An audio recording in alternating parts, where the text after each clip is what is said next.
rosters have been shuffled, the scrims have been played, the meta is set, and now we have the pleasure of sitting back and watching it all unfold right here, right now. Welcome to the Apex Legends Global Series Split 1 play for our EMEA region. My name is Kate, and alongside me in the dropship, we got T-Squared, we got Onset. Onset, let's start with you. Today may seem to the untrained eye as a well-paid day of play for these teams and these players.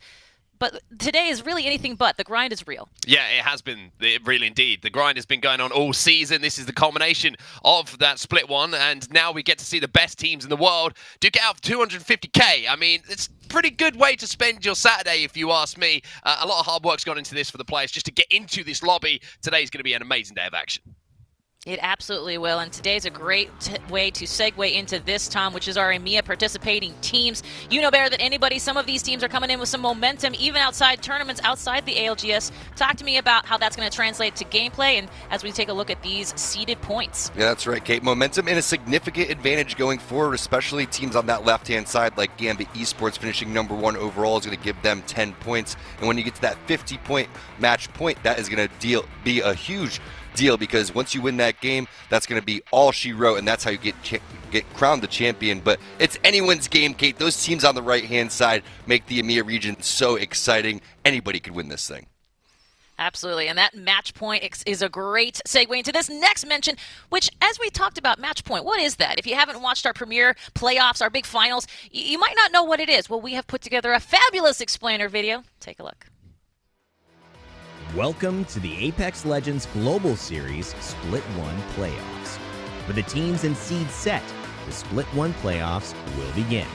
Scoring in playoffs will follow the match point format. In the match point format, there is no limit to the amount of rounds that can be played. Instead, teams battle to reach 50 match points, which are earned by kills and placing high in the matches. Once a team earns a total of 50 points, the next match becomes match point eligible for that team. The first team to win a match after they are match point eligible will be declared the Split 1 Playoffs champion. If you've been with us and seen us in these big premier events before, you know how much we love that match point format. But Onset, that is an old favorite, but we got what could surely be considered potentially a new favorite, and that would be something called anonymous mode. Talk to me about what that means. Yeah, certainly a player favorite, I think. It means basically in-game, the kill feed is disabled for the players and the team, so they will not know who is next to them, who is on match point, and who they have to try and focus to keep their tournament lives alive. So we get to see it still, the kill feed, as observers and everyone at home, but the teams, it's all about competitive integrity. They will not see who is being eliminated around them. Excellent. Well, let's talk about what today will mean monetarily for some. And as we saw earlier, there's going to be a huge prize pool. Take a look at this prizing breakdown. Tom, obviously, #1, huge money. But even all the way down to 20, literally anybody who made it here today, they're going home with some money. It's 2022. Can I still get a sheesh in the chat? Because sheesh, that is a lot of money. $250,000. First place, that is huge, $100,000. But everybody walking away with some money here. The big thing is, though, is that championship. Everyone wants to be the playoffs winners. Absolutely. And something else that these players are going to be vying for is our Predator Award, which comes with its own monetary gain. That would be kills. And that's player is going to go home with a cool $1,500 just for taking home Predator from today's EMEA tournament. Oh my gosh. And of course, we keep talking about today, and we will be all about our EMEA Split 1 playoffs. We live it, we love it, we can't get enough of it. But Onset, this, of course, is our first split of our first year of Pro League. Talk to me about the road ahead, ultimately leading to that all-important ALGS Championship. Yeah, the ALGS Championship is the jewel in the crown of the Apex Legends Global Series, and we've had Split 1, we're now into the Split 1 playoffs, we have Split 2 coming up, and it all builds, like I mentioned, to that huge money tournament that everyone was so excited about last year. It is the ALGS Championships. It is probably the pinnacle of ALGS. It is one of the best watches, and it is also one of the most pressurized situations for all of the teams to find themselves in. Absolutely pressurized. And this is where I love to talk about points here, Tom, because obviously that prize pool, major goal. But the points to get into that next phase of our Pro League can change the trajectory of some of these teams towards the ALGS Championships. No doubt about it. You don't want to be scrambling and fighting and clawing and wondering if you're going to make it in. Coming through and having a strong performance here is almost going to guarantee you a spot later on. So there's so much up for grabs today. We talked about the money, we talked about the pride, and then the longevity of this season as well. Oh, I love it. We are all about today, but guess what? We got our eyes on even more prizes, even more of Pro League coming up in split number 2, which we'll talk about a little bit later in the show. There's a lot to do. Certainly there's a lot to see. And more importantly, there's a lot of new things, as we mentioned here today. One of those new things, and I'm very excited about this, and I know you both are as well, is something we're calling multi-view. And multi-view, well, it puts you in control. It puts you in the center. It really showcases what all of ALGS can do. This is your option while you're watching ALGS on 2 to 4 split screen windows. Look at all those screens. They use the command center functionality on Twitch. The tool lets you watch the action from multiple viewpoints. You'll be able to choose which teams and players to watch and listen into their game audio. You hear me right. Listen in. It's possible if you're watching on the Twitch ALGS channel. That's twitch.tv/playapex. Just click on the command center below the Twitch channel player. That's near our follow button. Choose which perspective you want to follow. You can experience everything from the drop to looting, strategic rotation. You literally get to be the director of your own ALGS feed on set. I just don't know of a better way, especially for those people looking to level up their gameplay. It is the ultimate viewing experience for everyone at home, right? You have no excuse not to watch your favorite team. Every single shot they fire, every single step they take in all of the games that we're going to see today. It is amazing. Not only do you get to see your team, you get to see every single POV, you get player comms, you get R comms if you want it. It's literally make your own broadcast and enjoy it because it's an amazing tool. I love it. I absolutely love it. Well, hey, while you're already on Twitch, might we suggest you get in on some Twitch drops? I know you all love cosmetics. We all love cosmetics. Who doesn't love cosmetics? It doesn't matter. The point is that if you're going to be watching ALGS this weekend on Twitch, why don't you start earning those cosmetics? For those eager to get those items, follow these steps. Make sure your platform account is linked to your EA account. Create or sign into your Twitch account. Connect it to your EA account. That's all it takes. Then just watch the ALGS stream on Twitch to earn your drops and then claim those Twitch drops from your inventory when they're available. Tom, tell me, are there any of these cosmetics that you're super psyched for? Which one looks great to you? Oh yeah, all of them, because think about it. Once someone else sees that you have that, they're going to know that you watch the ALGS, which means that they know that you're getting like Fallout's facts and things like that. So then you must be a pro. I think just makes complete sense. Fallout's facts. Hey, speaking of facts, let's talk about how you can be the biggest fan of your favorite ALGS player, and that, of course, means your chance to vote for them as the Monster Energy MVP. Take a look on your screen. Get your screen grab out. Take your phone out, take a pic. Here's how it works. You're going to vote for your Monster Energy MVP using the hashtag of your chosen player along with the hashtag ALGS Monster Energy MVP. So hashtag chosen player plus hashtag ALGS Monster Energy MVP. You can do that in the YouTube chat. You can do it on Twitter. You can do it on our Twitch chat. Let your voice be heard. Towards the end of our show, you're going to actually see all of your hard work in those votes go viral. We're going to showcase them, and we're going to crown our Monster MVP later on in the show. It's going to be fun. It's going to be exciting. And quite frankly, on set, it feels like such a great way for our viewers to get involved and to really amp up the fandom. Yeah, I mean, if you love your favorite player and they're playing well, which kind of have to go hand in hand for this, right? It's not just, you can't just carry them through. Although maybe you can, just throw a few votes in there. You can let us know and you can put them forward for that award. It's going to be amazing to see who takes it home at the end of the day. Absolutely. Well, we talked about players. Let's talk about teams. It's time to check out those teams who have risen to the top, those teams who are impossible to ignore, which means it's time to talk our Lenovo teams to watch.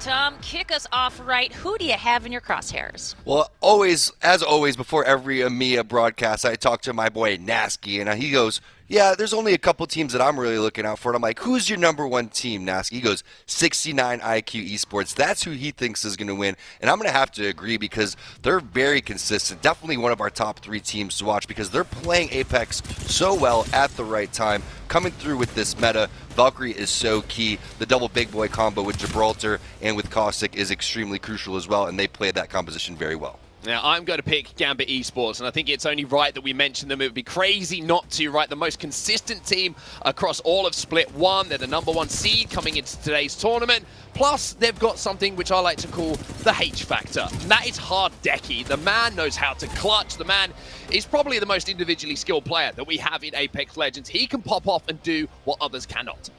I'm going to raise you another H factor. I'm going with Hackies and the Alliance team coming in as the 2nd seed. They're playing very well at the right time too, but they start off a little bit slow. If they can keep up the momentum, they have one of the best IGLs, one of the best entry fraggers that we have, not just in the EMEA region, but the entire world. Man, we talk about Hackies, we talk about Hardeki, and we talk about K-Swinney with those 3 teams. Guys, thank you so much for breaking it all down. Those have been your Lenovo teams to watch.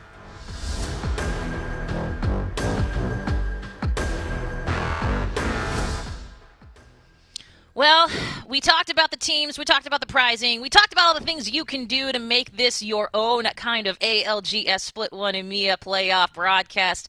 But now it's time to break it down. Who do our talent have coming in on top for today's competition? It's going to be interesting.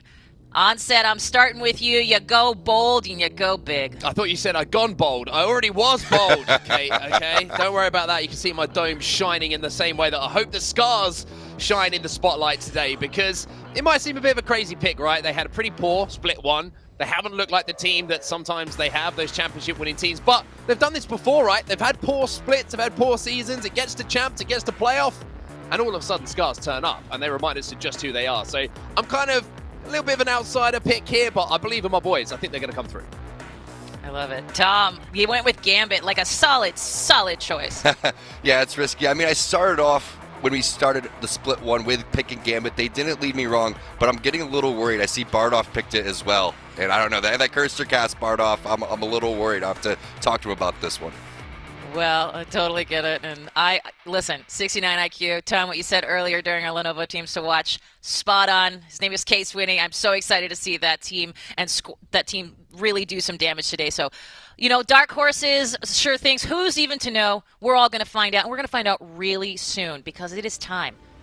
Nay, it is time, gang, to go into our match number 1, which means I get the chance to say thank you so much for watching us on the desk. And we're going to go over to James and Evan, who are going to bring us into our match number 1. Enjoy. We'll see you in a bit. All right. Thank you so much, Kate. And, of course, Tom and Mark on the desk. It's your boy Rain Day here with James. And, man, somebody's going to wake up today and say, I got to go to work. I got to play some Apex. Then they're going to go to sleep $100,000 richer. That is a productive day at the office. James, but, it's nice to have you here, man. I want to ask you personally, how you feeling about today going into these playoffs? I'm feeling good. I believe in Gambit. Full confidence. Wing Decky, that guy is going to take his team to victory, I feel like, today. They're going to, but, his team are going to enable him. They're going to allow him to make those plays as well and support him in the right way. I think it's going to be very exciting indeed. It's great, man. It's great to have you in the office, too. It's nice that we're doing this in person, and keeping things lively. We obviously are doing as best we can to keep the energy going. But for me, I also want to settle it down because this is a hype day. Everyone gets a lot of emotions. There's a lot of energy. And there's also just this ability to almost be a little too nervous, James. That's one of the things that I find a lot of teams that show up in these moments have the capabilities to win. We see them perform throughout the season, and then maybe they don't show up. For teams like Scars, however, they haven't had a great season, but Mark going for them has kind of represented this idea of, hey, maybe they will show up today because they end up winning when the moment counts. Yeah, certainly. I think especially in tournament settings and so on, there's an element where you might have to get like the derp out of your system. Maybe that's the first game. Maybe that's struggling your way to the playoffs and then bringing the business end of the shotgun into these final scenes here. So we may see Scars overperform in this final. I think that there's certainly potential across the board to have some slip-ups at the beginning where somebody may come into this first one with a lot of nerves, especially those where it might be their first playoffs. The younger players might feel a bit nervous, or maybe they're so young that they won't even really realize what's happening and it's just business as usual. But it's definitely going to be quite exciting to see. Some people obviously are excited for this thing to begin. Some maybe a little hesitant. Might be a mixture of both, because when anything matters, you can always start to feel those butterflies in the stomach start churning. But what do you do with them? How will you take that energy and move it into your actions? That's what we want to find out today as we kick off EMEA and our ALGS Split 1 playoffs. It is so good to be here. And as the drop ship begins the action, these players are landing down on their fate. What will it behold? We'll find out in just a moment. For those joining us, we are on match point as well, and that means when you are playing in a match point tournament, teams start out with an advantage who have come in and performed better than others. You'll see Gambit starting with 10 points already, Alliance with 9, Guild with 8. But James, the important part is they're aiming for that 50, as we had talked about earlier. And once you hit that threshold, you have the opportunity to win the game, close out the tournament, and claim the championship. So it's a different style, but the tension is so much more fun to cast. And I think for these players, it's a different beast altogether than most of the tournaments that they play. Just a reminder, if you are just joining us, the kill feed for the players will be anonymized, so they won't see which player is getting downed and so forth, but we will see that here, of course. Wingman and Eve Rate's going to be a nice loadout for Hackis. And again, don't forget, you can get yourself a nice loadout as well. Make sure your account is linked with your Twitch account, and you will get rewarded for watching. If you have any issues with that, then do send your tweets to @VickyKitty on Twitter. She'll be dealing with those personally.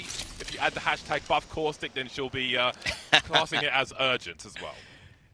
You know, Caustic is a dangerous character to mention. I feel like in front of you and in front of Vicky, there's two different sides of the coin there. So I'm just going to try to stay out of it as much as I can. However, Caustic, you will see a big part of this meta for a lot of European teams. There is different styles of play, James. Getting that Valkyrie, though, has to be maybe the #1 most important meta decision. We will see teams bring out the Ashe. We will see, again, the Caustic, the Gibraltars. We'll see Wraiths continually. But the Valkyrie, she's made the biggest impact, I think, in the last maybe 6 months of Apex Legends competitive. Certainly she has, and we've seen some dodgy action with the Valks as well, landing out of zone and then dropping a few seconds later. Got some early skirmishes here as Dungeon Masters try to right the ship once again. Still getting peppered, trying to keep all the players alive, and maybe Wraith has fallen far enough back to get the shields up once again. So again, some early skirmishes and maybe just getting the nerves out in this first game as they'll look to stabilize now and continue on. I think it's important. Get out of it and have it. You have the fight. You know that, this is live. We could have died there. You escaped close, but now you're aware and you're moving with a little bit more cautiousness. Obviously, a little bit more of the nerves, knowing, hey, we're in this thing. We've got to be ready to play. Alliance knows it as well. Coming in as the #2 seeded team. They're going to knock a couple out. This is IG going down. Bren's falling as well. That is all of IG taking a spill. That is not the way you want to start this tournament. They will be the first team out in Alliance. Will find themselves, IG will find themselves finishing that. Yep. And IG will actually make it out of that one, which is an incredible start for them. I was going to say, I love Brennan the way that these guys play, James. So a little misread on the kill feed there, but happy to see them still involved. Yeah, no worries about that. And in terms of the characters, I wanted to talk about Crypto. We see more of him in Europe. We've seen some of the NA teams mess around with him and making goals, making some more experience required. But I think there's something to be said for, let's say, a Crypto and Gibraltar combo where you can get those domes cracked by the Crypto and then really get the bombardments going. I think that's maybe... We'll see more of that as this meta continues to evolve as we get more and more games here. But again, we've lost one team so far, Applied Totem, in the bin in this first game. So an early bar for them in this first game. And who knows, maybe they don't even have time to get those nerves out. They went out so quick. It's a rough start landing like that, but it gives you a lot of patience heading into the next game, as there will be more games for sure. That's guaranteed. We don't know how many today. That's kind of the exciting part. Horizon, Ruab, 0-0 Mimu. On the crypto, as you mentioned, the easiest, safest scan for the recon information to find the next zone, but they don't have any time to do any recon except realize where the bullets are coming from and try to avoid them. Gold shield already on Ruab, though. Strong move, 0-0 holding down the door. And it's GMT Esports who have lost Nasky in the skirmish with them, but Badoli and Surdell have the banner. They can deliver it to a mobile beacon or find one themselves, but want to play very, very cautiously before they do so. Yeah, they have to take that bacon to the beacon and get Nasty back in the game, but easier said than done. So many teams around on the rotation as well. They're going to have to try and find a more remote location perhaps to get that respawn going. A bit late on the skydive emote there. Really important actually for Valve to try and dodge the bullets, as a lot of people will be aiming. Oh, Badoli's gone down as well. The charge rifle is the last weapon you want to see when you're flying in the air. And that's Mandy as well. He is making sure his presence is felt from a distance. Oh man, the charge rifle doing exactly what it was meant to do in Apex Legends, to the chagrin of Badoli, but he gets up quite easily, and they're going to get Nasty as well. So a full GMT back in the lobby of EMEA. Let's head over to Solaris, though, as they have found themselves 13th place heading into this, so they won't be starting with any points, and they may not get any more, considering a defensive bombardment is going to have to go up. Quick res here from the Gibraltar, trying to pick up Joke, but Larabanu is going to have to hold a lot, considering the Wraith no longer has that into the void. She's just trying to get out of dodge. Rascals pressing the advantage here with the R99. The iron sight on the wingman. The HGOG, excuse me, hitting some beautiful shots there. Rascals staying aggressive. Coming in sharp in this first game. You love to see it. More wingman damage coming in, and down goes Lager. We've got some troubles now. He won't last very long. Deleted. That's some KP collected. Defensive bombardment. Definitely true to the name there, but perhaps it wasn't enough. Solaris in some trouble now. Got very squishy Valk as well with that grey or white armor, depending on your digital vibrance, perhaps. But maybe they can recover that player a little later on. You know, it's a tough engagement. A lot of these teams are fighting, and you can tell that these fights, James, aren't necessarily in the same level of cohesion that you might see in a more relaxed setting. There's a lot of nerves still getting out. One person not quite on the same page, going down a bit earlier than expected. Two players making it out of an engagement saying, what do we do now? Let's just skyward dive and figure out a different spot. There's a lot of on-the-fly movement, and that's what it is when you start these lobbies. You're testing each other. You're testing the squads around you. You're trying to see the dynamic that's going to occur. And I think this is actually the way a game one should start. We should see action like this. If this was me, I would be testing the limits of the other players as well, and also seeing how comfortable are we? Because sometimes, you know, starting off, your team is not ready to play. Let's hope that Dungeon Masters don't find it. Doesn't seem like they will. Rascals look so good for a second. Now, Simmons already down. Big headshot with the wingman, and they may lose everything now. They've really got to run for their lives, basically. Abandon the ship, leave their player at the crafter. And I do wonder, when you see that crafting symbol, you know, sometimes that can be somebody's armor in that crafter trying to level it up, and that could be a very spicy situation. Don't think it was on this occasion, but players will be lost. However, teams are still alive. Still only Reply Totem down at present, but definitely not an easy situation for Rascals. And it may be time to rat. We'll see if Alpha Draft is able to rescue those banners a little later on, or if there'll be some banner camping. You can see the zone is chill for now, so there is some time to do this. Yeah, it's a tough situation. He's got to decide, is it worth it? Should I just rat here? But we've also got Nasty coming up, a player that has made waves within Apex Legends community. Love to know what he's thinking about heading into this tournament.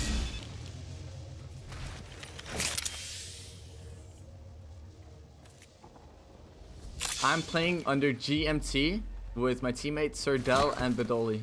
On my team, I'm the IGL, the in-game leader. I'm the guy that makes the calls for rotations, what teams to fight. I'm a very loudmouth competitor. What I bring to the table is controversy. Not everyone likes me, but I feel like it brings a little bit more personality to the scene. That there is that one guy that always says what he's thinking. I don't have flashy plays or whatever where I kill 3 guys. I'm the guy saying the smart stuff, and then we win because we did something smart as a team.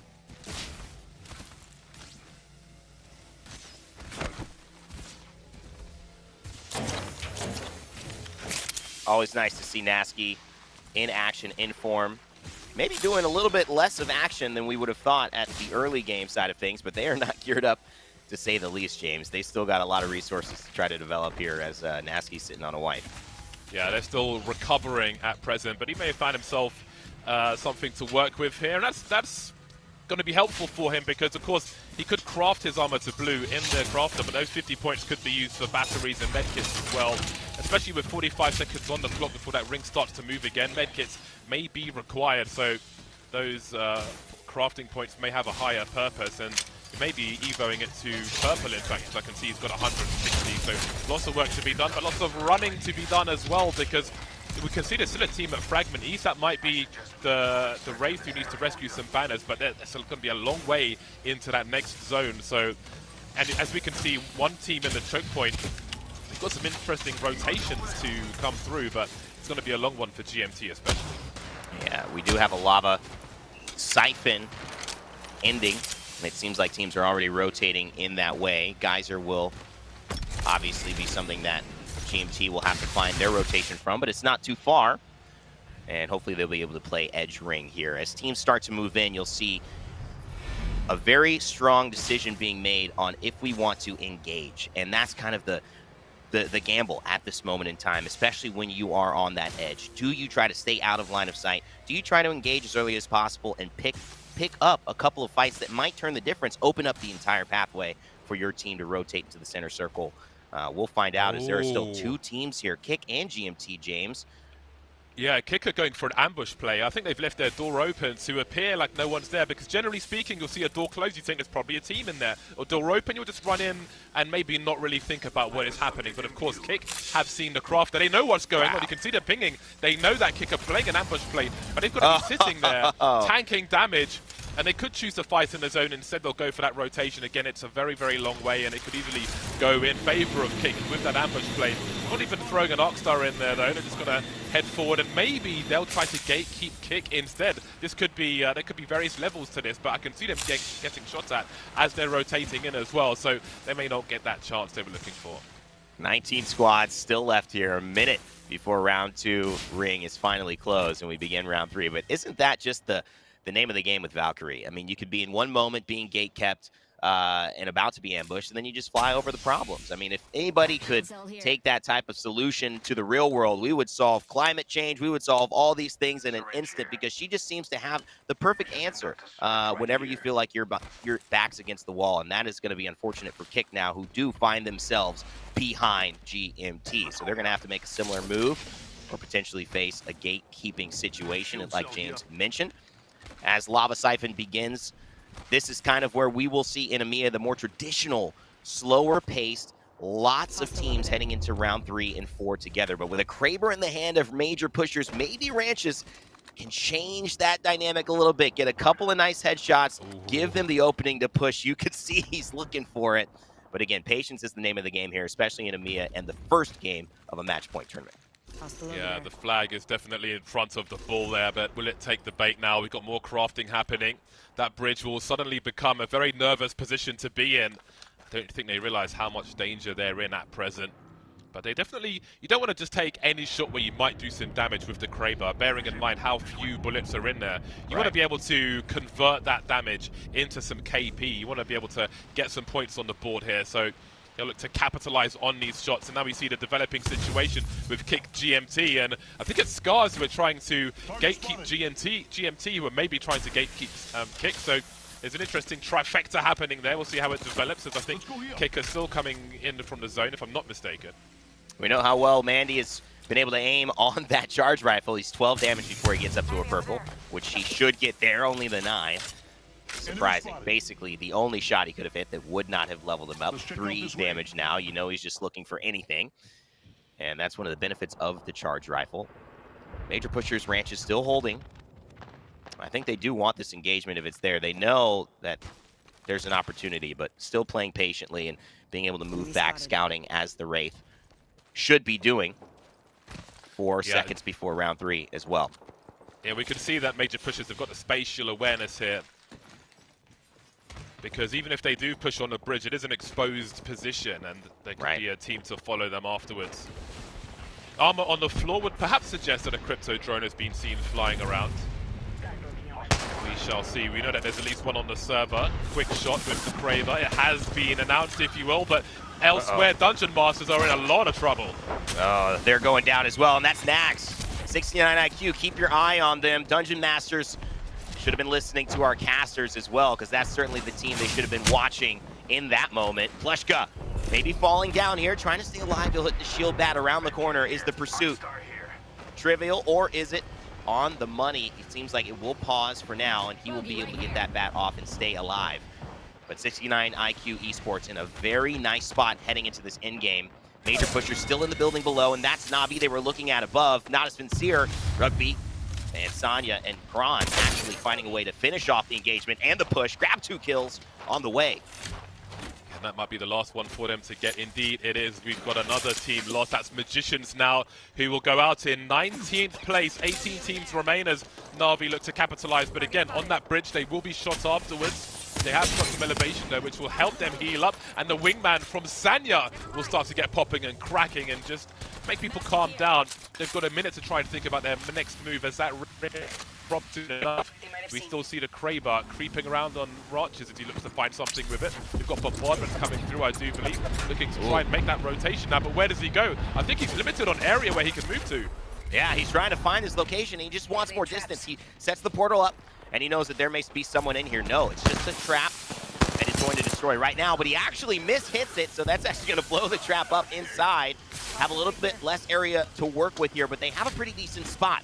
This is a great trailer, and they will have been able to stabilize. The Valkyrie inside as well, holding all these angles within this spot, and the car on the hands of Ranches, as well as the Kraber, will make for some strong close game and long range pressure. Multiview is now live, by the way, so click on that command center, check it out, get your 4 screens on the go. Let's explore this way. Let us know how it works out for you. It's quite interesting to watch one player's POV just to see what their decision making is like when they choose to go, when the full send is, etc. You know, you can learn maybe to have more control in your own game by watching one player's perspective. So definitely something to consider. We move to 17 squads now, and this area is going to get hot real quick. It's already pretty warm, but 30 seconds to go before that ring makes it even hotter. Alpha Draft trying to creep now, the Lone Ranger for his squad, trying to rat as much as he can. We've got some more targets now with that Kraber. I thought that one might have connected, but not quite. Looked like it might have hit, but it didn't, and that's why Ranches almost had to pause and take a look again to see if he was still there.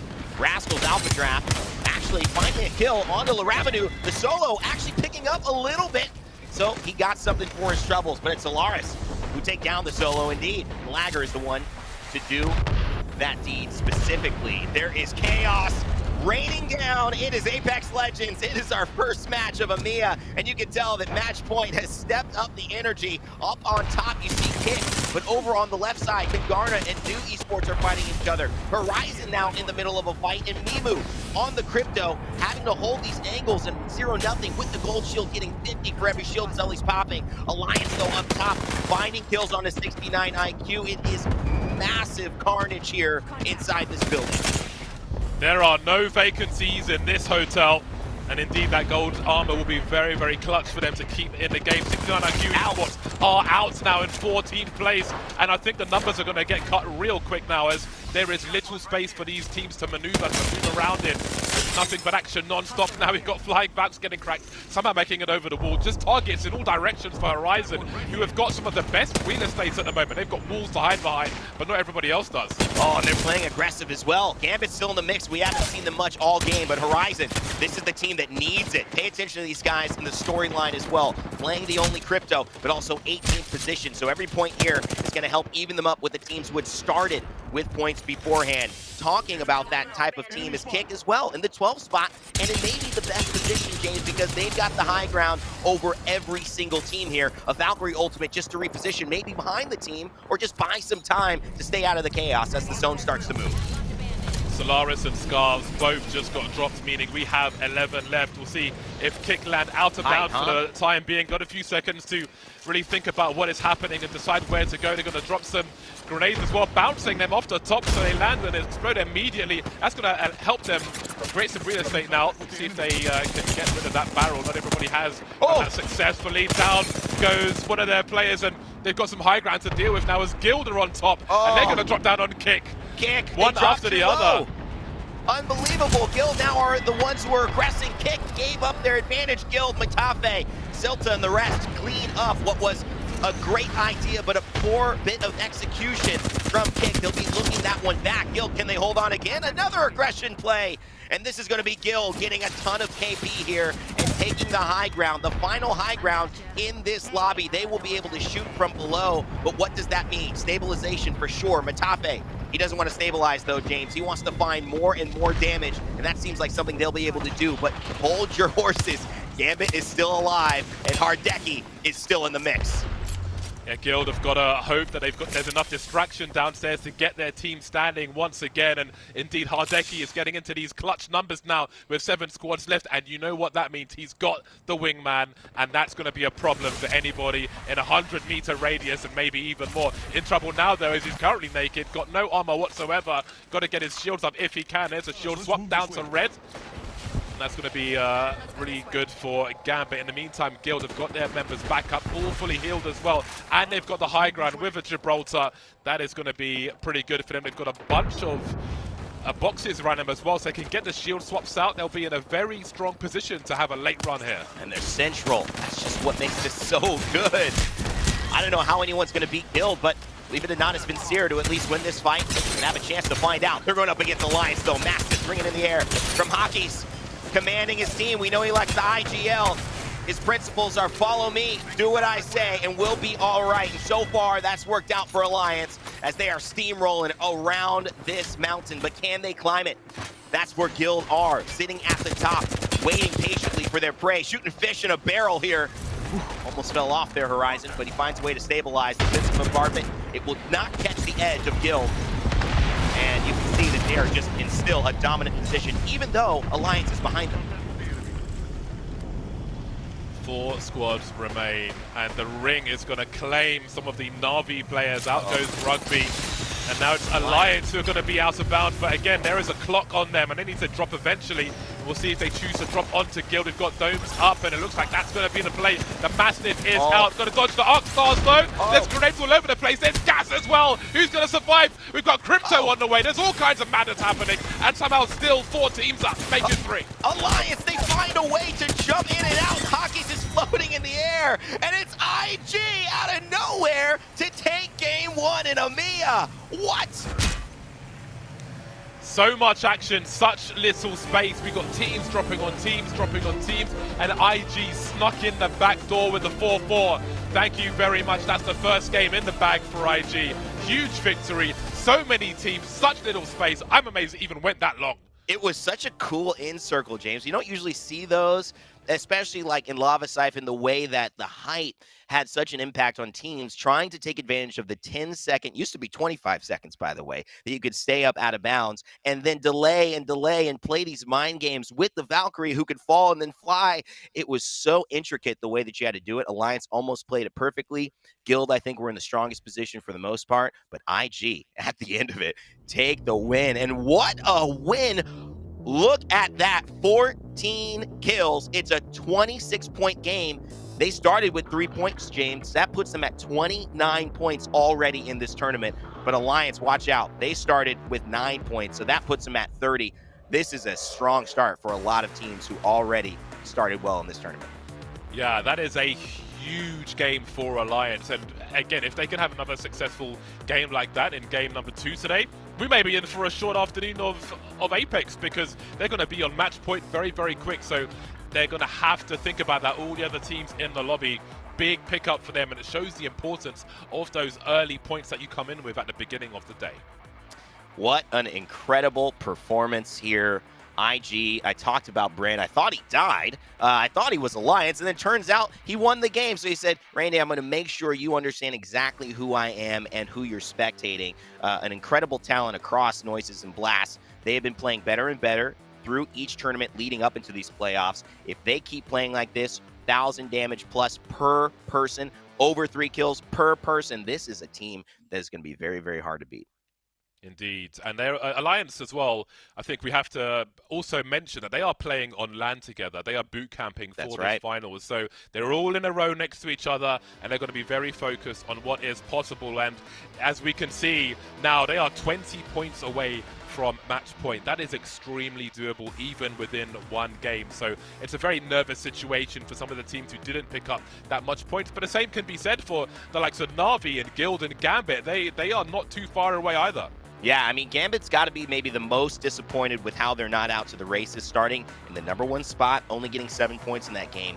And IG, though, what a performance to go from the 7th spot here and then make it to #2, only 21 points away, like you had mentioned, from match point. Now, we know next time you won't be able to, even if they get 21 points, win on that game. They'll have to reach the threshold. Then the next game, they will be eligible. So we're guaranteed at least 2 more games here. But if this pace keeps up, we might not see much more than that. Yeah, absolute violence and brutality in our first game. A great way to open the day of Apex, and there's plenty more to come. But first, a short break. We'll see you back here soon.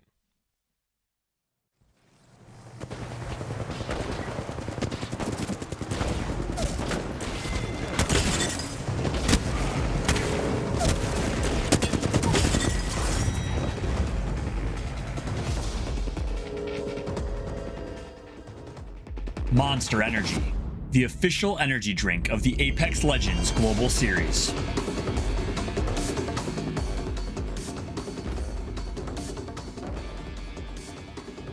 So it's not often that I get a world famous anything in my house, but today that changes. Welcome to the Lenovo Legion 5 Pro. Now, it's got so many bells and whistles, but let's talk about the big one.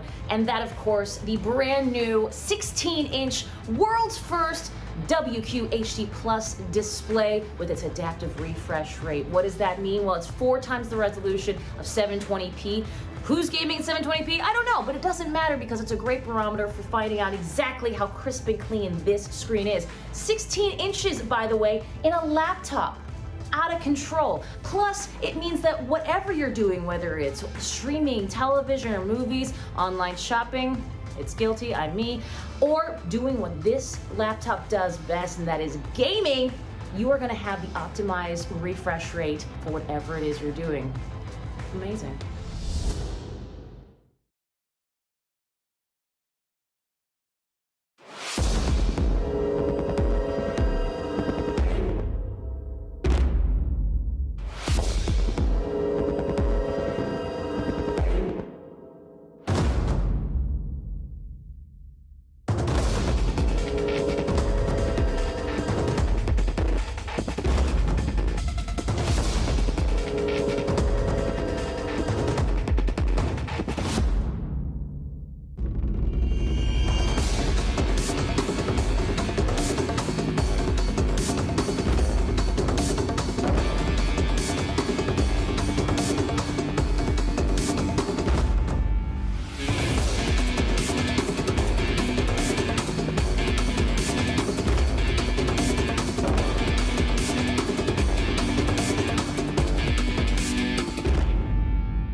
back, Apex family, to the EMEA Playoffs Split 1. Of course, Fall Line here, joined alongside the one and only Vicky Katie as we get ready for game number 2.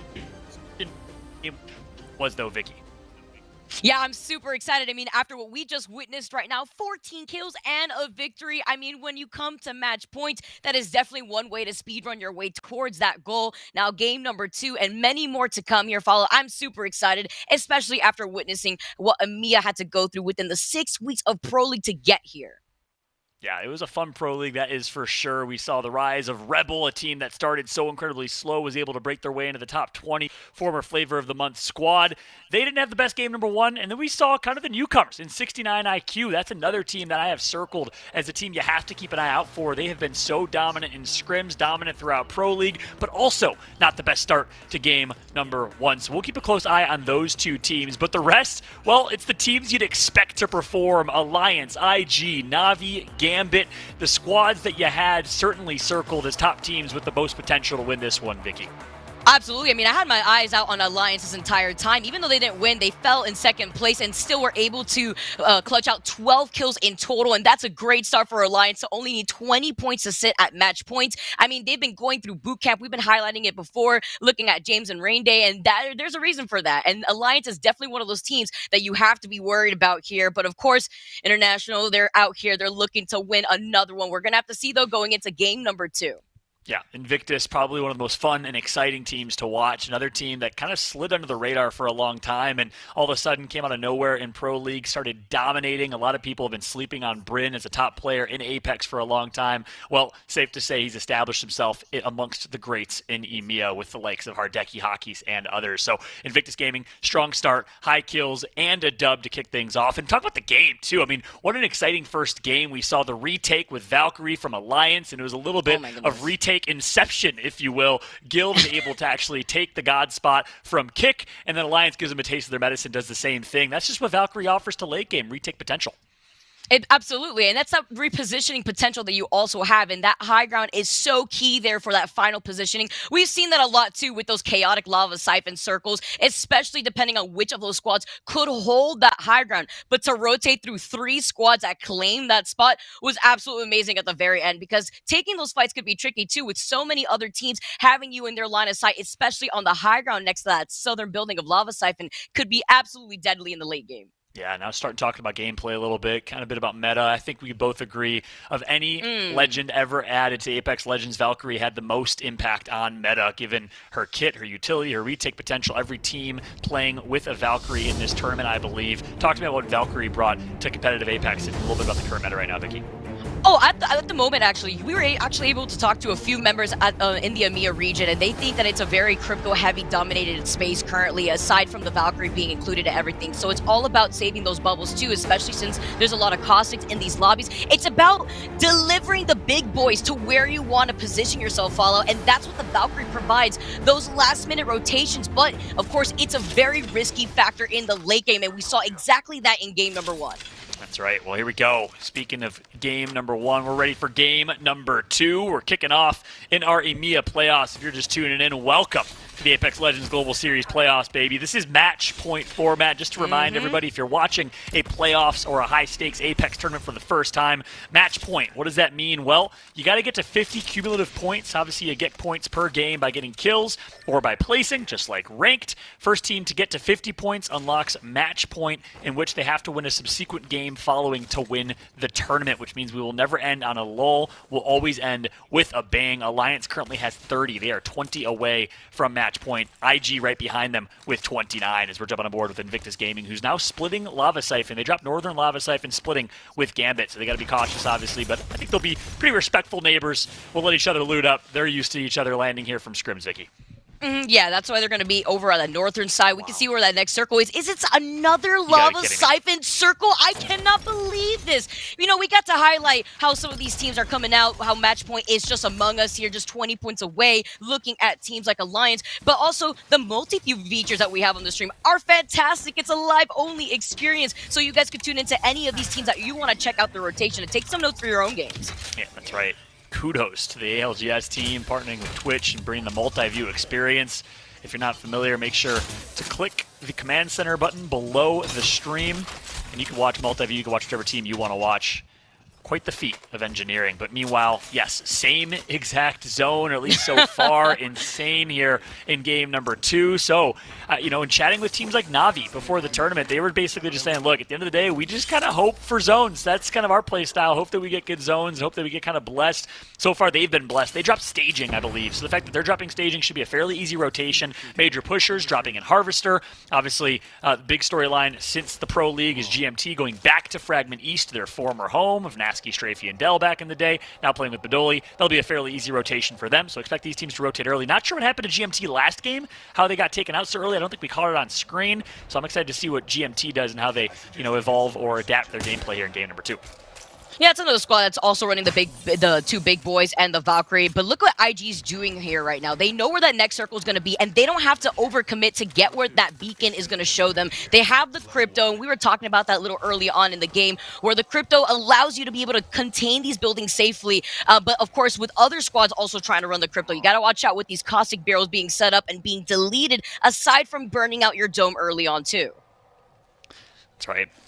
IG and Gambit both currently blessed. Gambit does a really good job kind of playing a little bit of a hybrid play style. They can play edge, fight, and they have the pound-for-pound skill to be able to do that. But they're also very solid at recognizing, hey, if we have a favorable zone, no reason to try and play for fights. Let's just rotate and get our position. Or sometimes they can play a little early rotation, get to zone. So I think Gambit, of any team in ALGS, probably the most versatile in their gameplay. Whereas we see teams like Alliance, you know, love to kind of play a little bit more of that favorable edge, take their time looting, rotate a little bit late. Obviously, Rep and Valkyrie makes it fairly easy to do, as we'll keep a close eye on Alliance on their rotation. They were successfully able to do it last game.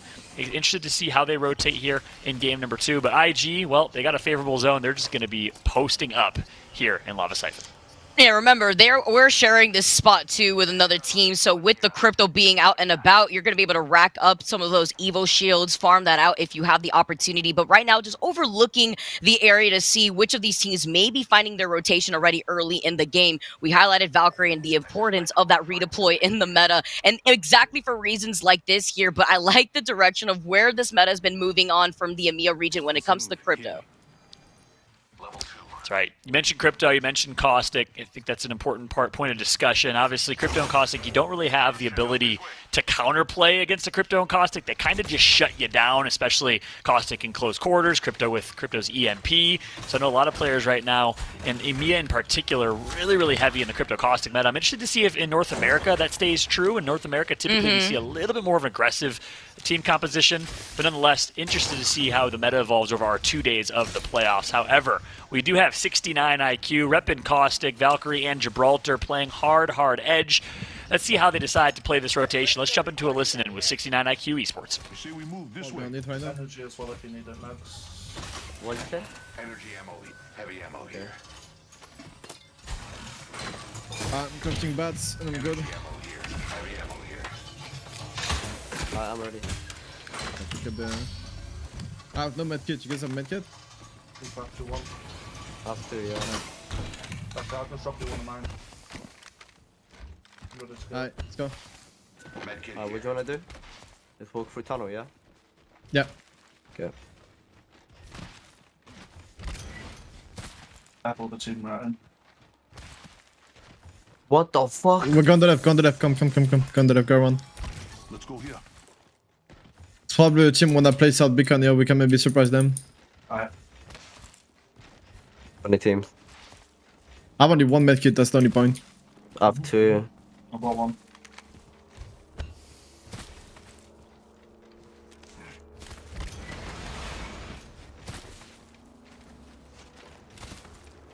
You guys have nade? No. Two, yeah. Frag and Can you carry some slayers or no? I can carry one, yeah. I'll give you one there. Might be Careful, last Ryan in time here. Gil was riding here.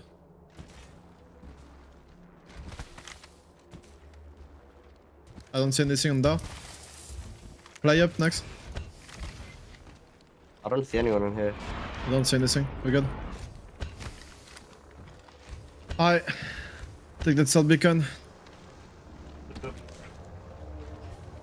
Yeah, I think we do that. We fly for RV, and if it's going bad, we just drop down. And if it's a team on top, on dome, we just fight them. On the ground. Okay. Yeah, we have nades for that, so I have no arcs though. That's the only problem. But we might get trippy by Van. That's just... At least we die with Skippy. If we have to die. But I don't think so. I don't think anyone can play early. It's the team frag west right now. Yeah, okay. I'm gonna bubble that in case. Is it team frag west? Where? Yeah, yeah. They're probably gonna craft. It's craft and beacon. I'll come stairs.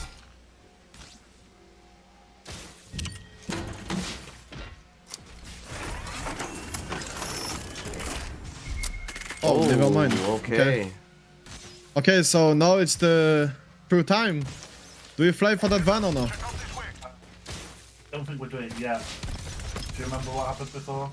You look next. Yeah, that's the question. But like right now we are in playoff. People just play like pussy. Yeah, true. I'm down to play it. Where do you wanna play? The RV. Yeah. Do we have enough bats? How far? The RV is never taken. Remember We can last go for time? that. Yeah, it's never taken. That's what I mean. Because people get bullied on that.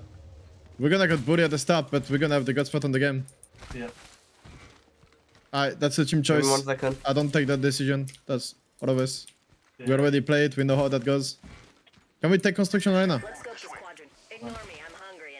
There's a team bubble on the left. Hey, Yeah. Beacon. We reach it from here if we're Valkyrie. No way. No, I don't think so. Not from here. We need to go and choke. Let's go. Let's go. Purple right here. Phoenix Go. 2. What's the code? I think what you said, no? Yeah, I think we try it. I'm taking the I Phoenix. think... Yeah, take it. I think in a building there's gonna be more than one. Great to get the comms and perspective of 69 IQ Esports. You hear them kind of talking. This is what we've seen before. This is how we're going to play it. This is what we're going to do differently. Obviously, last game with a similar zone did not have the most success. You like to see them making adjustments, Vicky. Yeah, absolutely. This is a squad that usually lands over by Frag West, but look at these fights going on. We may not be listening to them right now, but you can listen into their comms with multi-view. Meanwhile, Cake, though, is finding themselves in a fight right over by Dome, or rather Lava City, as that squad makes their rotation towards Dome. They're going to be able to rotate through this tunnel right here, though, and they don't want to get sandwiched at the same time because there's another squad actually coming in from their 6, so with the quick rotations, Cake does not want to be sandwiched here. They're just going to end up rotating off to the side. You can definitely tell the stakes and how high they are just based on gameplay alone. Much more passive, cautious play than we saw throughout Pro League, and can you blame them? $250,000 on the line, $100,000 for first place. You heard Evan and James talking about it earlier, but boy, oh boy, would that not be a nice take-home prize for a day of Apex from home. Oh man, and look where this circle is pulling. All right, Fallout, we were thinking maybe it was going to go towards the south of Lava Siphon, but no, it's going to be towards the northern side, and look how many squads have already made their way over to that next circle. That's the beauty of the beacon control too, with these squads still having that crypto drone, so that way they don't have to overcommit right there. We saw one of our squads there in the very first place. It was IG at the start, and now Kick, they're going to have to start making the rotations too, as they also hear a crypto drone actually around their area. Yeah, and a couple things to point out. The yellow dots on that screen, yellow triangles, that's Alliance. Hot pink is Na'Vi. So 2 of our teams that are currently within the top 4, both close to each other in that early rotation. Alliance opts for the early rotate. We'll keep a close eye on them. Meanwhile, I'm with Kick. Kick, one of our few kind of multinational teams. OJ Rain, the only Russian player to not play with a Russian or CIS team. Underrated and considered to be a top 5 player in EMEA by many of his peers. We're going to keep a close eye on OJ Rain as we jump back on board with Alliance here. You see it, that early rotate, because keep in mind, they dropped over in Thermal Station, the southwest side of the map. The fact that they're all the way north here, close to No Name Village, says a lot about how they early rotated with that Valkyrie ultimate, found themselves a favorable position, and you got to say Alliance is looking pretty nice right now. They predicted this zone well. Oh, and the fact that they're also here on this bridge right now can indicate to Alliance that they've already tested out the waters here in that northern building by Lava Siphon. They've seen already the chaos. They're hearing what's going on, but there's a squad right behind them securing that building. You see Alliance taking some shots, but Guild is on the other side, and so is Rascals. So now you have the third party already moving in at the right time to try to sandwich this building. That's right, it's Rascals. They like to say that their playstyle is like their name. Like very, very obnoxious, but in a cute way. Their words, not mine. But excited to see how Rascals play this. They are kind of the villains of EMEA based on their playstyle. They like to play very aggressive. They like to play unconventional. and it shows in their Pro League gameplay. Meanwhile, we got Solaris versus Guild. This is a battle of two top-tier teams. La Cité France, now known as Solaris. Congrats to them. Horizon's going to break ice, though. He knocks one, and Guild down one versus Solaris here. Sorry, Solaris down one versus Guild. Needs to find a way to pull a rabbit out of the magic trick hat. Oh, but they finally see them with the Volt and the Gold Mag, and they clean up so quickly. Guild Esports prioritizing off of getting that one knock, but notice they didn't try to overextend at the same time. They wanted to feel that out, and they were able to secure that KP, so that's the first squad down here in game number 2 Fallout. That's right. Guild Esports, one of the best kind of pound-for-pound fighting teams in the game. Horizon controller player, who, of course, used to play on that underrated squad alongside Kay Swinney, known for being very, very aggressive, very individually talented. Also very underrated. We talk a lot about underrated players in EMEA because there are quite a few. As we got Matafe, everyone knows him, alongside Silta. Nice job from Guild. They get themselves 3 KP. First squad wiped from this one, and a nice Valk rotation after the fact. Guild might be well positioned here, but it all depends on where they land here. I'm interested to see how they rotate. And I see, this is the beauty of the Valkyrie, the redeploy coming out, but remember, there's so many squads already situated in that northern Lava Siphon area. Is Guild Esports going to try to land next to Alliance? They're going to be in their line of sight, though, as they take the corner right here. You can only imagine that half of these buildings have been secured, especially with the compositions that we've been seeing in EMEA. That's right, and they're going to drop, and a team's going to be right next to them. Not sure who it is, but just going to be a little bit of poke, a little bit of harass. Silta tagged up. He's going to get knocked all up to Matafe and Horizon now as a duo to try to keep themselves alive, and Horizon's a little bit far out from his team, not able to get to the dome shield fast enough, so Matafe is taking some damage. Some way, somehow, Matafe and Horizon got to pull this off. And we got Yuki and Alliance nearby as well. It was actually Alliance who rotated from Bridge. So good damage, a good heads-up play from Alliance to recognize this is a great opportunity for Alliance to take this 3v3 fight, to get damage, and to get some kill points. Alliance not afraid to take their fights, to play with aggression if it makes sense. A very calculated team that seems to be the most errorless team. They make the best decisions in tough moments, whether it's to avoid fights, to take fights. They know what to do given the scenario and given the circumstance. And obviously this team, for those that did not hear, has been boot camping at the Alliance headquarters in Sweden. They've been building chemistry, they've been practicing, and perhaps are the most prepared team coming into this tournament. That's why I picked them to win it. It obviously showed in game number 1, and they've been having some fun along the way. Found out for word from Hockey that they went bowling and had a nice night the other day to kind of relax and reset the mental, which you love to see as well, Vicky.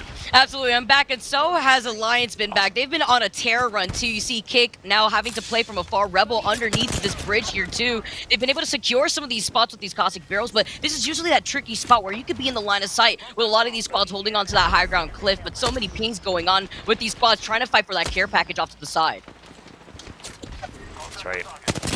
I'm interested. We obviously can't see where the next zone's going to be pulling. We'll try and get that intel, but I'm interested as to why Alliance decided to rotate to that north building. Probably because the zone was pulling north. We'll see where that zone's landing. We'll try and get you a mini-map as soon as we possibly can, but I'm on board right now with Kick. Kick under duress. It's going to be all up to the player I mentioned earlier. OJ Rain, the last alive, going to try and rat his way to success here. It's Rebel who is shutting them down. Rebel, of course, drops in Lava City, also a favorable southern zone for them. Ooh, but Kick is getting pinged. These longbow shots so deadly, especially off by a cliff. But he's in the line of sight of another squad as Rascals clean that up. Rebel on the other side now making their mark and trying to rotate right around them. But they're going to meet up with Rascals soon if they actually rotate off to that corner. Yeah, so we can see now the yellow team at the top left, that is Alliance. We can see where the zone's pulling here. It's going to be very central to Lava Siphon. So it originally showed it was pulling north. It actually ends up pulling back central. So teams are going to have to try to work their way into what is a bit of a no man's land type of endgame and type of zone. This is going to be a crazy next pull when we see this zone collapse, Zone 3 into Zone 4. Expect a lot of teams to get wiped as Gambit is still alive and well in Lava Siphon. They're home. Gambit now being able to secure this top area. They don't have the Caustic, though, so they're not holding back any of these squads from pushing in on them, too. They do have that phase, though, trying to see what Hardeki is going to do. One of the best players here in the EMEA region for a reason. He sees that there's a squad right below them, but is he going to try to give up this high ground spot? He does have that portal again, but it depends. Is he going to use it aggressively in this situation? Disgusting is the one word I'd use to describe Hardeki's gameplay, the things he's able to pull off. You heard our casters say it last time, Rain Day and James, but arguably the best player in all of Apex. And certainly has showed throughout the Pro League, so we'll keep a close eye on him. Hockey's would say otherwise, though. Hockey's the IGL, the general, also the tip of the spear for this Alliance team. In terms of overall impact to a team, Hockey's is certainly up there in the argument and conversation as well. And I say the general of the team, former member of the Swedish military, served his duty for a few years. He says that impacts how he leads quite a bit. As we're on board with Rascals right now, Rascals and Alpha Draft getting some good shots in. Alpha Draft, Polish, lived in America for quite some time before moving back to Poland. A very, very solid individual player as well. Here comes a push from Rascals. They want to fight.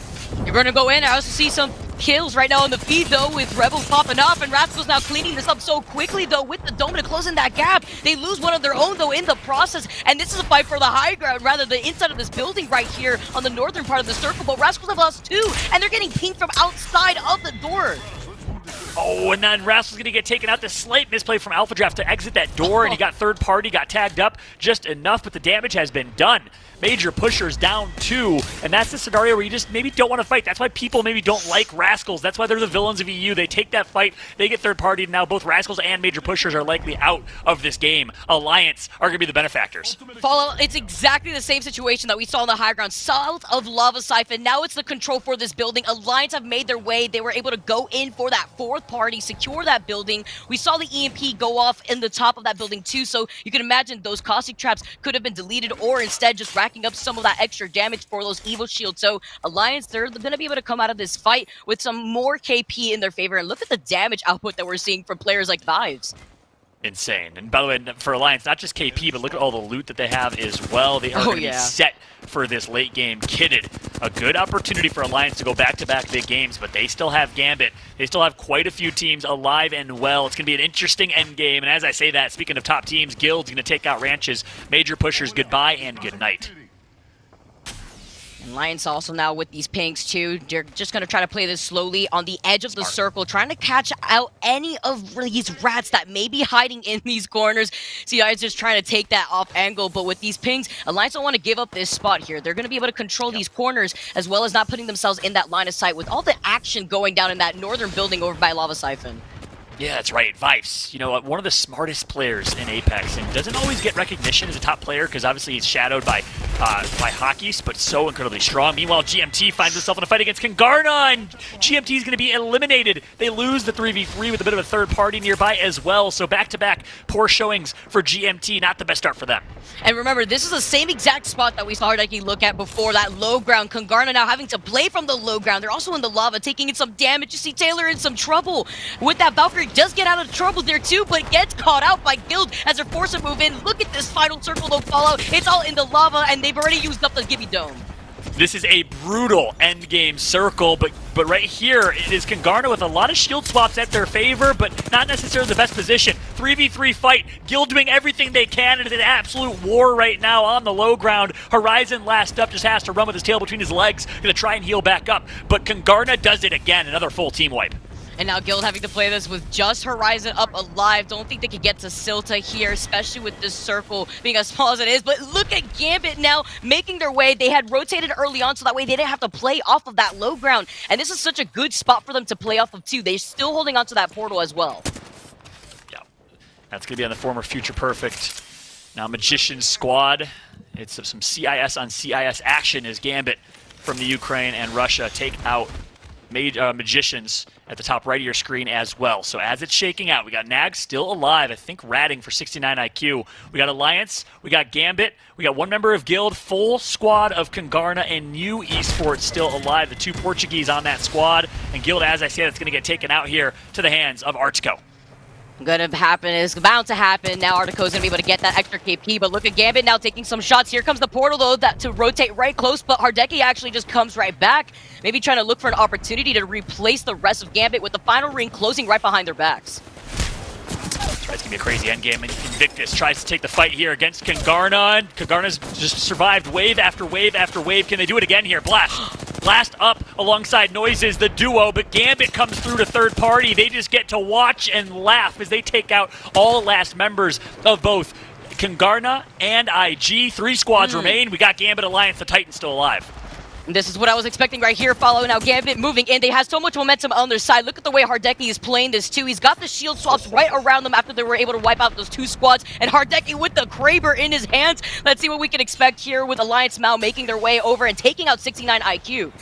I take it back, Nags is not a rat, because Nags is going to get knocked, but the team's still alive. Slayer's alive as well. Lions going to take out all of 69 IQ, so in the end, it's going to be a 2v2 fight. One is knocked, a great push going to come through from Hockey's. The General, the IGL, making plays for his team, puts in so much damage, and lets his team clean up. This is a perfect opportunity for Alliance to close out Gambit. 2 are dead, 1 more remains, it's Hardeki.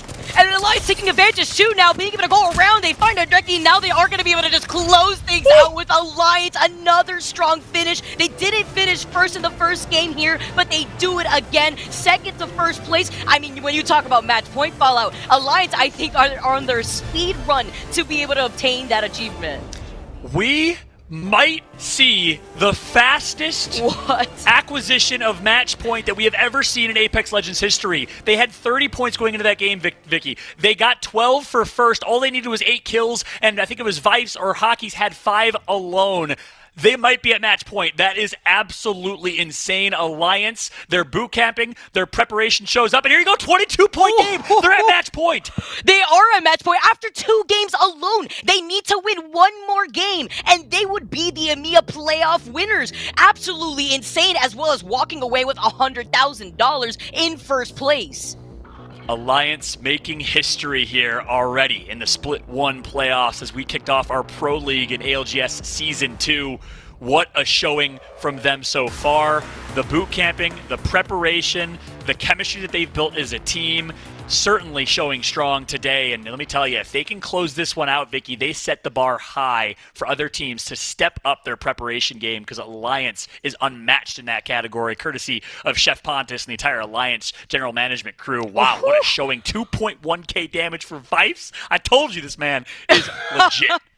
Vifes just went on a terror run. Look at all that damage. Hockey's and Yuki, of course, coming through with the rest of Alliance. We highlighted again, they've been going through boot camp, land boot camp together, and you have to see how that's helped out their synergy. We were talking about them before. They had a rough start at the very start to the Split 1 this Pro League in general, but as weeks passed by, they got stronger together, and they are coming through for the playoffs now. Yeah, and that rough start was really because they didn't really know their identity as a team composition. They were still trying to force Wraith in their team comp. Hockey's obviously loves Wraith, and I gotta say, kudos to Hockey's. Had the humility to say, you know what? I love Wraith. I think I'm one of the best Wraiths, if not the best Wraith in the game. I'm willing to give it up and play Valkyrie, a little more utility and a little more support. You saw Hockey's right there with 4 assists, only 1 kill, and here we go. Alliance at match point. IG not too far behind them alongside Gambit, Vicky.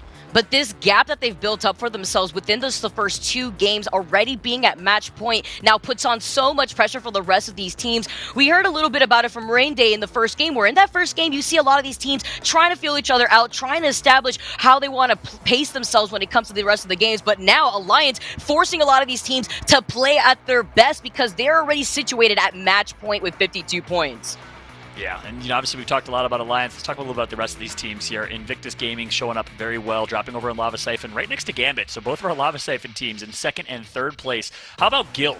A really, really solid showing from them so far. Consistency has been key. They sit with 26 points and 69 IQ with a really big game number 2. They show up big as we expect them to. They make it into the top 3.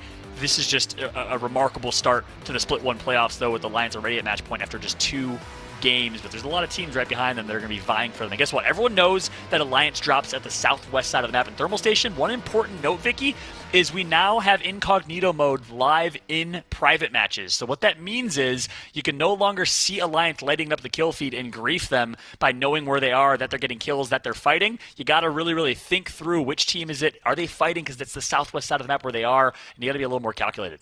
Yeah, even Alliance themselves, when they were told about the anonymous mode, how they saw this as an opportunity to not have other teams get griefed because of the kill feed showing the other players who was dropping down, and depending on which teams they were, they would be able to predict where those rotations were going to come. So now with Alliance being able to play in anonymous mode as well as having match point, it's going to be interesting to see how other teams try to prevent Alliance from being able to take another victory if they could achieve that. Yeah, that's right. Well, here we go. Game number 3 is around the corner, and Alliance has the chance to do something that has never happened and likely will never happen again in ALGS history. A 3-match championship win for them. Can they do it in game number 3? APAC North did it in 5 a few championships ago. We'll see if Alliance can do it here as we jump to a quick break before we come back with our casters for game number 3.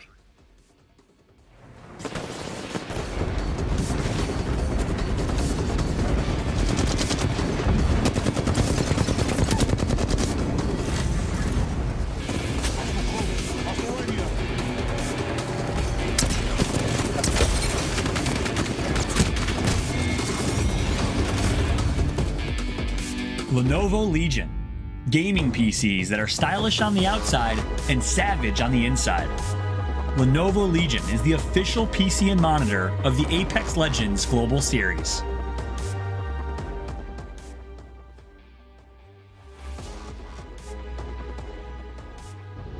What's up guys, it's Rain Day here to talk about my favorite aspect of this Lenovo Legion 5 series laptop. Yes, it's got a beautiful 16-inch 165Hz display. I mean, you know, everybody wants a little bit of that. But the coolest part about it, literally, is the Cold Front 4.0 fan system that runs in this thing. Now, when you're like me, gaming for long hours, playing Apex Legends, which is an intensive game to run, your computer gets a little bit warm, but not with these fans. The ability to keep your computer cool, to protect your hardware, and allow you to game for long hours is what makes this laptop so unique. So for the cold front technology, the beautiful display, and all the other things that this laptop has to offer, grab yours today.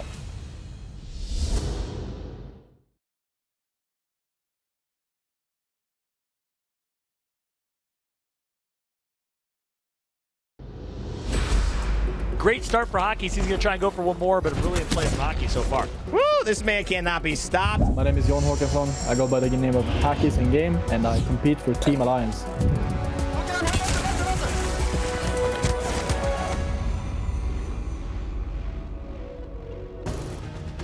We did a boot camp for the last 2 days of Pro League. It was our first boot camp together with Yuki, so as a team it meant a lot to build some synergy in the game and outside of the game. You know, getting to meet your teammates for the first time is a big moment, so definitely needed for us as a team to just build that synergy.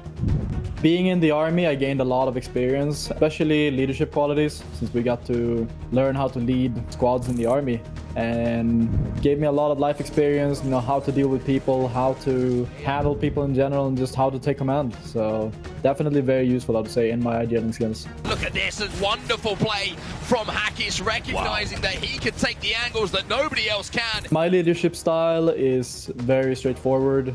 I basically decide everything, and Yuki and Wives just feed me information, and then I make a decision with that information. So I take command and they follow. It's super important that my teammates trust me when I make the calls so that we can be as efficient as possible. If they hesitate even like 1 or 2 seconds, then the call might be too late to go through with. And now Hackis is going to be doing what he does best. Hackis once again. The keys to winning on that final day was just our insane comeback. We did horrible the first 3 games, and then we basically won 3 games back to back to back. So it was just a strong mentality and having faith in ourselves that we could do it. Winning that day of Pro League was an amazing feeling, especially afterwards when you can celebrate with your teammates IRL. Team Alliance are going to be playing the ALGS Pro League Playoffs at boot camp, so we're once again going to be playing IRL together, so you guys better be afraid. We have the advantage on that one. Here comes Hackis again, and he gets another kidnap. He is stealing souls.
games down, and one team is up to match point. Alliance on the cusp of victory. $100,000 lie at their feet. The question is, can they reach out in this third game and grab it, Rain Day? The question for me is did I take my coffee at the right or the wrong time personally? Because James, I don't know whether to slow myself down or amp myself up. I'm trying to keep up with the pace of this tournament that could be over in 3 games. We've never had this before. But I also want it to last a little longer because that's what we come here for. The match point, the drama, the tragedy, the close calls. So I'm in between a melatonin and another cup of coffee. But at the end of the day, I think we're getting some great performances throughout all of what we're seeing. And Alliance particularly, you can't take anything away from them, James. They're literally playing perfectly. And that's the only way you can get a situation like this to be on match point after 2 games. They really are. They've got to be super excited on land together again, but maybe being together will calm them and keep them focused in this third game. Just so there's no confusion at home. Of course, we're in God mode here in HQ. We have all the information. We can see all the frags that are coming in. The players cannot. On the server, it's anonymous. So it's like Gibraltar, 1, 2, 3, 4, 5, etc. For us, we have the information. They don't. So Alliance cannot be targeted in this game. Even though the whole lobby is going to have to come together in this final moment. Whether they'll know who they're coming together against or not, it's clearly been decided. But the fact that they will all have to say anyone but Alliance has to win this game, and therefore turn to themselves and say that means we've got to win. Every team has to give it their best from this moment on. It's match point, and somebody's already matched the points. And so it is do or die. It is win or potentially go home here for $100,000 in your pocket. And you know, Alliance dropping Thermal Station as they do will have that route maybe a little bit more congested this time around. Wouldn't expect a 50-50 though, because who would want to battle a team playing this well? As Hockey's dropped down with the Valkyrie. They're running one of my favorite compositions, James. I love this defensive style. You know, kind of setting up the topic of why they've been performing so well. I'd love to get your thoughts. You know, this is that composition that struggles, admittedly, in certain skirmishes. The Caustic getting caught out can be devastating, and you could really lose a character there that is your entire plan. But if you can get him to the end game, this is almost the team that is impossible to beat. A Caustic, Gibraltar, Valkyrie have so many options and are so impossible to push that really the win condition is surviving. In fact, I do need to give Mr. Rain Day a shout out. If you're somebody who's tuned in and watching and wants to learn more about fundamentals and how to execute different compositions and so on, then definitely look at his YouTube channel. His breakdown of these professional teams is really, really awesome and can definitely give you plenty of insight and a framework with which to make your own game in. But indeed, there is great area control with this Alliance team, that is for sure. Of course, you've got the bombardments and the space that the dome can give you with Gibraltar. You've got Caustic, who can have area control even outside when things are tight with the barrels and so on. And of course, you've got the dropping out of bounds as we saw in our first game with the Valkyrie as well as the rotations and so on. But you know, professional players will always look at what they can abuse with all these characters. And again, the out-of-bounds drops have been pretty interesting, what we've seen so far, and I'm sure we'll see more of those in this game as well.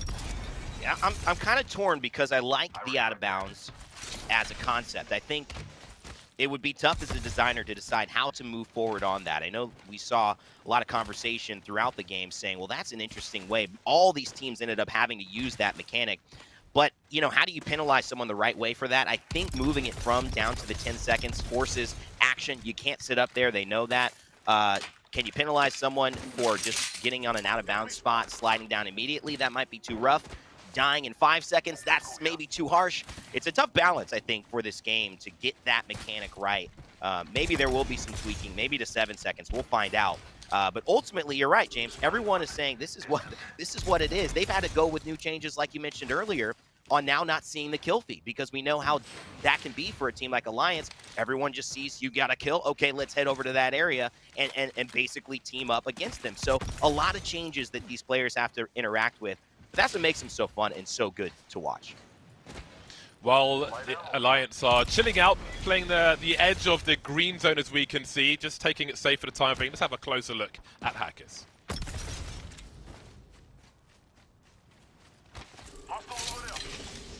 My name is John Håkansson. also known as Hackies in game. I've been currently competing with Alliance for almost 2 years. My role on the team is that I'm the IGL and captain. Growing up, I've always been playing in the competitive games. I'm a very competitive person by nature. This tournament is especially important to us since this is our first ALGS with our new teammate Yuki, so we definitely want to get a strong showing, see that our hard work has paid off and that we're still a top team.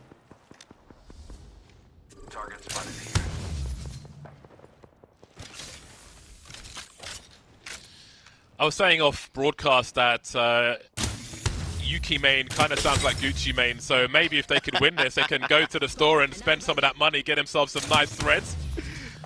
Or become a successful American rapper. You know, either Absolutely. way. There's two different paths there. I like both of them, honestly, as Hawkeys finds himself with a charge rifle up on top.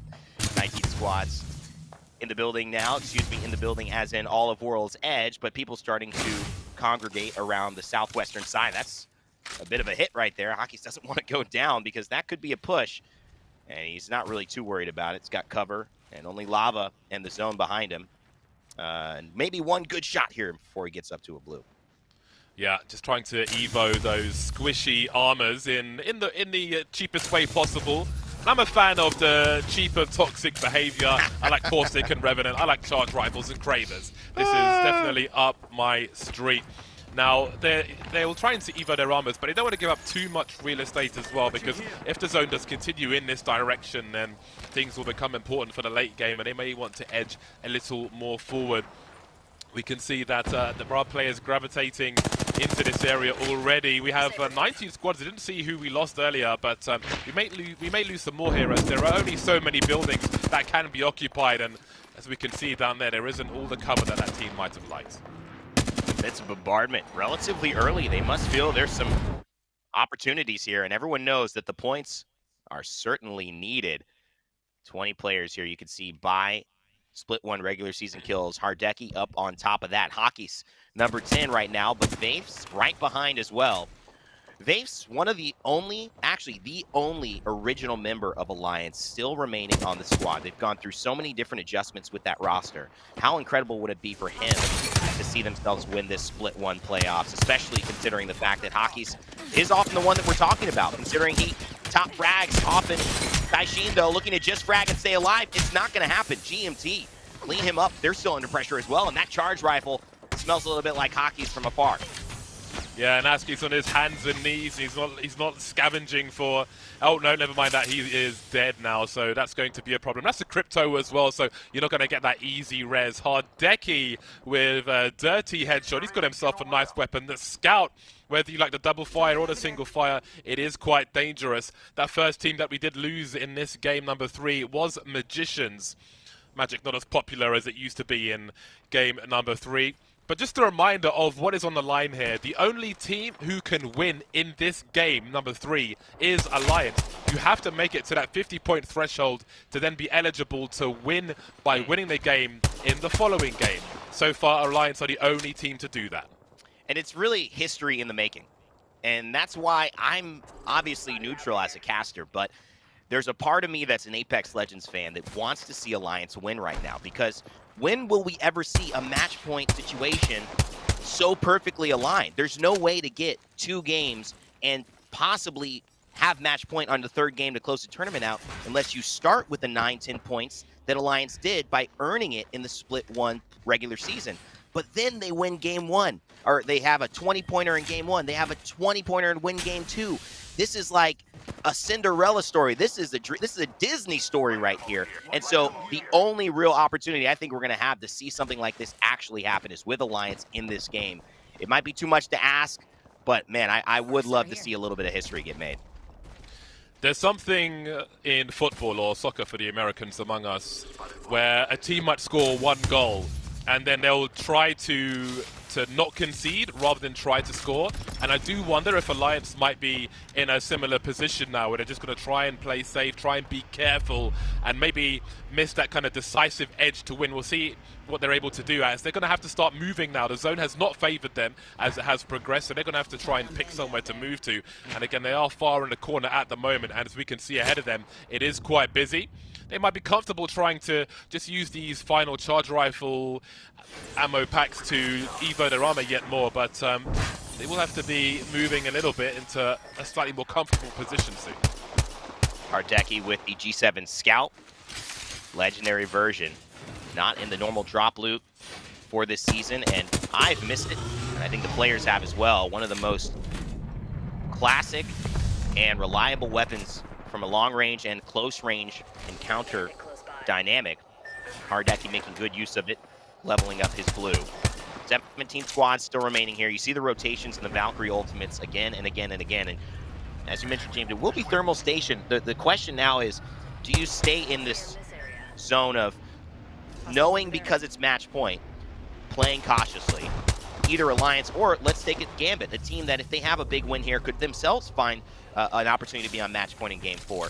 Do you play this slower? Do you play this a little faster? It seems like the pace has definitely shifted down to a slower level of play for the majority of teams here.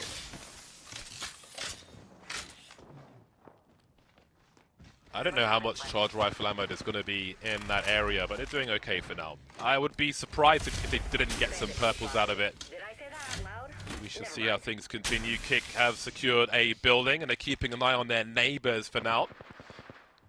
They can be friends for the time being, but they'll be enemies soon enough. 17 squads remaining. As we can see, in 20 seconds, that zone will start to close in, and things will become a little more uncomfortable for the teams that are still rotating. You know, they say keeping your friends close, your enemies closer. Apex doesn't really give you an opportunity to distinguish between the two. They're all close here in a final circle.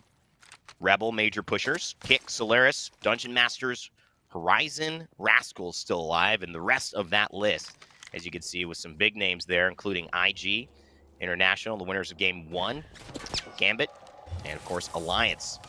Rebel holding high ground here on Thermal, which is a great spot to hold. Difficult to play late game, as the end zone doesn't always allow you to stay here, and rotations from here tend to be out in the open. But luckily, they've got the Valkyrie, and so a good decision there from Pierre, Noth, and Taylor to set themselves up for an opportunity here to say, if things do get bad, we've got a major relocation we can do, and all we really need is to get that Caustic in the late game. Enemy spotted. Fishing. Having a look around is the Rebel squad, looking at the climate around them. Now, things may get awkward for this Caustic player as we've got more teams rotating, and we can see that there is some high ground with another team on it, which may get a little closer as things continue to close. It'll be alright for now, just creating a little nest, if you will, and this is the main nest for Rebel up top. Yeah, it's weird. I'm not sure they're going to be able to hold this. They've got a Valkyrie up, and Pierre is kind of on the low ground here, so I think they're just going to go get Pierre. I'm like, what's going on here? I mean, Caustic alone, I felt danger approaching, and now they're actually just going to leave, potentially Noth, or do a little scouting before they head back around.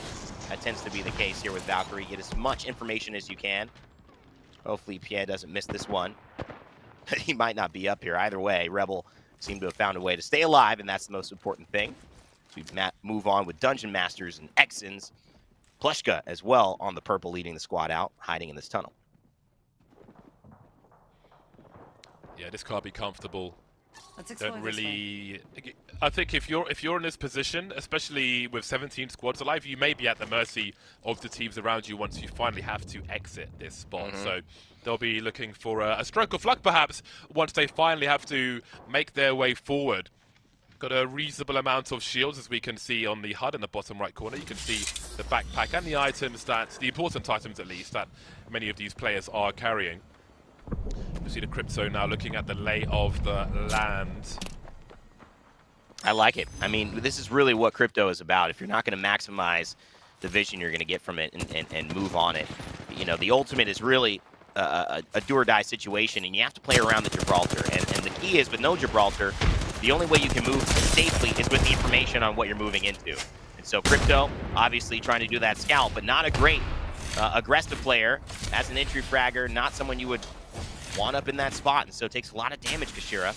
The scout didn't quite work out, and so they've got to hold up in this building, really relying on the Caustic instead of any outdoor fighting. And that's the difference between a team like this. They're really going to look to capitalize at the end of these fights and really kind of throw chaos into the spanner. Throw works into the spanner.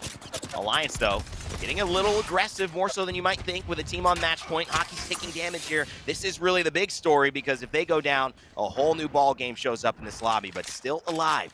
A chance to close out the tournament in just 3 games. Alliance could be making history here, but they're held up in a small building, getting their blueprint for how they want to handle this final circle down first. Yeah, they've got at least 1 to purple, but they will indeed buy their time and just look for rotations coming through. Rotations, rats, and people trying to hold around the corner. Oh, that's a nice spot. Definitely one to add to the notebook. And wait for that zone to continue now as, again, they are looking to play the late game. And I understand this. Like, if you think about Alliance, it's not about KP anymore. They only need to win the whole game. They could win it with 1 kill. So they'll just chill and allow these teams to eliminate each other, and eliminate each other they will. Down goes New. They are out, and we're down to 15 squads.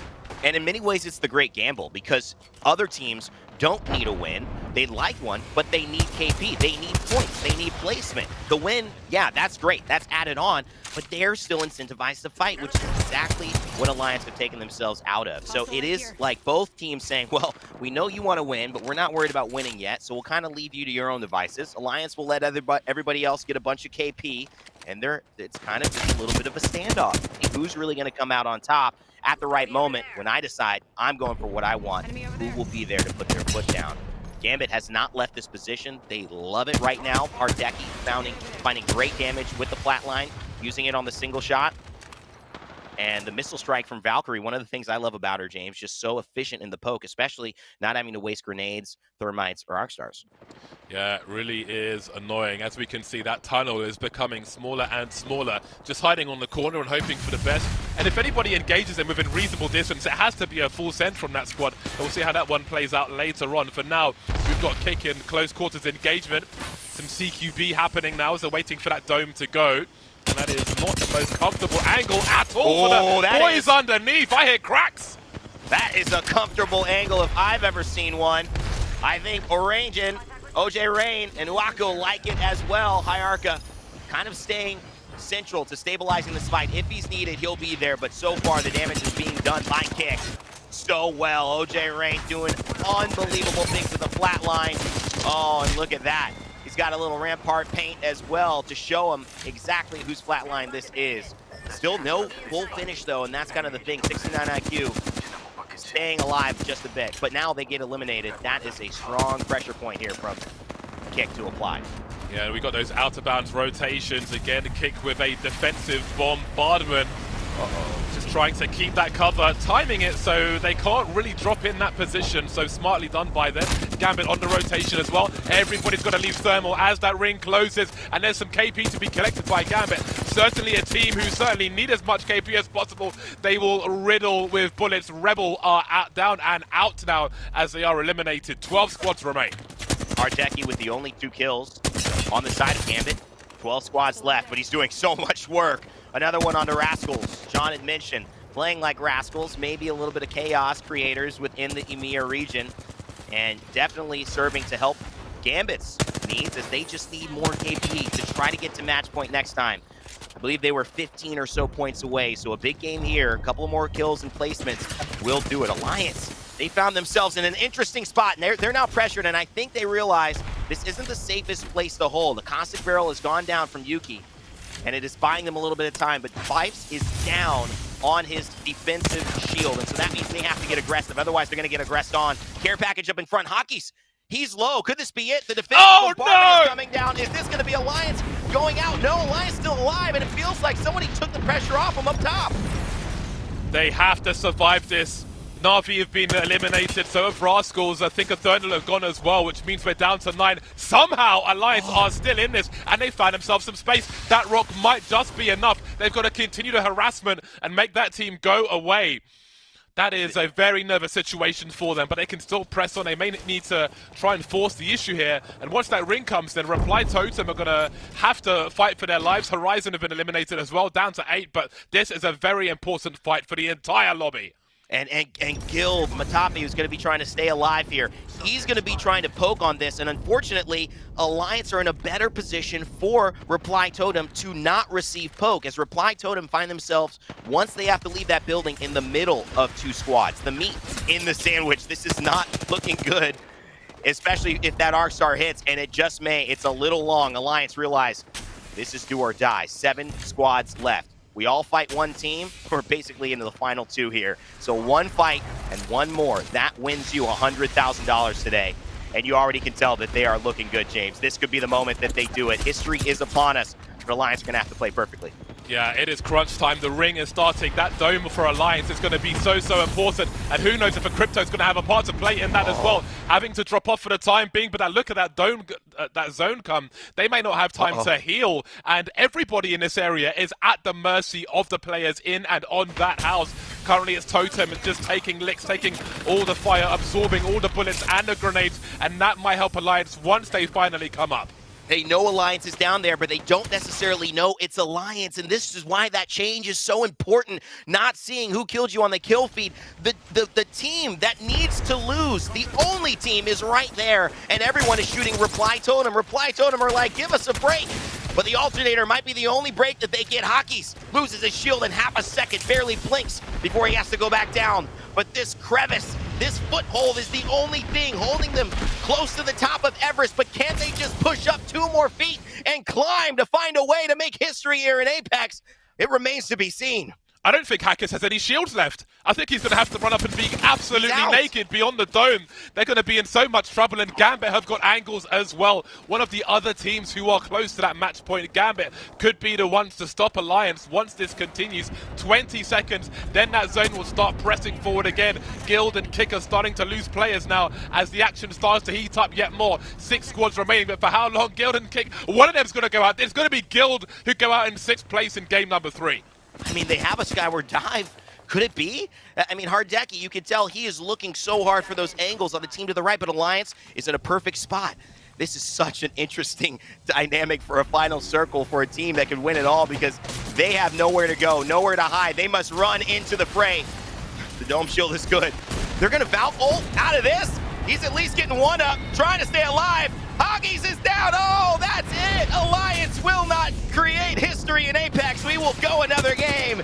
That's match point for you. But who will win? Reply Totem have been in the thick of things, James, and this seems like it's only getting thicker. Murder by drone in the no-fly zone. We've got 3 squads remaining now as Alliance are taken out in style. A butt-naked Hackers denied his launch. No SpaceX for you, buddy.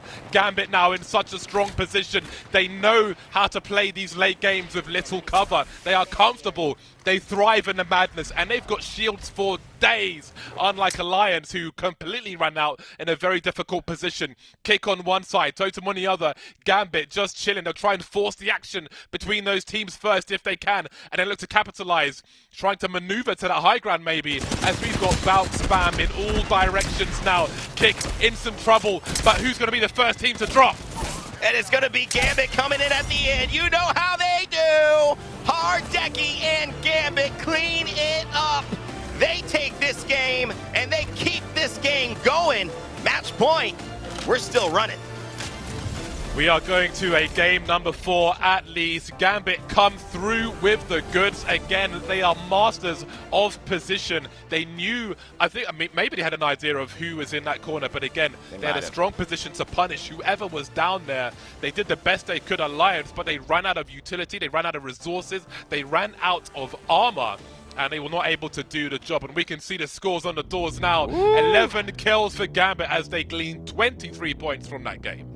And if I am correct, that should put Gambit at match point as well. What a story that we are developing here in our playoffs. It is the number 1 and number 2 teams making it in record fashion in games 2 and games 3 into match point already. So at game 4, we will have most likely 2 teams, the top teams, ready to win it all. Man, it was one of those games where you felt that Alliance were close. Like, it could have happened, but it just ended up being a battle of resources. Yeah, they were doing all they needed to do, which was absolutely nothing, chilling in the corner of the map, just admiring the 4 walls around them. But once it's time to move into the zone, they didn't have any position again. once the zone was against them, they just couldn't find a spot. They had to hide behind a wall, and Gambit punished them for that and then capitalized on their own position and took the entire game. They had a scout early on. They made good use of that, spamming and harassing, and maybe that had something to do with it, taking those shields away from the likes of Alliance, who had to try and launch naked. Wouldn't advise it. That doesn't meet any safety standards whatsoever. Yeah, that wouldn't work over American Air. I'll say that. You know, we got to keep our flight restrictions to the highest level of due diligence there. But unfortunately, it didn't work out for Alliance. It did work out for Gambit, and they played a heck of a game, as you had mentioned, from the start with the scout and the continuous level of approaching those fights, really picking and choosing. And Gambit have this weird way of always being able to show up third. Don't you find that, James? It's like they never the team that has to fight right away. And you're always like, really? You're going to let Hardeki sneak up again? And now he's got everybody with him? I mean, this is not something that can be a sustainable plan for the rest of this lobby if they want Gambit to not win the playoffs. So unfortunately, maybe fortunately, we've seen a lot of great work here. But to talk a little bit more about that work, we're going to send it back to the desk. We got to break this thing down. What a game. What a day so far here in the EMEA playoffs. You are absolutely right. Evan, James, thanks so much. Okay, here, let's start this off. Tom, I'm going to go straight to you. Alliance did so much right, and then at the very end, just a little bit wrong. Talk to me about how it is that we are seeing this team on match point after 2 stinking games. Yeah, as we take a look at the highlights from game 1 through 3, I mean, we're on record-breaking pace for so many different things. We're going to have 3 teams on match point. But to answer your question, I think that bar off the nail on the head. Alliance, did they turtle a little bit too much? They sat in the back. They were trying to play extremely passive-aggressive, a little bit conservative, and then all of a sudden, next thing you know, you're running out of resources, you're running out of cells, you're running out of real estate. Unfortunately for Alliance, they may have played that just a little bit too safe. Meanwhile, a team like Gambit, who knows that they need to put the pedal to the metal, win the game, pick up a lot of points, etc., they played how they typically do, owning a lot of real estate, playing aggressive, and just dominating the map. Onset, I mean, we saw obviously Gambit, Alliance, even at the beginning here, we're looking at teams that are doing so great in the leaderboards. Even IG, we saw 12 kills in this last match after they've won our first one. Talk to me a little bit about what we're looking at here in terms of match 1 through 3, because it really is such an interesting, it's so fast. I'm just going to say, it's so fast. Exactly, that was the thing I was going to take away from it, right? I don't know how we're here already. It feels like we've just started, and already we've got not just one team who were on match point after 2 games in Alliance, now you've got 3 teams who are on match point already, and only 3 games have passed. It has been a dominance from those 3 teams as well. You have to say Alliance, huge first 2 games, but even though they were going massive, Gambit was somehow on their heels, and so were Invictus. Invictus with that winning game number 1, which is a good KP, certainly helped them out, but Alliance, those performances in game 1 and 2, the amount of points they put on the board was it was astonishing to watch, to be honest with you. I was kind of blown away by how they managed to position themselves so well in these first 2 games, and then also recognizing where the advantage was right in this second game. They heard the vents being popped in those last moments, and Gambit swooped in, and I mean, Gambit were the team who was swooped in on. Alliance heard the audio cue, and they just said, hey, let's just go and kill them. We've got the advantage here. We're gonna take that moment to secure this win. But quietly, behind the scenes, we saw Invictus get that win in game number 1. Big KP in game number 3. And all of a sudden, we've got this kind of carnage happening. And we're only got 4 games have gone. I can't even get a sentence out at the moment. It's 4 games. And too bad for Alliance that this wasn't game number 3, because then we would have had a champion already. But Kate, Mark, we know that Apex is too good of a game for just this to end after 3 games. I mean, it's crazy as it would have been to have that record coming in for Alliance to win as fast as possible ever than we've seen in the playoffs. We know that teams like Gambit and Invictus, we know that the rest of this lobby is just really not going to let that happen. I mean, they know that they're sitting there in Thermal Station. They know how Alliance plays. Heck, they even know what skins they're wearing. They probably know what they ate for breakfast, okay? So that's how competitive these lobbies are. And now we are set up for such an interesting rest of our games now with 3 teams on match point after 3 matches. I love that setup for sure. I want to talk real quick. Let's bring it back to zones for a minute, because we know that can be sometimes the silver bullet.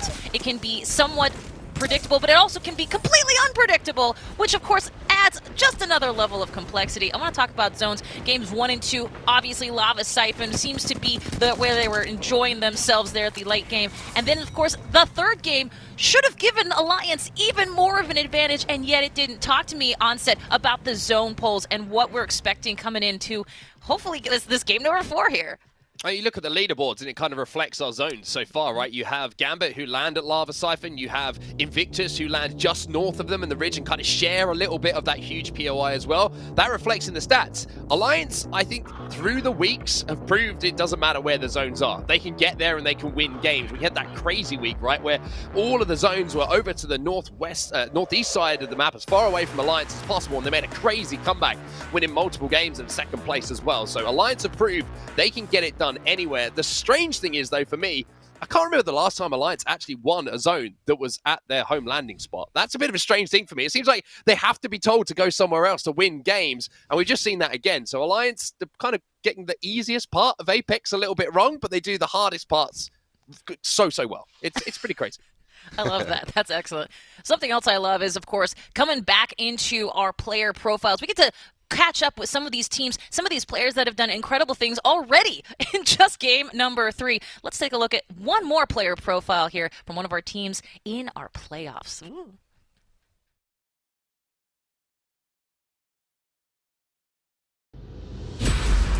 Big fight going on here on the northern side of the map towards Epicenter. It's going to be Kungarna. Hey everyone, my name is Martin Wongpro. I go by Graceful in-game and I compete for Team Kungarna.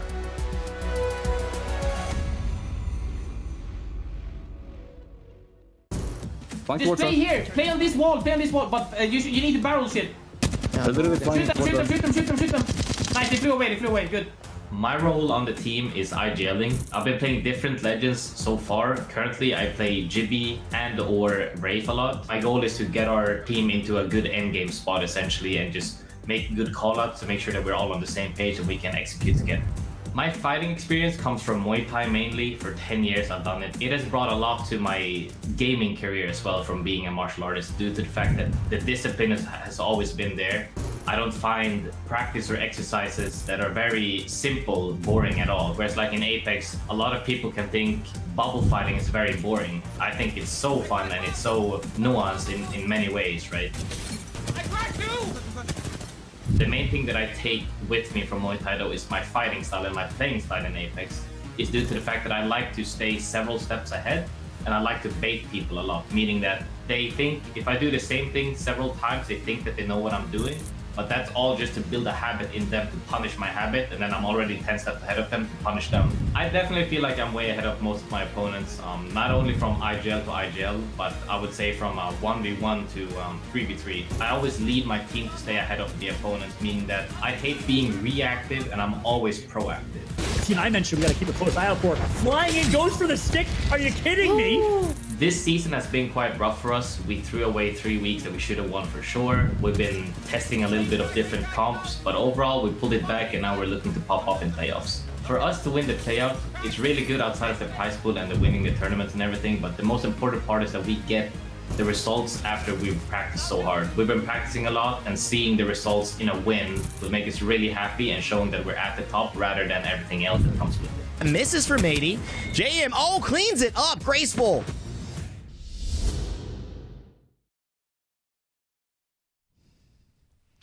Wow, what an incredible story and what an interesting perspective, Tom, from a guy who has his head in so many different places but has translated it into gameplay here at ALGS. One thing's for sure, don't get into a punch-out or a boxing match with Graceful because you just saw the training right there. You are not going to win. No, you are not. Hey, speaking of winning, though, you might be able to win because you can enter Lenovo Legion's ALGS Pro League giveaway for a chance to win a free Lenovo Legion 7 laptop. Go ahead and visit the Twitter down below. That's twitter.com/Lenovo Legion. The giveaway is going to run from today, January 22nd at 12 p.m. Pacific, already live, to January 22nd today, 12 p.m. Pacific. 12 p.m. Pacific until tomorrow, January 23rd at 11:59 p.m. Pacific. I can do math and clocks. It's the last chance to enter the giveaway. The winner will be drawn at the end of tomorrow's North American show. There's another plug for you. Come back and join us. So follow at Lenovo Legion for all the details and to see if you've won. Onset, seems like we're doing so many great things for all of our viewers here today. There's a lot to go through, and there's obviously a lot that's already happened. Yeah, I think it's time for everyone to just catch their breath for a few seconds, right? Because it has just been action after action after action. Kate's having to get all the links in because, you know, we were thinking this might be done in 2 seconds. You know, it's crazy over here, everybody. But we hope you're enjoying it because it has been some of the best level of Apex we're seeing from some of the best teams in the world. Absolutely. And, you know, we are seeing some incredible gameplay here from, as you mentioned, the best teams in the world today. But we also get to enjoy our incredible community. Our Apex Legends community has done some outlandish, fantastic things. And one member of the community is a fantastic streamer you're going to want to see more about. Take a look at this. My name is Princess. I'm a streamer. 5 years ago was my first time ever streaming. It was my hobby for a while, and then I went full-time streaming about 2 years ago. Being a woman in the community is hard sometimes, and also being a woman that doesn't use face cam, people are always like, let's see what you look like, but you also get a lot of respect. My love for streaming stems from a positive community. I didn't feel comfort in my life for a very long time, and they gave me that comfort, and they give it to me every single day. They never fail to say, you know, I love you, and you know, I care about you, and you're doing great. Like moments that you're maybe not at your peak, they'll literally sit there for hours and tell you, you know, everything's going to be okay. And that's just something that you don't find in general, you know, in life. Like it's hard to find people that really care about you. I've grown a very, very strong relationship with my parents through streaming. My family loves my community. Like they talk to each other in my chat. My dad goes in there and says hi. What made me more recognized in the Apex community was my #1 Loba. I was #1 Loba season 5. I had 30,000 kills in 1 season. That was where I gained a lot of respect for being a streamer because I was streaming 18 hours every day for 3 months.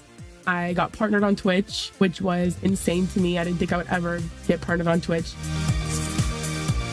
My biggest thing that I've learned is thick skin and work on yourself and work on your community and try not to worry too much. If you enjoy streaming and you love it, you will learn how to let things go and just live at peace. My name is Princess. You can find me on Twitch at 8 p.m. Eastern almost every night. You're welcome to join us. I'll see you there.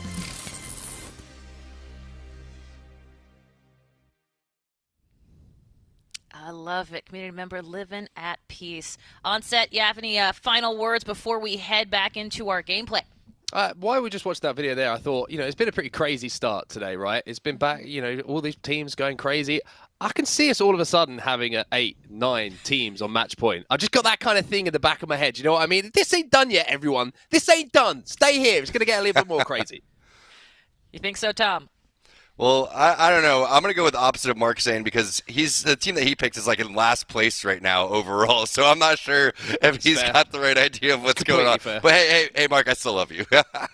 Well, there's lots of love here for sure. And there's a lot of love still to come. We've got Vicky, Kitty, and Fallout giving us our next game here, match number 4 in our ALGS Split 1 EMEA Playoffs right after this. See you soon. Они идут. Ебанок, класс. Убил, найс, лучшие, блядь, мои солнышки. Monster Energy, the official energy drink of the Apex Legends Global Series.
Welcome back, everybody, to the Apex Legends Global Series EMEA Split 1 Playoffs. We are live in the dropship. Fallout joined alongside Vicky in what has so far been a historic playoffs and championships from what we've seen in the grand scheme of Apex Legends. 3 teams at match point after just 3 games has never been done before in EMEA or North America, Vicky. Absolutely insane. You and I were looking at IG and Gambit right before that game 3. We knew that Alliance was at match point, but to see these 2 teams right behind them, well, now they've been able to build up that gap between themselves and the following teams right after those top 3 spots. So with 3 teams at match point, Fallout, it could be anyone's game ending right here. We're going to have to see as we follow through with Alliance, IG, and Gambit. That's right. And one thing that's important to point out, I don't know if causation equals correlation or the opposite of that, but the 3 teams that are at match point all dropping south. That's Gambit, that's IG, who split Lava Siphon, and Alliance in Thermal Station. We've had 3 southern zones. Will we see our first northern zone? To be determined. We'll find out. We don't know why zones tend to seem to drop south in ALGS. There's 11 possible zones that could drop south and 10 possible zones in the grand scheme of things that exist in the game, coded into the game, I believe, that could drop north. So for some reason, we get a lot more southern zones. We'll see if that's the case here as we're on board with our champions. From game number 3, it's Gambit Esports. It's absolutely insane, especially when a lot of those northern squads have to be able to use that redeploy in the middle of the rotations. It could be cut off here, but in a great spot here for Gambit Esports, they have that beacon in that middle building. They're going to be able to take control over a lot of the loot here within this area too, but they're on a momentum run right now. They were playing out of their minds in that last game. They're looking to replicate that too. Finished game number 3 as the winners with 14 points away from being at match point, so they were able to pop off in that final game, purposely putting themselves in the middle of the chaos at the perfect time too. Yeah, that's right. Incredibly impressive performance from Gambit. Not just last game, but honestly the last 3 games. We saw it in the highlights, and T-Squared and Onset kind of broke it down on the analyst desk. But consistency, really, really good job navigating a difficult few late games in terms of just a lot of duress that they were under. Not so difficult in the fact that, well, 2 of them pulled right to them in Lava Siphon with Southern Zones. As we'll take a look at the map here, I'm not sure if we've seen yet. We'll take a look at the map to see where this zone is going to be pulling in game number 4. That is the most important question here at Bay, but for now, we got Gambit, we got Guild Esports, we got a few teams looting up and just kind of chilling. The Guild also just getting ready here over on the northern side of things. You see so many of these squads already trying to go in for those rotations. Skyhook uncontested too. Solaris going to be able to loot that up with 69 IQ over at Trials. But look at this circle here, Fallout. You talk and you shall receive, with Geyser being that middle point here for a lot of these squads to be rotating in that northern part of that circle too. Yeah, this is really interesting. And where is the zone going to pull in Geyser is the question. A bit of a unique zone, something you don't see too often in scrims is a far east Geyser zone. This is right on the 50-yard line of the map. So not necessarily north or south, pretty neutral. We'll see where it ends up pulling towards. But look at IG, such a fast rotation over from Lava Siphon. They already find themselves in a power position over at Geyser. And one thing that's important to keep in mind, in this lobby, no teams are dropping Geyser, at least I believe. So Geyser is one of the free POIs, which all these teams know that, obviously. They've done their preparation. That means they can loot, rotate fast. The fastest to rotate are the ones that will be awarded. Interestingly enough, Rebel still looting over in Lava City. They like to play a little more edge, less fast rotation. We already got major pushers there. We already got IG there and a variety of other teams. I'm wondering here, with IG having the information that Gambit was sharing that space with them, that they just wanted to prioritize positioning, and Rascal's actually in an early fight already. You see Alpha now trying to put in some of those shots early on, forcing out the dome early themselves here, hoping that the rest of Rascals could actually engulf this team, but they've already secured the inside of the building. Take a look at some stats here. Our Decky and Hockey's on top in terms of overall damage. Split 1 regular season, of course. Our Decky the damage leader. It shows. Oh my gosh, though. We got a big fight here. Rascal's on screen. It's going to be Alpha Draft who goes down early to the hands of XNs. XNs poked his head out, said, "You're not going to contest here." The moment he had a grenade in his hand, it was the Arc Star, and now look at how the tables have turned. Rascal's out of the fight so quickly, too, when they were forcing Lumi now inside of that building, saying, "You're not going to be running away here." It was Dungeon Masters that come out on top, and another team now seems to have situated their way into the fight. Yeah, Rascals drops Epicenter typically. Dungeon Masters drops Survey Camps. This is a really common northern fight. You see it in scrims often, especially the way that Rascals likes to play. They like to play fairly aggressive, take their fight. I say fairly aggressive, very aggressive, take their fights. And that's why we see these two teams kind of skirmish early often. But for now, Rascals will survive. They'll just scurry their way away. And, one squad overall Actually, sorry, Rest is just taken out, I believe. 3 kills picked up here in the hands of Guild. It was Oh, sorry. Solaris who My bad. actually had Dungeon gotten, Masters. they had gotten a whiff of the fight going on over there, and they're actually calling the shots on just disengaging in this situation. Solaris, congratulations to them. They were previously Lasita Fawns, and now they're just going to be rotating out of here. And, you know, now with a lot of these squads already at match point, you can imagine the pressure going on in Solaris' head as they make this rotation over at Fragment. They see that they want to prioritize the circle instead of trying to take that fight over at Survey Camp. Yep, wise decision from them. Solaris, of course, drops up in Skyhook, east side of Skyhook. They split it with 69 IQ, who drops on the west side of Skyhook. So faster rotations than we've seen 69 IQ make from Skyhook. They like to take their time looting, especially with the point you made last time of the shotgun bolt being in the replicator. Opportunity to craft up, take your time, make sure if you have a shotgun on your team, everyone has a purple shotgun bolt to leave, to be well kitted, to be ready for mid-game fights. Oh, but we know right here, this congestion spot leading from the tunnel into Geyser is going to get packed up shortly with Guild Esports now making their rotation. And they're looking nice here. They got the purple Evo, the 2 blue Evos. They've been putting down some shots as well as they also have the portal if they do need to reposition. We already saw there was already 3 to 4 squads infiltrating the Geyser area. So Guild Esports are just trying to hold this tunnel to try to push out any squads rotating from the northern part of the zone. Take a look at the leaderboards and standings. Scars currently in last place in this lobby. Not what you'd expect from them from a playoff, and obviously that's the story of this season. Scars not the best performance in the regular season, but they'll make it. They qualified, of course, for Split 2, so we'll see if they can bounce back then. But right now, the biggest story, if you're just tuning in, it's match point Apex, baby, which means we got 3 teams currently on match point. They've reached the 50-point threshold, which means if they win this game, the tournament is over. The playoffs are done. Fiend. Deliosa. We'll see what happens here as we're currently watching to see if Invictus or Gambit or Alliance can close out this playoff in 4 games. Again, something that is historic, never done before. Yeah, absolutely. Just as you highlighted, Follow, it's just absolutely insane to see 3 of these squads already after 3 games sitting at match point in the EMEA region. I've never seen that happen before here, and EMEA is looking to make records here with Alliance now making this rotation. Hockey's still on that. Crypto is going to be able to try to figure out where he's going to be able to rotate here, but they are going to have the intel of the beacon without having to overcommit at the same time too. So they're just inching their way forward to try to get into that next circle, but they do know it is going to be pulling towards Geyser. You can see the pings. Yep, Alliance, the team, obviously with Crypto and Gibraltar and Valk, likes to take their time in rotation, so we'll see how they play this rotation. We'll jump into our first listen-in with Alliance. Bandit in my sights.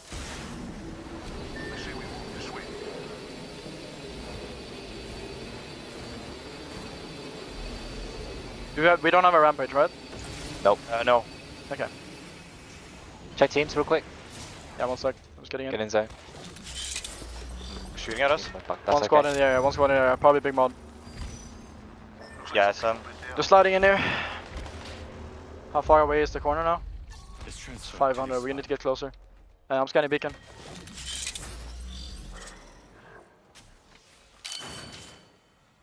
Only one squad in the area.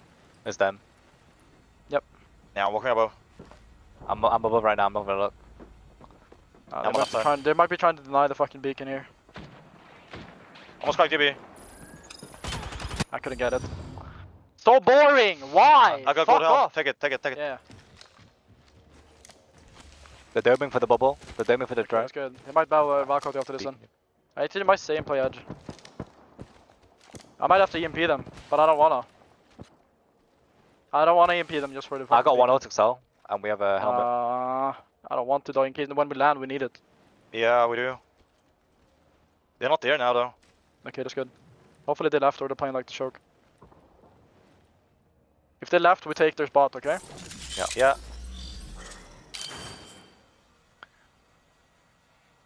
Serious squad, walk, move up. Okay, moving. The back Yeah, yeah, move up. Serious squads. Let's pull in the back, we definitely want those spots. Look at it, look at this fucking stone. Yeah. They're probably going there right now though as well. Yeah, they might take one of the spots. Okay, it's fine. We just take it back of the big mod. Back up big mod and we go for it. We have an enemy. If we don't find anything, we take this room and coexist, okay? If both spots are taken, we take that room and coexist. Okay. But I think we're gonna have to take the back building spot. When you say both spots, we want to iron the beacon first, which is probably taken, right? Respawn beacon first. Yeah. And then back here, is it? And then back here. Okay. Remove pings. Just follow my pings. Yeah, Go. copy that. We need the faculty. Okay. Faculty? Oh shit, Go. sorry. Hello. Valk.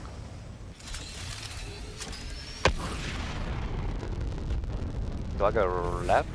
Yeah, go left, go left, go left. Dip once. Dip again now. Look at respawn. Definitely someone here. Okay, take this in. I fucked up. I'm landing a bit slow, but should be fine. Land here. Yeah.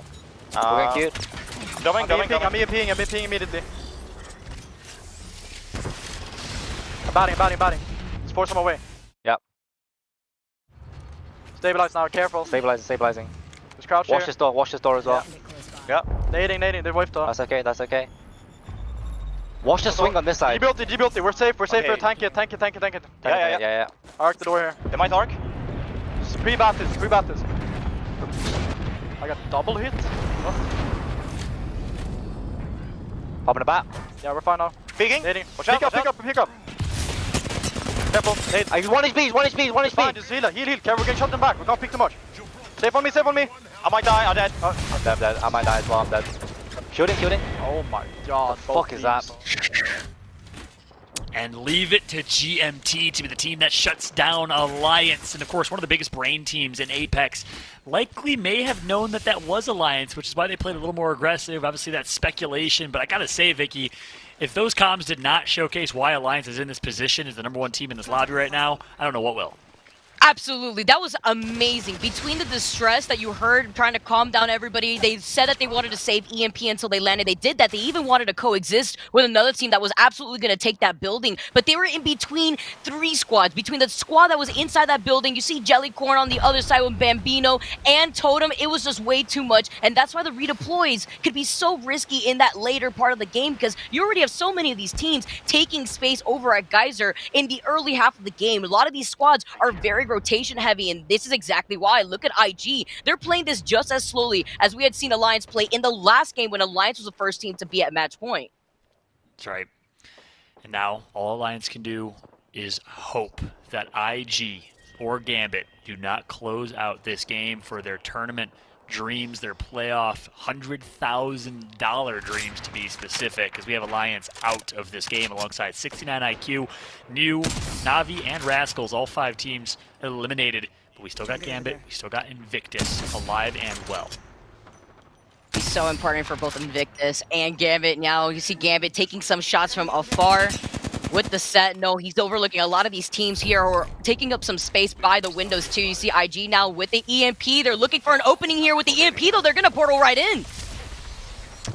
And here it comes. Invictus getting in some hot water. The portal's going to come through. They take a fight. They take it with aggression, and they take out KNG, eliminated from this lobby, and will port their way back into safety. Well played right there from Invictus.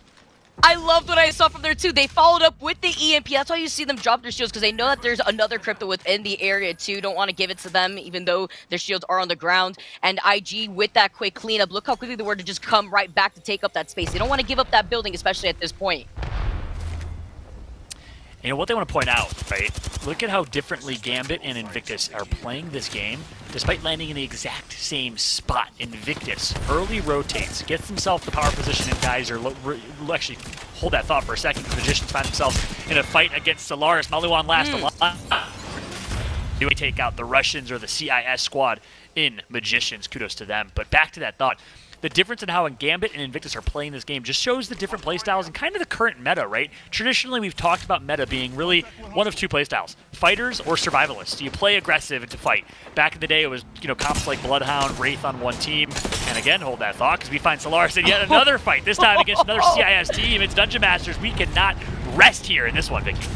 And Lagger with a quick scope there with the longbow. You saw him drifting right there too. They are controlling this choke point. We were talking about choke points before, though, leading into Geyser. This is definitely one of those high air ground areas that Solaris are going to be able to take control leading into the Geyser spot too. They want to have the high ground, and they do have the advantage here, as well as 7 kills in total. So Solaris is on a different level going into this game number 4. Yeah, take a look at this new overlay, courtesy of PGL. We got 17 kills. That's what that icon at the top right is. You won't see that in game. This is a ALGS broadcast overlay only, but 7 kills overall as a team, cumulative across everyone. This is a good game so far from Solaris. The question is, can they finish? That's where they've been struggling a little bit so far in these playoffs. They do have the high ground, though, overlooking Geyser. You see some shots being taken at Solaris, but they have that natural cover with the rocks dancing right around it. Look at Horizon, though. They see them in their sights. That's another squad that's trying to take some shots at them. And with some blue Evos, they definitely need to rack up some of this damage soon. Yeah, Horizon, formerly known as Top Dogs, one of the few teams that are an all-one nationality team, and that's an all-Finnish team. I believe the only 3 Finnish players in this entire competition, but now look at this Gambit against GMT. Can GMT be the team that ends the day of 2 of our match point teams? We'll find out here. We got a big fight coming on. They're walking up on the Alliance. Death Boxes too. They see the graveyard. They're like, wait, let's not be exactly where Alliance is sitting right now. But with these grenades, it could be absolutely lethal here. GMT holding on to the inside of that building, but with the caustic composition, they can't even push in here. Yeah, good luck. And this, you ever heard the phrase, history repeats itself? Well, we might be seeing it right here, but the difference is, guess what? It's Hardeki. Still manages to stay alive for now, but you wonder for how long. Leogri able to just crawl his way to survival, but for now, doesn't want to necessarily cue that revive, because obviously audio cues might get him killed. Taking his time here, and guess what? A drone is going to come through. That's likely going to be Nasky with the drone, and yeah, goodbye. Good night, Hardeki. See you later, Gambit. It's all up to Invictus. Oh no, the drone, it snitched. They hate it, but you know what? It is what it is here. Now IG2, they're in a great spot, but they're sharing this building. There's a squad right above them who burned out their dome, but they're in the line of sight of everybody who've been controlling both sides of the building to get knocked. And IG's like, that's none of our business. We have no idea. We don't want to get in on that action yet. They want to hold that space now with that circle pulling more closer to that east side of Geyser. I have to give major props. If there's any team that's going to shut down the top 2 teams right now, it's going to be GMT. Formerly the Nasky, Strafey, and Dell squad, Summer Circuit champions, have won 4 or 5 championships as a duo. That's Nasky and Dell. They're looking to do it again here, and so far so good. They take out 2 top teams. Let's see what Solaris can do, though. They've been rotating all the way from the 50-yard line, that central choke point coming from Fragment. Joke's going to get some good shots in for now, and really, really good teamwork overall from Solaris. And they want to keep that momentum up. This is a very momentum-heavy team. We saw it earlier on in the playoffs, but they're getting some shots taken at them by Horizon now, who has found Lagger right underneath the crevice of the building. They have some shield swaps that they can work with, too, with a lot of these fights ensuring up closer, up on those buildings by Geyser. But Solaris have now lost their Abinu, and now they're looking to try to claim that with Solaris losing that 1 member. Now make it 2 with Lagger going down, too, to IG. Yeah, Wraith difference showing right now for Horizon and for Invictus, was able to get 2 or 3 kills earlier, courtesy of a Wraith portal. The mobility, the rotation, so crucial. Nice triple take action from Ruabe. He's putting in work, and here comes the port for Horizon. Keep in mind, Invictus Gaming is the team we want to keep an eye on here. They are the only team at match point. They are the rising stars of this season and ALGS Year 2. They've looked so incredibly strong, led by Bryn, of course, as their Slayer, their tip of the spear. Noise is the IGL of this team. Invictus Gaming has quietly just become a top 3, top 5 team in EMEA with a chance to prove that they are top 1 right here. Ooh, and look at this, the EMP, and deletes the dome to get a knock. Bryn is on fire here. This is such a great spot for Invictus Gaming. Again, this is the last team that is still alive in our lobbies at match point right now.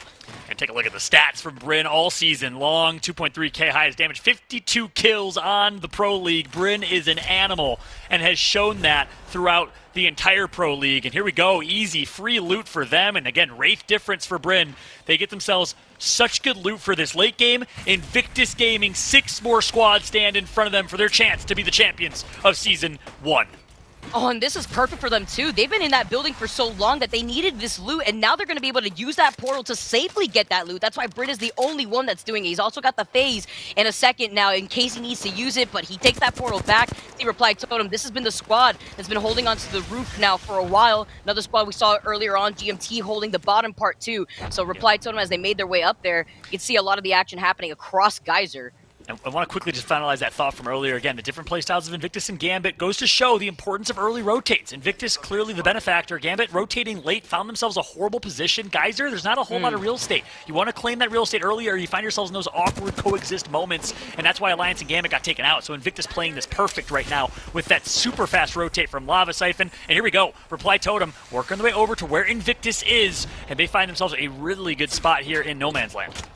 Oh, but now maybe with that early rotation, you still got 30 seconds here as they're going to be inching their way closer to the circle with the Ring 5 now closing in right behind them. Going to take a huge chunk of damage. The pressure now on for Reply Totem, but they see that there's a squad that has them in their line of sights, and there's a caustic knock grenade potentially surrounding their portal too.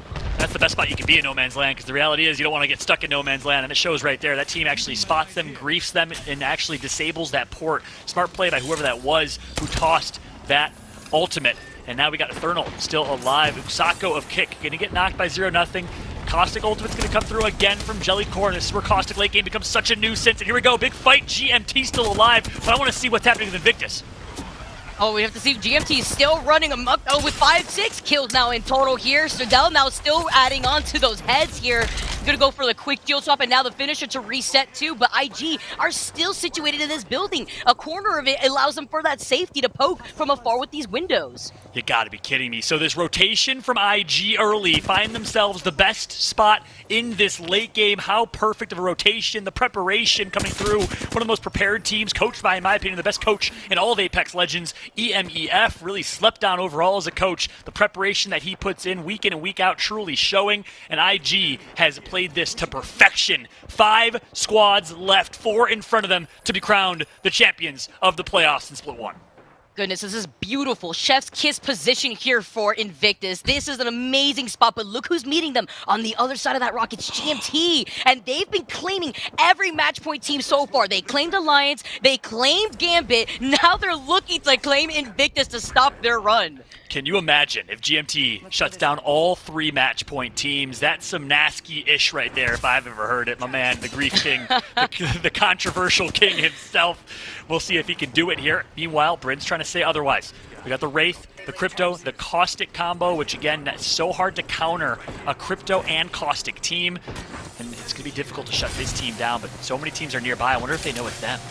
No. Oh my gosh, they're blocking their only way out. The only one that doesn't have to take that damage is Blast as he is on the Caustic, but look how they're taking the roof. They're just going to have them in their clear line of sight unless another team tries to contest GMT. And yeah, they're hard GMT's still finding these kills. What? And yeah, GMT actually might be helping them right now is GMT by putting in work elsewhere. They have a team right in front of them. They got to win this fight first. Here comes the fight. Great shots put in by Bryn. He is a monster. He can't be stopped. Bryn clean wipes the entire squad. Invictus survives. They get the shield swaps, and they're still alive. Here's the ultimate. It's GMT versus IG for the win. Oh my gosh, the portal not going in. They've managed to go around the rock, but Bryn takes way too much damage. He's forced to go in, and he's inside the shield too. He's inside the circle, my bet here, and Bryn now having to play this fight with cover. 3v3 fight. Bryn's getting put in work. Great damage put through. Cleave's going to go down. It's actually Major Pusher's alive. Bryn puts in work with the shotgun. One member left. It's Blast. Has to go huge. Blast in a 1v1 for the bread. Blast does it. He hits 1. He hits 2. Looks for the 3rd and final shot. But Blast needs to clutch up here. Pushes wide left and looks to shut this down if he can. Is just frantically looking for the last member alive in a 1v. And he gets a good first shot. But no! He gets shut down in the 1v. Major Pusher disables the IG victory. We're going to a game number 5. I'm shaking. I'm shaking right now, Fallout. What a game that was. Invictus Gaming had victory in sight, but we have to talk about the nerves too. That was so close. Major Pushers, they keep this playoff going here in the EMEA region. Insane. And I don't know how much HP that last member of Major Pushers had, but it had to be less than 50. I mean, Blast with 100 total HP was in such a good position to win that, but is not able to do it. Perhaps the nerves, perhaps just a clutch play from Major Pushers, who we know are clutch players. But instead, they get a 22-point game for MP. That is massive, Vicky. I'm just catching my breath here. Major Pushers, they stop the run from IG. 10 kills for Major Pushers, by the way. They cleaned up most of those kills at the very end right there too here, Fallout. So Major Pushers now, they're going to be able to skyrocket in the overall leaderboard to see how many points that they were able to claim within the last 4 games now as we finish our 4th game of the day. Yeah, Major Pushers had 10 points going into that one, so wasn't anywhere near consideration for match point. A 22-point game will put them at 32 overall points, so that's obviously going to help them in the grand scheme of things. This is a team that we know has the potential to clutch up at any moment. They've been a consistently performing squad for the last almost 2 years now in ALGS, since the online tournaments, Fido, Ranches, and Cleve. This team shows up when it matters. They are a team that you have to keep in mind as a high top contender. 3 great performers, 3 great individual players, and it showed right there in that 1v1, Vicky. Absolutely, and keeping your cool is all the name of the game, especially in moments like that. It is so important, and I love the growth that I've seen from major pushers. They had struggled a little bit in qualifiers until they won, I believe, the third qualifiers back in the day, and since the playoffs, they have been popping off, and now here, or rather in the Pro League, they've been popping off, and now popping off in the playoffs here, as they're going to be able to move up. You can see they moved up 8 spots after that win with the amount of KP that they were able to secure. Massive. So still 3 teams in match point overall, 71 for IG. Keep in mind, obviously, the teams with that target over their point score means they've reached match point threshold. All they have to do is win a game, and this playoff is over. IG gets second. The dance continues, but keep in mind the placements also matter because whichever team wins obviously gets first, but based on your points is where you'll place after the fact. Also important to understand is teams are also fighting for seeding points for the ALGS championships later on this year. That is a crucial component of this as well. The top teams in seeding from split 1 playoffs and split 2 playoffs will qualify for champs, where we are of course going to have a massive prize pool. Crazy to think anything can get more massive than this $250K EMEA prize pool, $1 million+ prize pool for the playoffs, but boy oh boy, this is just the beginning. Absolutely, and there's still that big gap between the top 3 squads and all the other teams trying to fight for their place and having the match points that they need to be able to take a game themselves. But so we still have those 3 teams still sitting at match point, still more opportunities for those teams to try to make a workaround. But again, IG, they were so close. Hopefully they don't let that deter them going into the next games, because again, they were just in the perfect position. But at the very end, major pushers, they want to see these playoffs keep going. Insane. Absolutely insane. You got to give your hat off to Ranches right there, the Wraith player for Major Pushers, for keeping this thing alive. We're going to jump to a quick break, but when we come back, game number 5 is around the corner. We got Rain Day. We got James Bardoff to call the action right after this.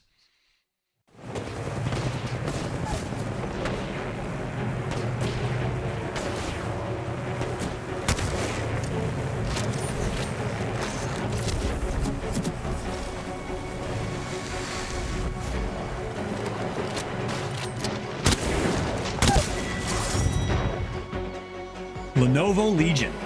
Gaming PCs that are stylish on the outside and savage on the inside. Lenovo Legion is the official PC and monitor of the Apex Legends Global Series.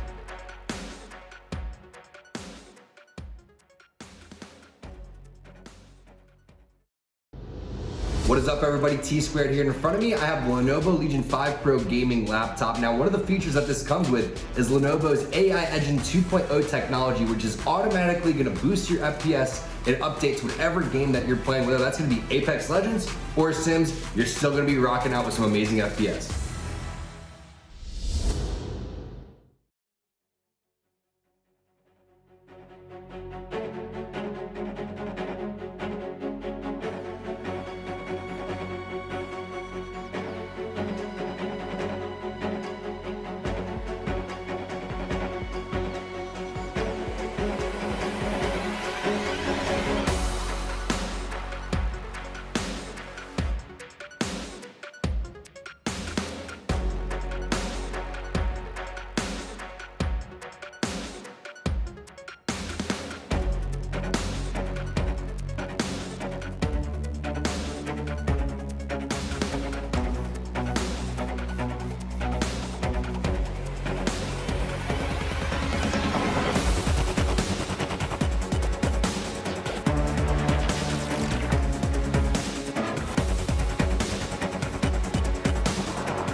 A moment we probably all won't forget for a while. Bryn having the opportunity alongside Invictus Gaming and the squad to clean it up, and the entirety of a 1v1 decides it for both teams to allow major pushers and ranches to keep it going. We are here because of that man right there. Otherwise, I would have been walking down the street. I would have started my Saturday. So that's how impactful that was, changing the lives of many here, James. And maybe for the better, because we have a lot of teams who have played really, really well. Would have been kind of rough to see Gambit Alliance with the strong performances thus far just have no shot it to be over like that. Indeed, and shout outs to GMT as well, the gatekeepers in that game. I love the home invasion towards the end on IG. Didn't get the job done, but that was really, really exciting. And they were in such a bad spot before they even got down to that 1v1 as well, with the caustic gas in there before the home invasion came through. As we can see, there's still catching up to do on these top 3 teams. Again, the crosshairs there telling you who is at match point. Invictus Gaming, Alliance, and Gambit. All 3 are still the only ones capable of taking a W here in match number 4. I think that gives the viewer at home hopefully some perspective on how good these teams are playing as well, because Kick, Guild Esports, major pushers, you've just seen them have strong moments here in this final game. You've seen them be relevant, tons of kills, not even at match point. Alliance, 2 games got to match point. We're talking about teams that know how to get it done. They've proven they're lethal. They are proven that they can get to the end. Now it's just a matter of executing. Sometimes you can train, you can practice, you can prepare, but you got to go out there and score. Whether it's a sport or whether it's an Apex, you're going to have to get it done. Put it all on your back and say, we're going for it. And 1v1s like that are what make this esport come alive. We've got a chance here in Game 5 to see if more moments like that will occur, or if things will settle down even more and allow the rest of this lobby, some new contenders, to rise up to the top and stake their chance at an opportunity for glory. That last game going down to the final shot. 1 Peacekeeper tag away from 100k, but it wasn't to be. We move to game number 5 here. Now we'll see if one of these 3 teams can get the job done. I think there was learning to do from Alliance after their first match point match, where they found themselves out of position. Although they were in a similar situation last game as well, when they went to the back of the geyser and were eliminated by GMT. They'll definitely have position as a focus. And there's plenty of rotation to do, as we have a west-facing zone this time. You know, James, you're a watch man. You know, I'm wearing my watch because I'm joining you on cast here. I thought we needed to keep the synergy strong. I want to ask you a question about timing. What is the significance of this game right now? Because we feel like we might be more of in a turning point. We're either going to kind of climax towards the end, or we're actually going to start letting a lot of other teams find their way. In terms of timing of this overall tournament, how important specifically is this game to the cadence of how this thing is going to end? Well, in terms of timing, I feel like Alliance may have aged quite a bit in these last 2 games. But again, I think with respect to timing, it's about how quickly you learn the lessons, because when you're playing at match point, you're playing a different scenario entirely to the remainder of the lobby.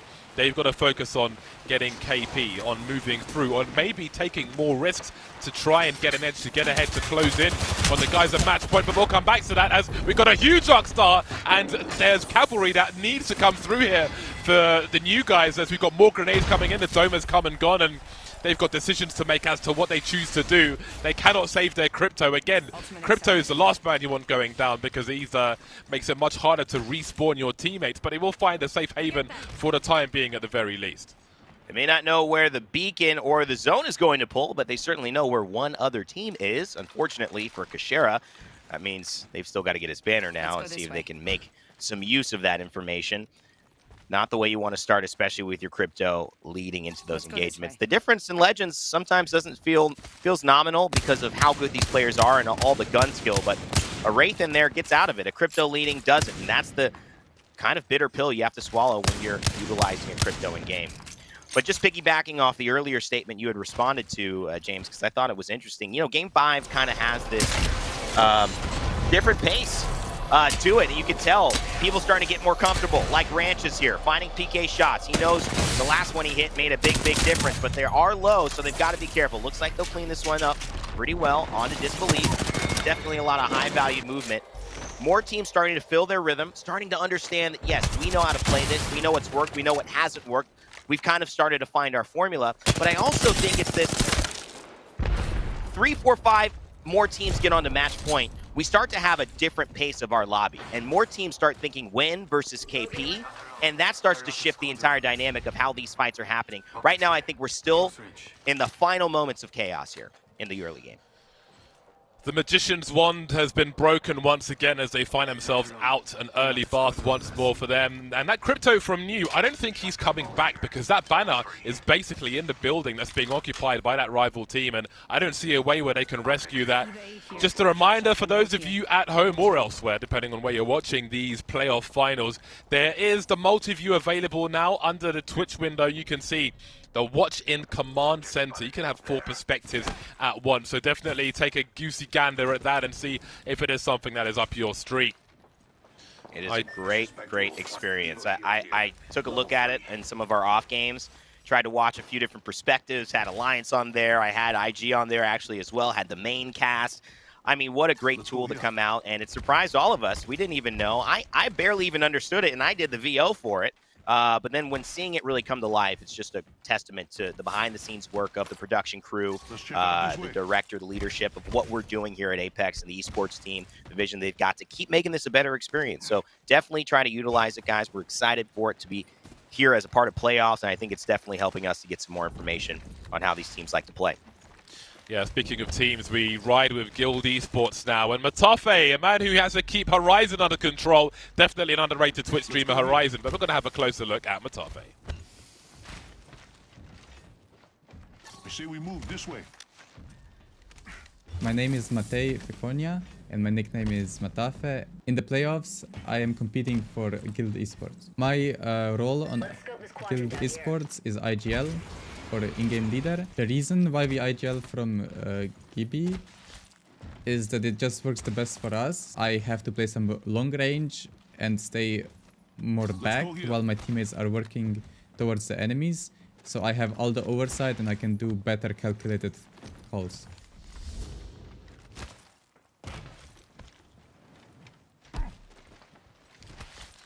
Another great streamer is Matafe, a man who will give you fantastic answers if you ask him any questions in his chat.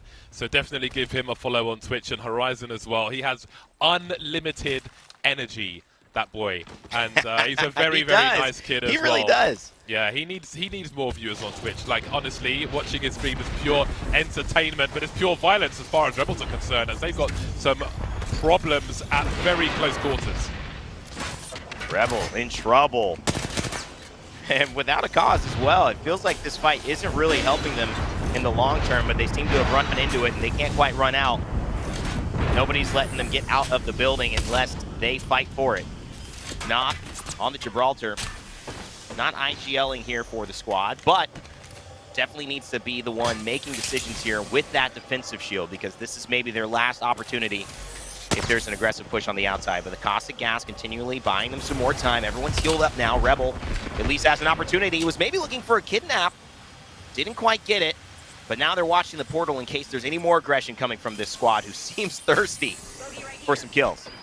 If another grenade came through while that thermite was up, they would be very limited in where they could move around with that portal just standing there. So they will maybe be relieved that things have calmed down for the time being. They were all cracked earlier on. Using the caustic barrels for area control allowed them to get their shields back up, and we'll see how long it longs as there's more trouble, and their resources are going to run out if this keeps continuing. Well, I mean, this team is saying, I want you. There is no doubt about it. And there's that defensive shield. This is his last kind of opportunity to stabilize here, especially since the caustic gas isn't working against the ordinances. But they will run out eventually, so they just have to keep buying time. This push is not going to be so easy.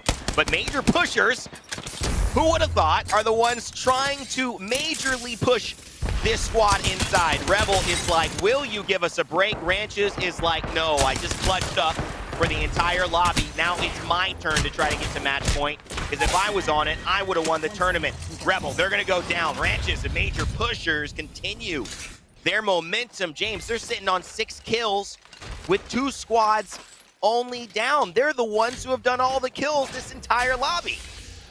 That revved up Rampage causing all kinds of problems, allowing the Mastiff to just glide in there and clean up afterwards. And indeed, that logo in the top right corner tells you how many kills the whole team has, if you are wondering. So it's a new addition from the boys and girls at PGL. Very useful one for us here in the commentary booth as well. Now we've got Alliance rotating. We'll see if this is going to be a more successful one than some of their previous attempts.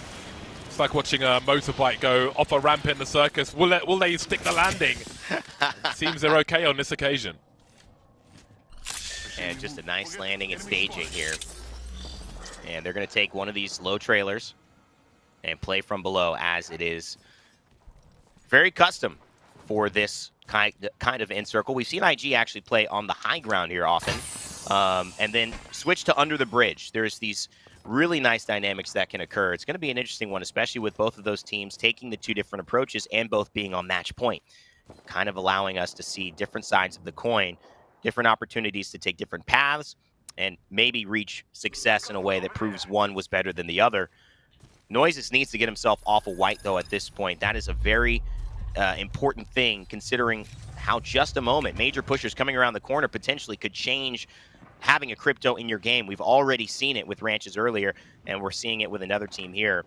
Major pushers, though, definitely on the low ground, not quite there involved, but Ranches has his eye on as many kills as possible. Did they just team wipe someone else? 9 kills? James, what is going on? What is going on? Major They've pushers killed the whole lobby. Putting up the numbers here, really trying to catch up and seize the opportunity, feeling the urgency perhaps, taking matters into their own hands. By force, they will take these kills, but we'll see if it pays off for them, because this is still a very dangerous lobby. Gambit just biding their time for now, enjoying their building. They are on the edge of the green zone though, but they're in a better situation than some of the others, I'm sure. With 17 squads left, we'll wait until that zone compresses these teams and they're all too close together. Unstable entities are on the way. Gambit, Hardecki, so much a part of our conversation in EMEA. Playing it a little more cautiously. This game has not been about them. It has been about major pushers and the rampage that they are going through, specifically with the rampage in the hand of Ranches within this entire lobby. Or should I say through this entire lobby. Holding chokes on the outside, though, playing edge. They've got the Valkyrie to rotate in late, and that will be on the side of Leogri. So Gambit's still in a good spot. You can see the teams remaining here. Na'Vi, a squad that I feel always in the mix, never quite the darling of the show. Would be interesting to see if they could start making some changes. We've also had our eyes on Scars. Great leadership of RPR. Mandy, the ability for them to kind of clutch up. It hasn't been happening so far in this lobby. Will this be a game that starts to tell that story for them? Hardecki has a wingman. That makes him a favorite to win the championship, in my opinion. We'll see if it plays out later on. Still 17 squads left, so things are relatively calm for the time being. Cleve has been putting in work. 3 kills, 3 assists, 700 plus damage. All purple. A trio of berries on the major pusher side, but is their best behind them? Even if it is, they'll have a pretty reasonable score, but I'm sure there's more for them to do. Gambit now losing some real estate as the zone is behind them, but at least they know that there's no flank on the way. And they've got some areas to play with now, as Artico will hold point on this bridge as they focus on what is ahead of them. They'll have to try and look at the climate, see where people are and where they can head to, as they've got to find themselves. They've got to put themselves back in that zone once more. Just have a look at all the crypto drones flying around on the radar. What is happening here? Something's a brewing. Something's coming. I mean, you could just feel it. It's this loud buzzing. I feel like a swarm of bees are approaching and everyone's looking out. But no, it's just a bunch of crypto drones. Maybe just as or more annoying to play against. Dungeon Masters and Plushka. Here on the outskirts, everyone taking a bit of a different approach. Only team pretty cemented inside of staging and on the low ground. We follow along with Alliance. A lot of teams playing kind of edge, so we'll most likely see some skirmishes here as the zone begins to close here, but we will see it all kind of culminate and focus on that bridge, that top of staging and then underneath the bridge where you can avoid being shot from the teams that will be skirmishing on the high ground. It is going to get very interesting soon. And it's just a matter of carving out your territory, James, fast enough so other teams aren't capable of pushing you. I'm a fan of the crypto drones. I fly FPV drones with goggles IRL. That's right. So he's definitely up my street, one of my mains. But I'm just thinking, again, when these teams are more compressed, when there's less area to move, when they're all close together on the Petri dish, if you're relying, let's say you have to leave a building and you have to dome to make your way forward if you're in an open space. I don't see domes lasting very long with all these crypto drones flying around. So I think there's going to be a lot of problems for a lot of these teams that think that they can do something with a dome as they are in a pressed position later on. Well, you know, it's almost kind of what, interestingly enough, could bring the downfall of Gibraltar if enough teams started to decide crypto is the way. Because really, the counter to Gibraltar is just Gibraltar, but crypto does have a counter to that dome, as you mentioned. Unfortunately, it still doesn't deal with the defensive bombardment. It may not be enough to have an ultimate counter, a tactical that's so strong. Gibby's tactical almost does the job of a crypto ultimate in terms of evening this playing field for how much use and value it gets over the course of a game. But certainly in the late game zones, you're going to be watching out for Mimu. We could play spoiler to a lot of plans teams are putting into place. And now you look at IG utilizing the Crypto, Wraith, and Caustic. Not the usual lineup we see supporting the Caustic, because typically you find someone a little bit more high mobility like a Valkyrie to get them into late zones or have better rotations, or the Gibby to protect the Caustic in these fights until they get in the late game. But I love the way each team in EMEA is starting to approach this meta differently, and we're seeing it evolve, James, game in and game out. 90-second warning. That is when the massacre begins. Have a look at the map, have a look at the ring. Teams like IG are going to have to force their way into someone else's space. And again, these cryptos can be bunker busters. They'll get rid of barrels and other things as well. So that can be a way in for these teams. I think crypto is going to be more and more important, and I'm sure some of the NA teams are going to be watching and thinking about how they're going to be implemented in this, well, even in this one game. It's going to be so important, but we're going to have a look at listening to IG, have a listen-in rather, you can't look at a listen-in, but anyway, we're going to listen into IG and see what they're going to do about this rotation. I've got eyes on one of them over there. This is a big shot, by the way. We're going to have to kill these teams. They're getting pressured in B-Shark quite a lot. Yeah, okay, I hear you. Is there any way we could force them as out? Take they got Gasso in. They got Gasso in B-Truck. They got Gasso in B-Truck. 100% a play we can make. They're getting EMP in B-Truck. They're gonna fight B-Truck from the looks of it. Walking up on our east. Walking up on our east. Okay. I don't know what you're saying. It's blue shark. Blue truck on the left, Bryn. On ping. Yeah. On yellow. Okay. I hear you. Bryn, what we can do is we can name. We can EMP a match. Yeah, walking up. In the we gotta shoot these guys so they can't just play there. I don't know how playable it is for us to all be in there though. Especially with the team on the east. I really don't know. I think there's a team in front of us getting shot as well, right here on the southeast. No, that's a fullback spot. TPing there's a fullback spot. Cam, there might be a team get outside the building. Yes, I know. There's in red cart right now. I think this might be Gambit. Okay. Yeah, walking up now on a northwest, okay? The TP's behind us from Gambit. Right here, on red. Care where this lands? They're landing on Gambit, I think. No, they swapped. They've gone for bottom mid, where I mentioned before. I don't know where this team is gone on our flank. I don't know. I think we're good. I think we're in a 3v3 against the Maz. In which case we need to EMP inside the cart. Well, let me gas up first though. Get close with traps. They're peeking over on the cart in front of us. They're in a cart as well. It's really hard. Give me 60 purple. We have the EMP on there. Push clear. Course got this blast. I'm getting fucked out. Oh, Bryn with the alternator. He's got something cooking. The heat is raising. These young stars of the EMEA region continuing to play lights out. And now they've got the gear and possibly the position to do it, but Blast goes down. No! Noises. He falls almost as well. He's going to hit a shield battery, but it's not enough to get Blast. Bryn has to do so much. This Arc Star has to be patient. It's on the outside of the Gibby Dome, which will fall because they use a crypto drone, and that might be enough for Bryn to actually find it. It ended up not working out, or if that was Noises, that was the most brilliant counter. Noises has to finish the 1v1. Invictus Gaming is fighting for their chance to stay alive and win this, but but Noises is still playing patiently. He has shield cells. He can try to hit one. He's going to go for the syringe instead, James. And he's got to make this happen. The clutch 1v1. Can he do it? Noises is out. Oh, no. Jay Savage with the cleanup. But what an interaction between those two teams. Space is getting tight. There's not room for everyone, and we've lost one of our match point teams. Hack is the only man standing for one of the remaining two now, dueling with the Mastiff, trying to stay alive. He has no armor left. He's cracked, but can he finish off the job? He's got 2 shields as he tries to bat, and this is so awkward. If Wraith on the high ground, down again, has to queue out again, and we've got drones as well. Is there enough space to res his team? He has to get the dome up ASAP. Yeah, and because he got the shield to block it all. That was huge. Hawkes went absolutely huge there. I cannot believe it. If Alliance went off of that, he is going to be thanking his lucky stars, especially since he hit 3 11s in a row on a Mastiff. That never spells good luck, but for some reason it worked out for Alliance. I don't know what he ate this morning, but I want to eat it too, because that is the type of thing that just says things are going your way. Try to keep doing everything you're doing. Don't think about it too much. GMT as well, James, in the thick of things with a wingman on Delph.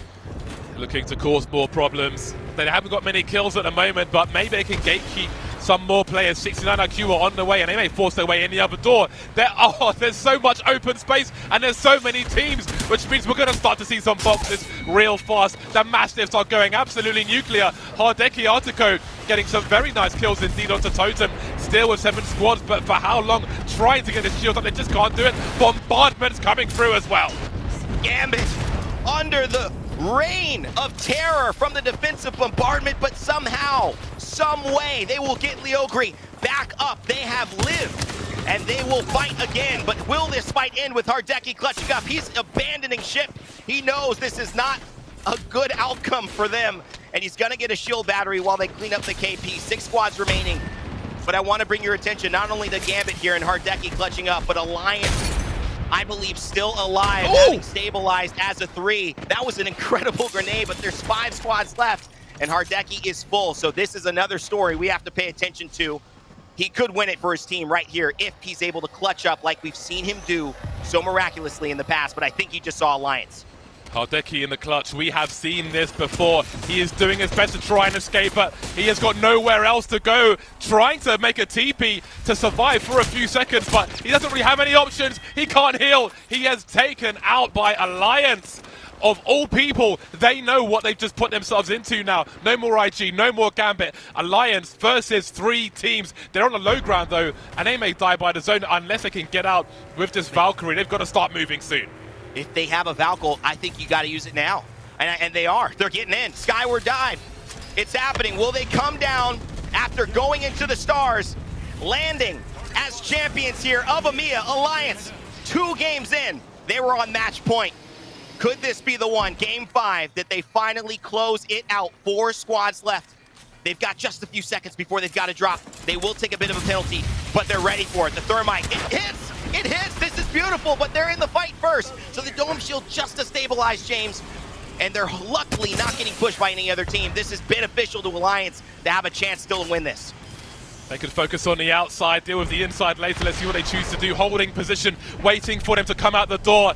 Victory is in their hands, but can they keep it there? Hackers moving forward, trying to create some kind of crossfire now as they've given themselves more space, but I think we may have some more action coming their way now as they try to elevate themselves and maybe avoid the most of that bombardment. Have they found the angle? Hackers falling off but getting back up again. Out with the Mastiff now. Still 4 squads alive. Yuki's on his hands and knees, and so is Laga.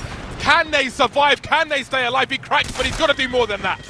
Vice is still in. Hawkins is still in as well. He's got to try to shield swap. This is the final moment. If they can get it, Vice is alive. They will have 2 members.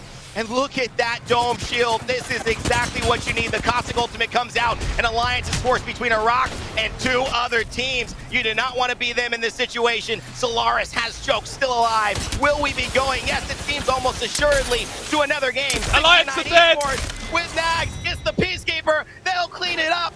And we keep this thing running. Match point never fails to disappoint as 69 IQ stamp their name on the list of winning teams today. to survive to the end. It is so hard. So many teams sharing space. Alliance just all standing on a pipe to avoid the bombardment, getting closer and closer, but there's so many teams left. 4 teams in that tiny space. There isn't anywhere to go. There's nowhere to hide. Even if you dodge the bombardment, eventually you'll be facing the end of somebody else's gun. And this time it's 69 IQ, taking 21 points from this game with 9 kills on the board.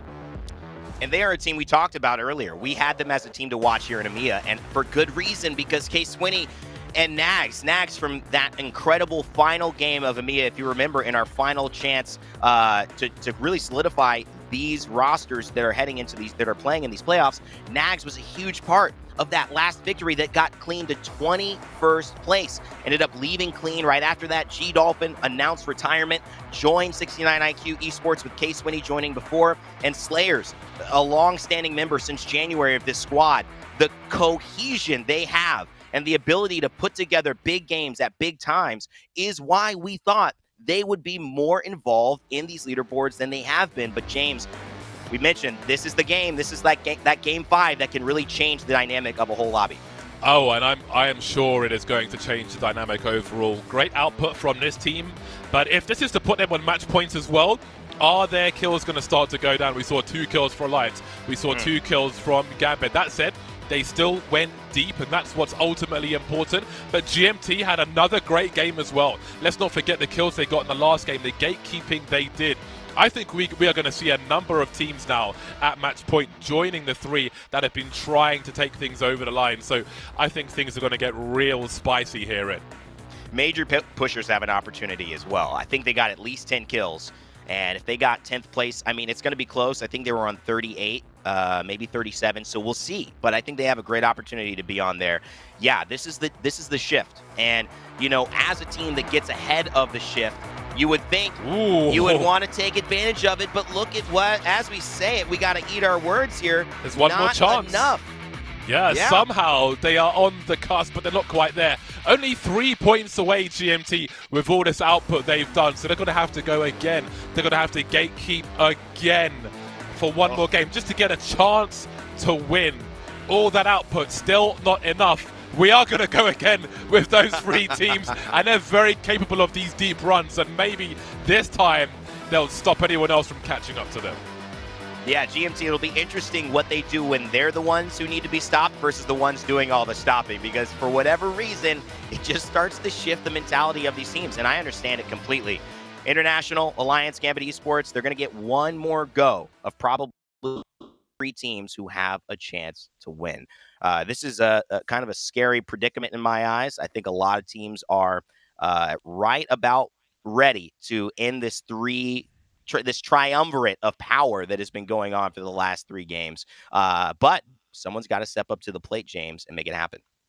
Absolutely. 4 more teams within 3 to 8 points of match point as well. But will they have a chance to get there? Find out after the break.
we have reached our typical 6-game series, at least for now, in a playoff that we thought could have possibly ended at 3, but in Apex fashion, it's gone the distance, at least 6 games here as we get ready for game number 6. I'm Fallout, joined alongside Vicky Kitty, as we have had such an exciting and fun tournament so far in these playoffs, Vicky. Alliance, Gambit, IG, still the only 3 teams that have activated match point. And that should highlight, Rain Day actually was talking about it a little bit in the last game, but that should highlight how intense these lobbies have been. To see that Alliance has also been at match point after the first 2 games and still is trying to claim that one game to be the winners, that should highlight here that 69 IQ, major pushers, they're here and on a momentum run with Invictus, Alliance, and Gambit still at match points. GMT and Kick, GMT only 3 points away and Kick 5 points away from sitting at match point, where we could potentially see another game after this one here, Fallout. Yeah, you mentioned major pusher 69 IQ, but then GMT as well, right? They're doing GMT things, which is silent consistency. As of late, at least, you don't see GMT winning a lot of games, but consistently placing top 5, getting a decent amount of kills, and then inching their way to that 50-point match point threshold. But keep in mind, all the way down to 7th place with 69 IQ. Even Guild Esports, the pop-off game, could unlock match point here. The biggest storyline is you can't let IG, Alliance, or Gambit win. That's the name of the game here in this match point. We, of course, now have anonymous mode enabled, so it's harder to grief, but you still know a lot of these teams obviously know where people land. They know the strats. I'm 1 monster in, by the way. Might crack open a second cold one here in just a second if needed, if this thing keeps going as far as it might. Oh, absolutely. You got that gamer fuel running through 100%. your veins, and you gotta love to see it with these teams too. You also described GMT perfectly. Silent but deadly. They're inching their way closer to match point, again, to highlight 3 points away, and they've been playing this very passive-aggressively, I would say. You could see them the way that they are prioritizing their positioning, and of course, we saw it in this the game that we were able to cast right before the last one, where they were able to claim 2 teams that were already at match point. They cleaned them up. It was only up to Invictus in that point. But now as we move forward and we see teams like 69 IQ now also make their way over to winning a game themselves and 9 kills, that gap is slowly closing, Fallout. That gap is now starting to get a lot closer with a lot of these teams hitting match point.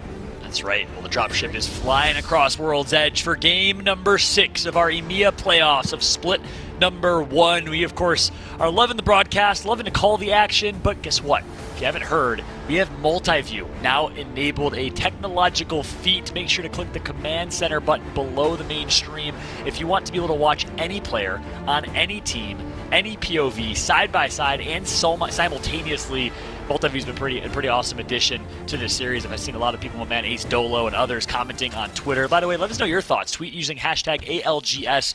We'd love to hear your thoughts. Make sure to tweet at me and Vicky, at Fallout with 2 T's, at Vicky Kitty. We'd love to hear your thoughts, any feedback you have on the broadcast, and of course, any commentary. We know there's a lot of really, really smart people, passionate people about Apex. We'd love to hear your perspective as well as we jump into game number 6 and kick off with 69 IQ dropping over in Skyhook West. Absolutely. I can only imagine so many people have so much to say after these past few games, and it's only going to kick it up more with 69 IQ Esports now taking up Skyhook. Just going to be able to loot up quickly again. It's just a matter of keeping up that momentum, though, going in from the early game and for those early rotations as well, Fallout. That's right. Big shout out to people like Maestro, to Flu, Captain Awesome IRL, so everyone else that's always tweeting and consistently sharing perspective, creating some hype and some noise. It's always good to get everyone's perspectives and check in on Twitter after games. So thank you so much, everyone, for the tweets. Once again, hashtag ALGS, at Fallout with 2 T's, at Vicky Kitty. We'd love to hear your thoughts as we take a look at the zone here. And guess what? Another southern zone here. Another opportunity for Gambit, IG, and Alliance to have some favorable rotations. Man, Fallout, these circles, these southern circles just absolutely love us. But you know what? We got a tree circle. As you can see, Gambit already making the rotation. Actually, looking like they're already trying to take some shots here, as Totem is also going to be making their way over from launch site. They're also going to have that beacon in the southern part of launch site. So they're going to have that information as they rotate from that southern part of the circle. But we have to highlight here, a lot of these southern squads, they've been able to excel with a lot of these points because they could prioritize that late game positioning so quick. Meanwhile, a lot of our northern squads, they risk a lot more having to utilize those redeploys, especially later on in the game when they're late to their rotations. Yeah, that's right. And that's why you really see almost 3 play styles. This is the point I was trying to make a couple games ago, but it's important to understand in terms of current meta.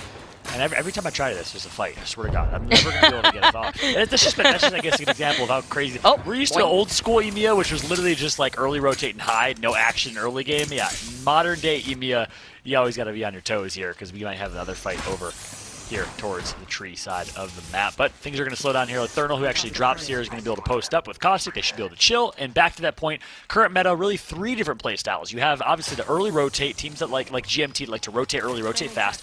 You have hard edge type of teams that like to play edge, like to fight, and then you have kind of hybrids, 50-50s if you will, teams that can do both based on the situation, based on where the zone pulls. I think teams like Alliance kind of fall into that category, Gambit falls into that category. The meta's kind of evolved in that from that standpoint. Obviously Valkyrie changing the game and offering even edge teams a chance to play early rotate if they want to, courtesy of a Valkyrie ult. But for now, things will slow down here over towards this tree end as we see one of our non-Valkyrie teams, one of our very few non-Valkyrie teams on screen.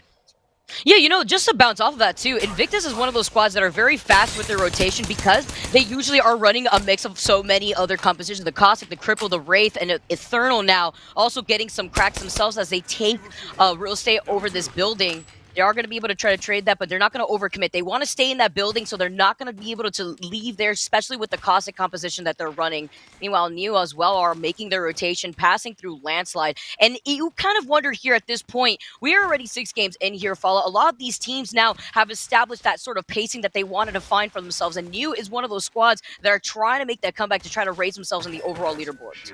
Yeah, we've seen what Neo's been able to do. We saw him in championships with Tyler FPS, now playing with Yikes. Of course, Kashera, arguably the best support player in all of Apex, most assists in split number 1. We actually got some POV and perspective from Kashera. Let's listen. Shotgun bolt here. Level 3.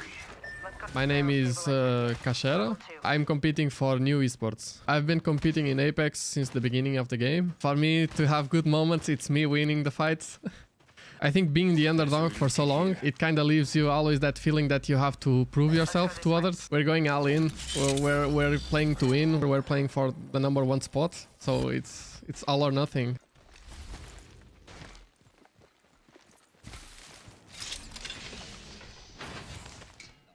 Always good to hear a perspective from Kashera, one of the top kind of veterans in the scene.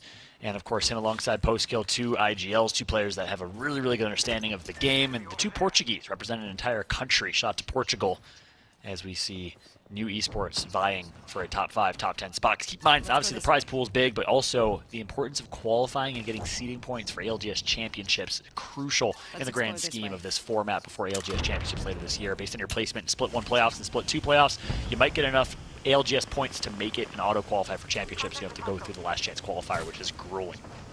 Yeah, that's super important, especially since, you know, you that first and second place, that's a $50,000 difference. And Horizon now making their moves, clean that up, missing some of those even 8 shots, so he quickly swaps to the rampage, but he's got some of that support from the rest of his Horizon members. The thing is now 0-0, he's low, he needs to go for the shield swap, but they're getting pinged from afar from a squad that's already situated themselves by the tree area and potentially by the high ground spot over by the tunnel.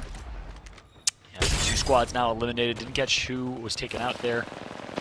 We'll give you all an update on that as to who Horizon just took out, but Rebel still alive and well. Rebel, formerly known as Flavor of the Month, the longest lasting team in terms of sticking together, loyalty, consistency in all of ALGS. They've been the team since the game came out, and actually before it, they came from PUBG. Big shout out to these 3. Taylor was the IGL of this team, the young gun, 19 or 20 years old, decided to actually relinquish those duties to Noth halfway through Split 1, and ended up being a great decision. Rebel was able to turn around their gameplay, change their team composition, and things have been working well for them ever since, and once they got rid of Bloodhound.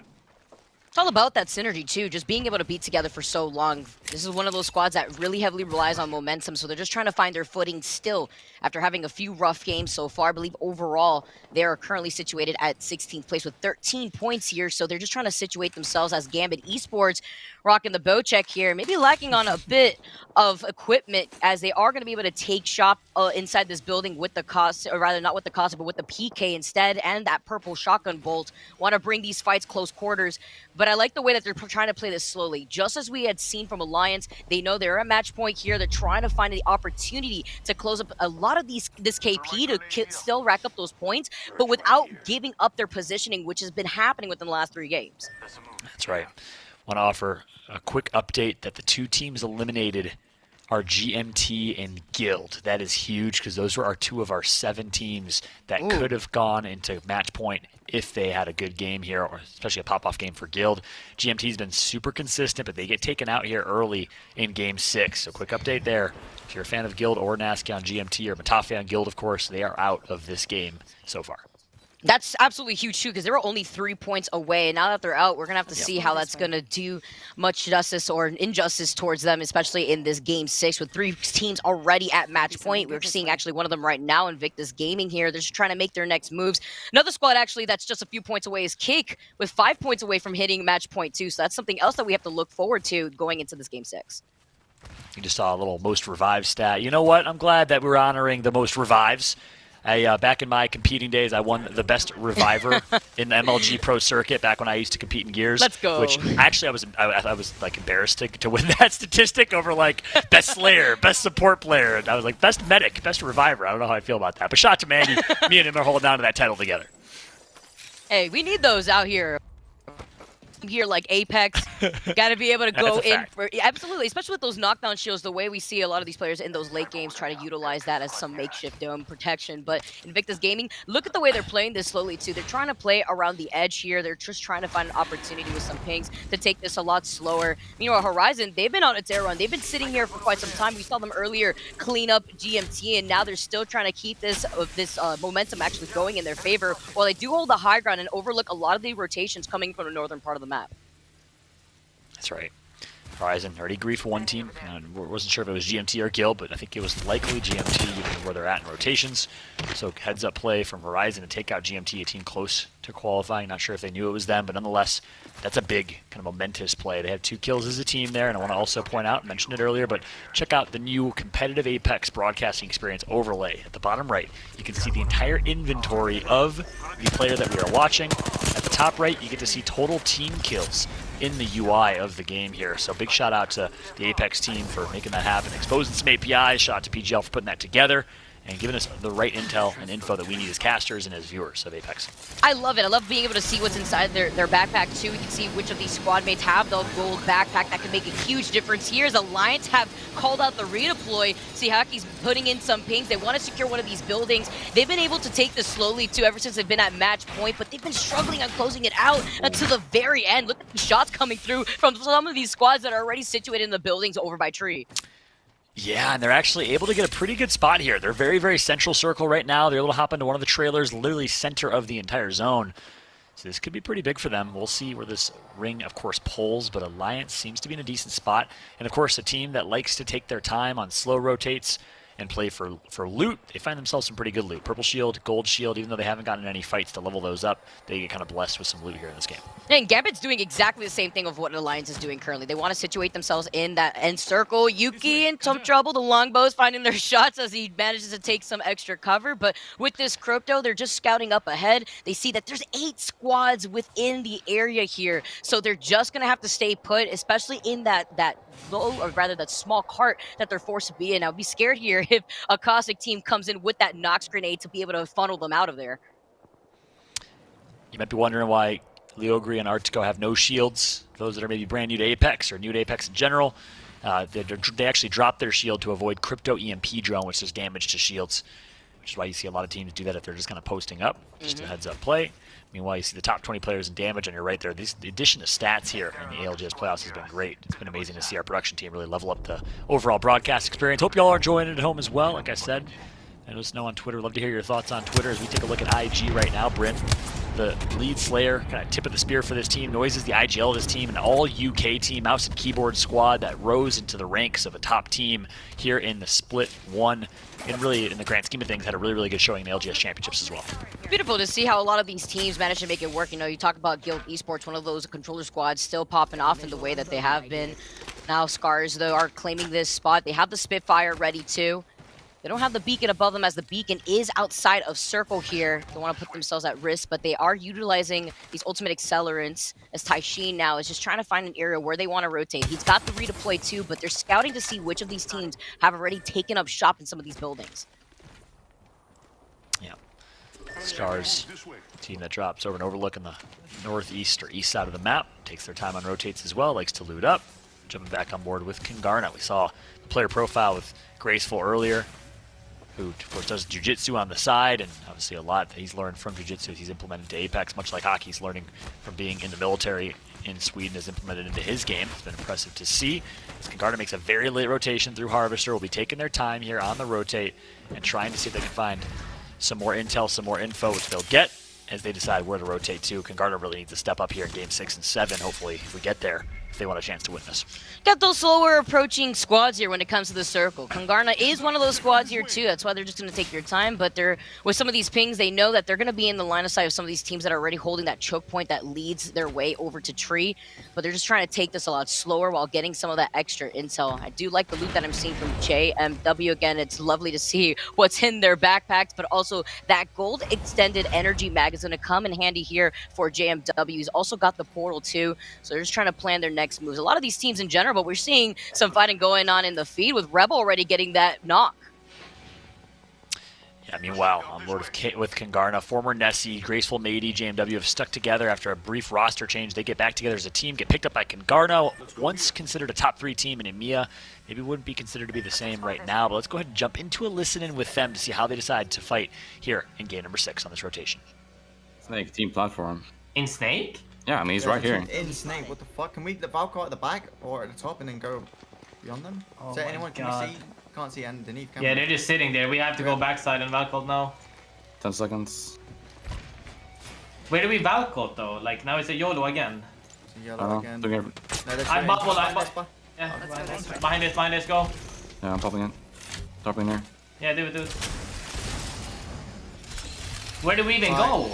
I don't see a team on the platform. Out of bounds, maybe? I don't see anyone on the platform. They could be hiding. I don't see anyone there. Okay. There's a team out of bounds right now. Yeah, they might drop in a out. team. Our spot is also safe, I think. I'm going on the platform now. Yeah, I'm going on the platform. No, go on the platform, They're peeking from platform. Oh, they're peeking from top. Wait, watch out. He's gonna peek here. Yeah, I'm hiding. Kinda good here. Look behind us for Snake team. Everyone's balcony now. Did you hear me? Look behind us. Yeah, I'm looking. Wait, did they just back off from above? One team did, yeah. Maybe go up and check. Us? Yeah, go up and check maybe. Just prepare go up and me check. here. Yeah. You're being aimed at. Yeah, looks free. Can we can come up? Okay, Yeah, you come can up. There you have it. You hear a little bit of uncertainty as to where they go on the rotate, but they rotate pretty free and pretty clean so far, at least. But they got a long journey to go still. Kick taken out. A lot of teams eliminated in that kill feed here. Absolutely. Hopefully they were able to get enough of that KP to sit themselves up at match point, because with Kick getting eliminated, they were only 5 points away from that 50 score that they wanted to. So with that heavy rotation from Kingarna, they successfully managed to take back up into the high ground. Meanwhile, Rebel on the high ground themselves over by tree. They're overlooking some of the squads that have situated themselves inside those buildings. Going to take this slowly, but Kingarna already know where their next moves are after they were able to scan that beacon over by over by Harvester there, and so they were able to see where they're going to have to go and for their next move in terms of the rotation. One thing to know about Rebel is that Noth unfortunately came down with COVID this week. I don't think it was super public, but he asked his permission. He said he's okay to share it. They didn't really get the best practice this last week. I think it affected him pretty hard. But he's feeling better now. He's feeling closer to 100%, around 80%. So hopefully that's enough for Rebel to be able to fight for it. Not trying to have his Michael Jordan type performance here, but here comes a big fight. It's Hardeki gonna have to just cue his way out back to his teammates, and Shields, of course, can be picked back up here. Leogri, Artsgo, ready to fight. Need to clutch up here as Hardeki's healing back up. What an aggressive push here coming in from the opposition, though, with Hardeki being able to get out. That's why Hardeki's always taking the helm. He's got that phase to just go right back, and you saw Leogri with the Thermite, too, to try to cover some of that extra space, so they know they're forced to just share this building. They don't want to here, as Gambit Esports now have that Nox grenade that they're looking at. Meanwhile, Invictus in another sort of trouble. They get taken out. That's one of our squads that was at match point now, unable to achieve the deed again. And they had such an opportunity to close this in 4 games. Again, I don't want to harp on it, but you got to be thinking that in the back of your mind. He had 100 HP that was blasted in the 1 versus 1 against Ranches, who had 20 HP. He used all of his flatline ammo on the knocked opponents and was not able to clutch that 1v1 just 2 games ago. And of course, now they're eliminated, so you know that's going to haunt him. For now, it's Gambit. It's Alliance still alive and at match point with 12 teams left and Reply Totem nearby. Reply Totem has been here for so long. They lose one, though, in the process. Can he pull off the shield bat? With Savage just trying to hold them back with no shield himself. And 69 IQ Esports, though, the winners from game number 5, who have cleared the spades, claimed the high ground. And Gambit Esports, one of our other match point teams that are still holding on to this corner space with the circle closing in. Look at Alliance, though. They've been in that truck for so long that now they're going to be able to gatekeep a lot of these teams now, forcing themselves to rotate right out of Lava Siphon. Yeah, Gambit in a pretty solid spot here. If we could take a look and see where the zone is pulling, that'd be fantastic intel to get. We'll try and keep y'all updated on that. But nonetheless, for right now, it's Gambit, Hardeki, Archko, and Leogri, and trying to get some good damage. The attempted kidnap, I don't think came to fruition here. And instead, Leogri, Archko, and Hardeki, they hold on for now. Alliance lighting up the kill feed, though.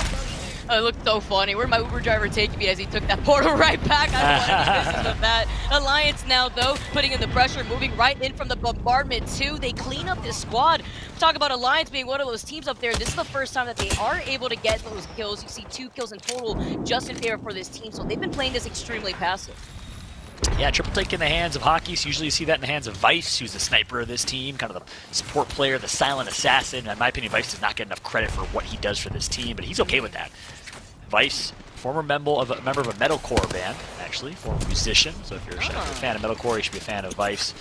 Awesome personality. We're lucky to have all 3 of these Alliance members in our scene, as right now Hockey's needs to try and keep Vice alive as he's going to heal back up. They have so many shield swaps for days. They're just going to be setting up those shield swaps for success if they can, with 8 squads left in this game, 15, now 10 seconds until this ring is going to be collapsing. This is the best scenario, too, here for Alliance. You see them closing in the gap, though, while they keep up that pressure. They want to start rotating by the edge of the circle, but they're in the line of sight of 2 other squads. We have to note here, Gambit on the other side here, too. Kungarna now making the rotation. They're ahead of Alliance, and they've taken up shop exactly where Alliance had redeployed earlier on in this game. We're now with Hockey's. Has his fate of his team and himself as the IGL in his hands right now. Gambit, the opposition. 2 of our 7 remaining teams on match point with an opportunity to close this out here in game number 6. Game 7 is our average. We'll see if they can do it a game early in this match point format. Fallout here alongside Vicky Kitty, getting ready for what is going to be one hell of a finish. Hockey's getting some good shots in. Good damage to start, but they're going to be forced to pop that dome shield. That could be costly. Oh, and that's exactly what happened right there in Fallout. The dome gets deleted, the EMP coming through for Alliance. Look at these squad mates from Horizon getting pressured out by the ring. Alliance now have to come through from this clip and not get pinched out here, but they were able to clean up that spot beautifully there as they were able to circle keep. And look at this, it's going to be Rebel that is going to be griefing Gambit, which means Alliance is the last team remaining, unless Hardeki can do something insane. I take that back, it's Leogri, last alive for Gambit. Vice takes out Hardeki, Taylor takes out Artico, so we got Rebel is the only team with 1 other alive to try to shut down Alliance. See what they do here, just a rat left as Leogri just tries to hug the side of this truck. They know he's right there, but they don't want to give up this space. They know there's a squad waiting for them to just pop out from the other side of this truck. But Gambit Esports on their last legs here. 4 squads remaining here. Leogri now finally gets pushed, but he's got the shield swap right behind him. Good shield swaps. The name of Leogri's game is to stay alive. You want to be a nuisance. You want to be able to impact the late game. Alliance, all damaged right now. This could be scary for them, but they're going to get their shields. Nice dome shield's going to be used, and there you go. Nath is going to shut down Leogri. So Rebel, Alliance, and whichever team is in this trailer, not sure who it is necessarily, still alive and left. 3 teams remain. Alliance at full force here, Vicky. See what they do here. Alliance has that chance. Kungarna also right there. The bombardment, though, as Alliance now tries to hug the side. They're trying to beat them out, but the crack, though, on the shield. Amazing bombardment here. But Rebel has that perfect positioning where they're not involved. Alliance now in trouble, losing 2 members, only leaving Yuki to play out from the circle, but he can't get through. The crate blocks that rotation. He would have been beamed by Rebel anyways if he went through there. Yeah, Alliance got themselves in such a bad spot. Rebel was in the god spot, so all Rebel had to do is sit, watch, and wait, and now collect kills. And a first place finish is looming here for Rebel. A must-win game for them to get themselves back in the standings, and they're going to do it over Kungarna. Rebel defeats Kungarna and Alliance and secures a victory in game number 6 to force a game 7.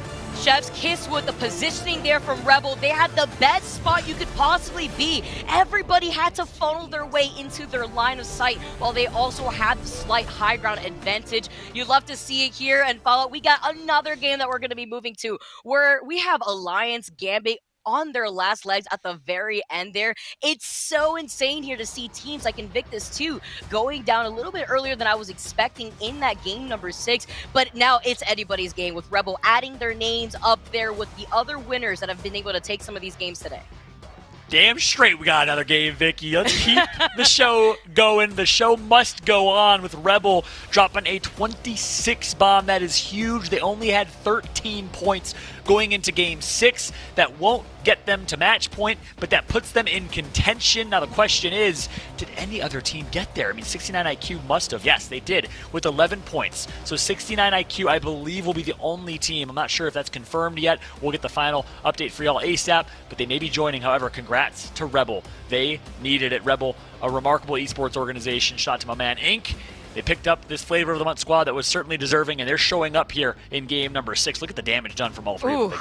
They needed this. They needed this Fallout. This is a squad that was lackluster throughout the rest of the day. They haven't really been able to break through that good placement spot. So other than 8th place, I believe, in game number 4. So now taking this win in game 6 with 14 kills. That's insane here for Rebel, because now they're going to be skyrocketing in total when it comes to the overall leaderboards.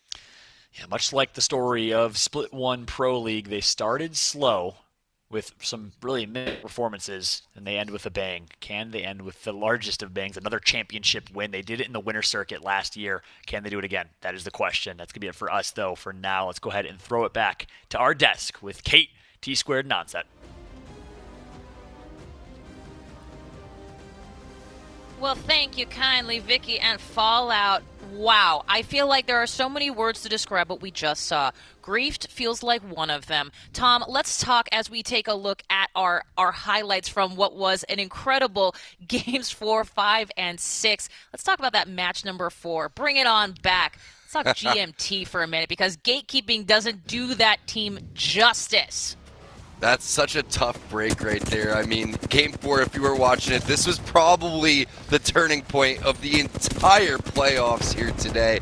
It was a Geyser Zone Alliance and GMT duke it out in the very back. You can see this amazing grenade that comes in from Badoli, just nuking in the backhand side there. Not only that, they were able to take down Gambit as well. Meanwhile, Invictus Gaming, they were looking so good, so poised throughout all this, Mark. And then a choke out. Don't make me watch it again. Like, don't make me watch it again. I love these Invictus boys. I know how hard they work away from the game as well as inside of the game itself, but you don't get better opportunities to call yourself a playoff champion than a 1v1 when you got the HP advantage. It's difficult to watch, as I say, and it will be, but if you're a major Pushers fan and you're a fan of competitive Apex and you want to see the games keep going, this is the kind of clutch you need to see. Ranchians, you can see he's got around 20 HP and he hits 2 chunky mastiff shots to send us into a match 5. All you had to do was sneeze on him, Tom, Kate. go for it, just sneeze on him right there. You know, a gust of wind would have took him down. Unfortunately, nothing was there, and we keep going. Keep going indeed. Match 5, I feel like one of the key themes for Match 5 seemed to be the drone party. And it feels like some critical plays have been made, especially in that match number 5. Onset, let's keep with you here for a second. This is maybe an impossible question as we take a look at this incredible gameplay.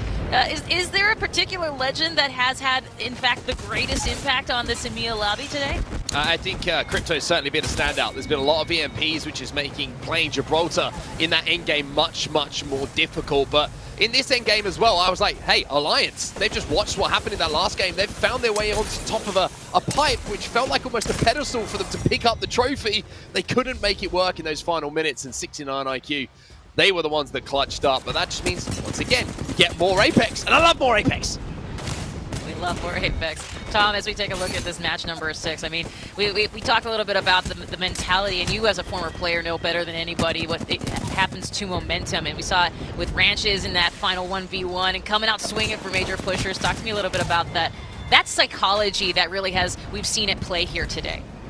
Yeah, right now the pressure is starting to get to teams like, for example, IG, who felt like they're going to have this thing wrapped up in 4, but you look at Alliance, for example, and they've started to make little changes here and there. For example, Hockey's switching off of Valkyrie, giving that one on over to Yuki, going and picking up Crypto, just like Onset was saying. What's the point of going and do that? Well, that's information that you're really going to need so you can go and approach the situations with as much valuable information that you need. So when you go and look at the way that they're going through this situation over here, over towards the truck, it's a little bit too passive. I mean, I'm looking at teams like Gambit. Gambit is really having a force on the map right now, and I would love to see the teams continue to have that force. With the anonymous mode that we have right now, you're not really getting singled out as much as you have, but here's a little trick and tip, I think, on set. I think it's time to change skins if you're a team on match point right now. Oh yeah, 100%. You got to change them skins. You cannot give any information you are one of those teams on match point, because trust me, these players know every single thing about you, and knowing what skin you play is 100% one of those things. Hey, speaking of 100%, let's talk about our teams in our first, second, third, and fourth. Now, all in match point. My boys, 69 IQ, very excited that they have joined everything. But you know what, Tom, you gotta feel it for GMT going out early with only 3 points to go before match point. Yeah, and these were our 3 out of 4 teams to watch. These were the teams that have been consistent, not only through the season, but throughout scrims and recently within the last week or two, too. So I'm looking at, again, Alliance. What's going to happen with Hackies? Is he going to switch back on over to Valkyrie? Is he going to keep Crypto? Is IG going to be able to bounce back from Game 4 and not being able to win over towards Geyser? Is Gamma going to continue to play aggressive and put a lot of points on the board? Or is it going to be 69 IQ, our newest team on match point, swooping it away from all of them? God, the momentum of that story is just too good. Just too good. Onset, let's talk real quick about zones for a minute, because, you know, we've seen sort of a grab bag here, especially in 4, 5, and 6. Yeah, I mean, what we want to see is zones being shared around the map a little bit, right? And that's kind of what we're seeing today. I think a lot of teams will be pretty happy with where the zones have actually ended up. It means that there's an equal playability chance for every single team involved. Haven't seen any go like right to the very north of the map. That always is an interesting one for me, where teams have to traverse quite a long way. But I thought you were going to ask me about Scars and my prediction there, so I'm quite glad that you didn't. I've now brought it up myself. Sorry, Scars. I've cursed them. You really did. I love that you went there. I'm so excited. And I also chose 69 IQ. Anyway, moving on. But let's talk about Gambit, who, of course, you know, Tom, I believe that was your pick, and what a good one it was. We've seen their prowess all game long. They're clean in teams. They're getting out of nearly impossible skirmishes. Well, let's learn a little bit more about the team that came into today's playoffs at number 1 on our leaderboards. Check this out.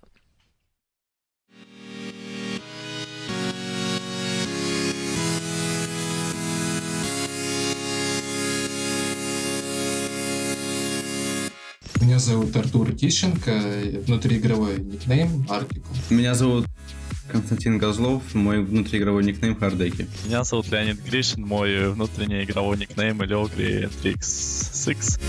We are Team Gambit and we are top-seeded team in playoffs. Gambit sees where the damage is coming from. They decide to make that push, knowing that they're probably going to win that fight. What a smart play from Hardeki, doing Hardeki things. Чтобы стать игроком в Gambit Apex, должен очень много тренироваться, развивать свой геймсенс, так сказать, свою менталочку, быть стрессоустойчивым, поддерживать дружеские отношения с другими тиммейтами, и этого, будет достаточно. В первую очередь мы лучшие друзья, мы играем с начала релиза, почти с начала релиза вместе, из-за чего у нас получилась неплохая синергия в команде.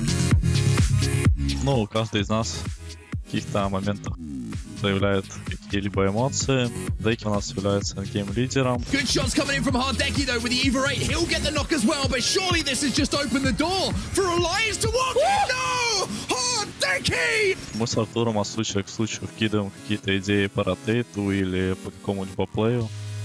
Так и проходит коммуникация в нашей команде. Думаю, большинство команд боится с нами драться, это заметно по их действиям, они начинают убегать от драки. I think Gambit's going to try and see if they can sneak up on Zeta and still dishing out some poke damage as well, getting more KP on the board. And guess who's still alive? It's Gambit, who cleans up the rest of the lobby, played to perfection. Как таковых неудобных противников у нас нет, но До этого нам чаще всего мешали альянсы из-за их неудобного плейстайла. С ними крайне тяжело файтиться. 2 points between these squads at the moment, and they're both alive in the final 3. Be careful now as Alliance smell blood in the water. And it's Alliance who have the most. All of them with the red Evo shields. The bubble down for them early though. Но в целом, как таковых противников для нас нет. Те для нас равные. Left Gambit looks like they might be making their move here. Несмотря на неуспешное выступление на чемпионшипе, мы все еще являемся одной из самых стабильных команд Европы, и в доказательство тому мы заняли первое место на Про-лиге и надеемся на очень хороший результат на плей-офф. Дорогие болельщики, мы постараемся вас не разочаровать и покажем хорошую игру на пике нашей формы.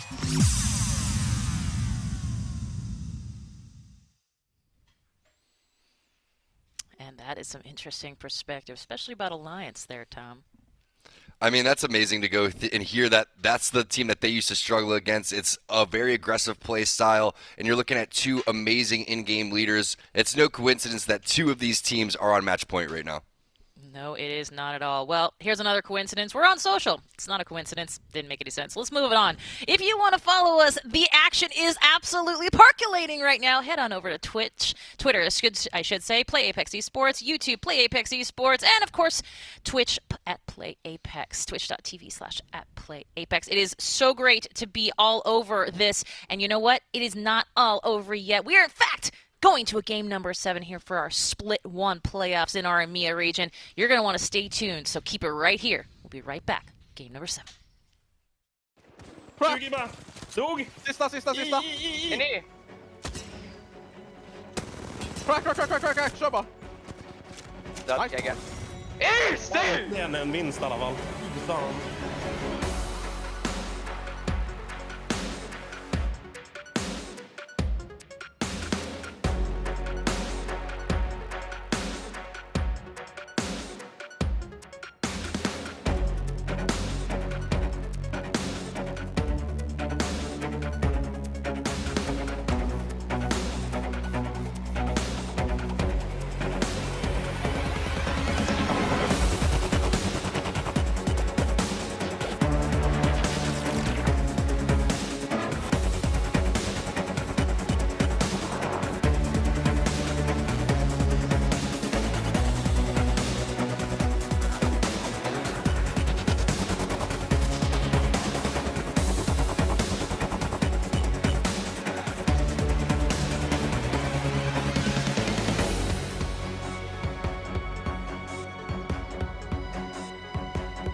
GMT went into the last game with 47 points. They left with 47 points. Kick went in with 45. They left with 45. Opportunities have been missed, but not by 69 IQ, who join the match point teams. That IQ looking a lot higher than 69 at this point. They've been doing something right in this lobby, and they continue to do it. They've been a great story for me, James. I followed along with their journey and all the swaps that happened even in December after some disappointment that we mentioned. Nags on clean, not able to qualify for the playoffs, ends up joining them, and they just have found this rhythm that is really inspiring to watch. The newest team on match point, maybe that new energy finally getting there, it will help carry them through to a better game this time, since Alliance and IG and Gambit have been on there for so long. Got to start getting frustrated. Yeah, Alliance and Gambit especially, I feel like, have had quite a few deep runs. You can see that purely by Alliance's points, 82 points now. But again, once you get to 50, those points are irrelevant. It's all about coming in first to take that $100,000. And there's a fourth team now competing for that in this game.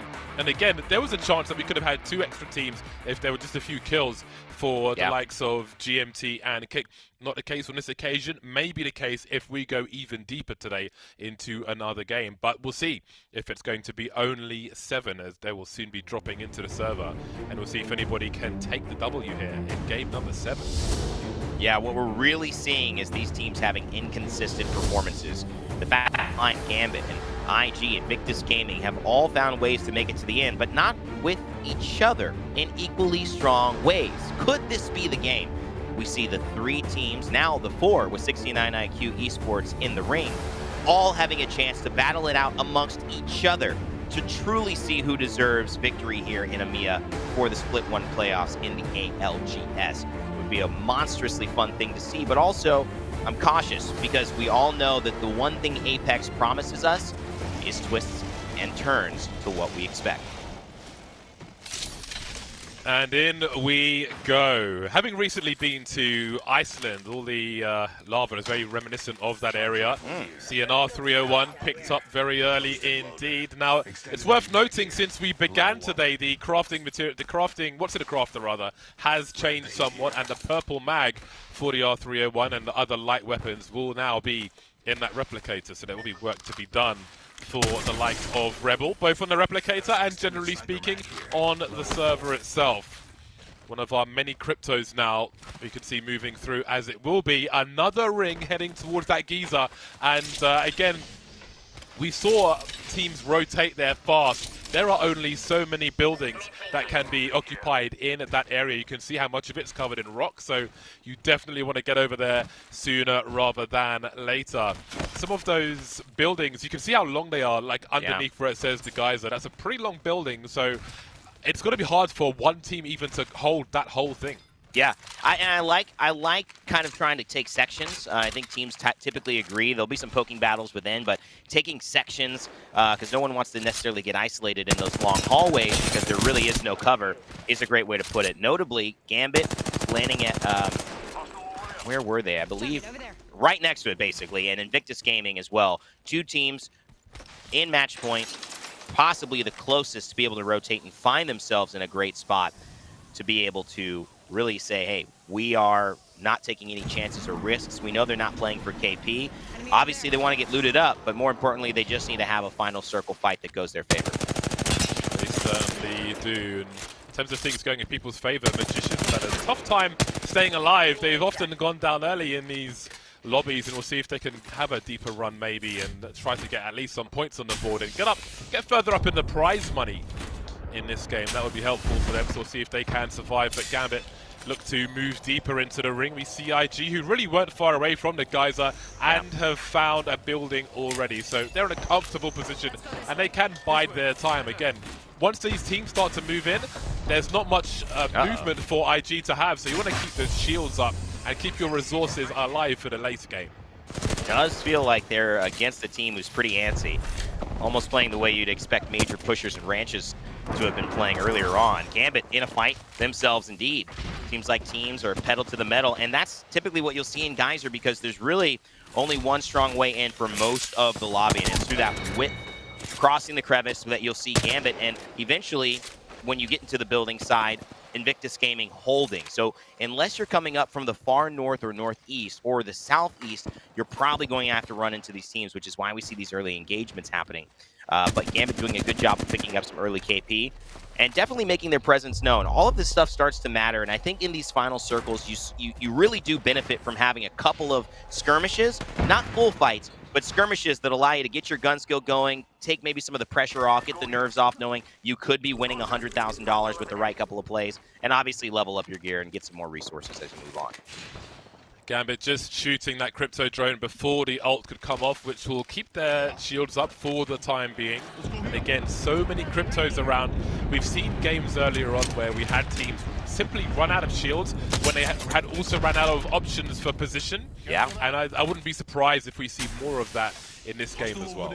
Well, that's the problem, right? Rotating so early, that was Alliance in that crucial Game 3 that had an opportunity to really make history, but they stayed there the entire time, and they didn't get into too many fights where they were running over players because they didn't need it, so they ran out of shield batteries, and that's the double-edged sword of staying safe. Now, when you have other teams pushing for KP, it makes it even harder because the teams who are coming out of those fights successfully have 2, 3, 4 times the amount of batteries, resources, ammo that you would have. But now that more teams are trying to find spots and slow things down, this match point, like we talked about, starts to tilt the other way, where there's a lot more cautiousness dictating the way the game is played. And there's a few teams being extremely aggressive and having some of those snowball-type games. And maybe Gambit looks to be fighting one who's intending to do that, because here it is again, another crypto ultimate.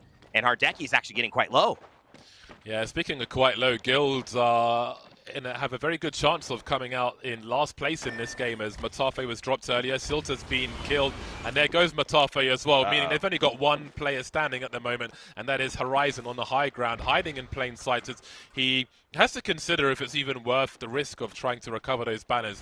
He has good eyes on the rotation from the team that have caused all these problems, though, so we'll see if he can make his way over there. Just trying to stay alive for now and see if they can get into a better situation. In terms of coexisting, we can see IG and GMT both in opposite sides of this building. And again, they don't really want to be draining each other's resources because they're going to have to be here for quite a while. So as long as they can keep eyes on each other, it may be an informal agreement to just stay away. And it's not a team I would want to be fighting. I mean, I think Invictus Gaming, yes, they've rotated early, but man, they've got to take down pretty much the giant killer in GMT, who has found a way to spoil the plans of all of these teams on match point multiple times again. And to add value or to add importance to their play, they now are only 3 points away from match point themselves. So not only do they want those 3 kills, which is probably why they thought, should we go for this fight? Should we actually try to push this team early? Then backed off of it. But it could really throw a spoiler in Invictus Gaming's plan, who are trying to definitely make it to the final zone. GMT just need a kill, and they get that squad wipe. They've done everything they need to do in this game. 69 IQ rotating and scavenging as they do it. We're going to have a closer look at K-Swinny and see what he's about.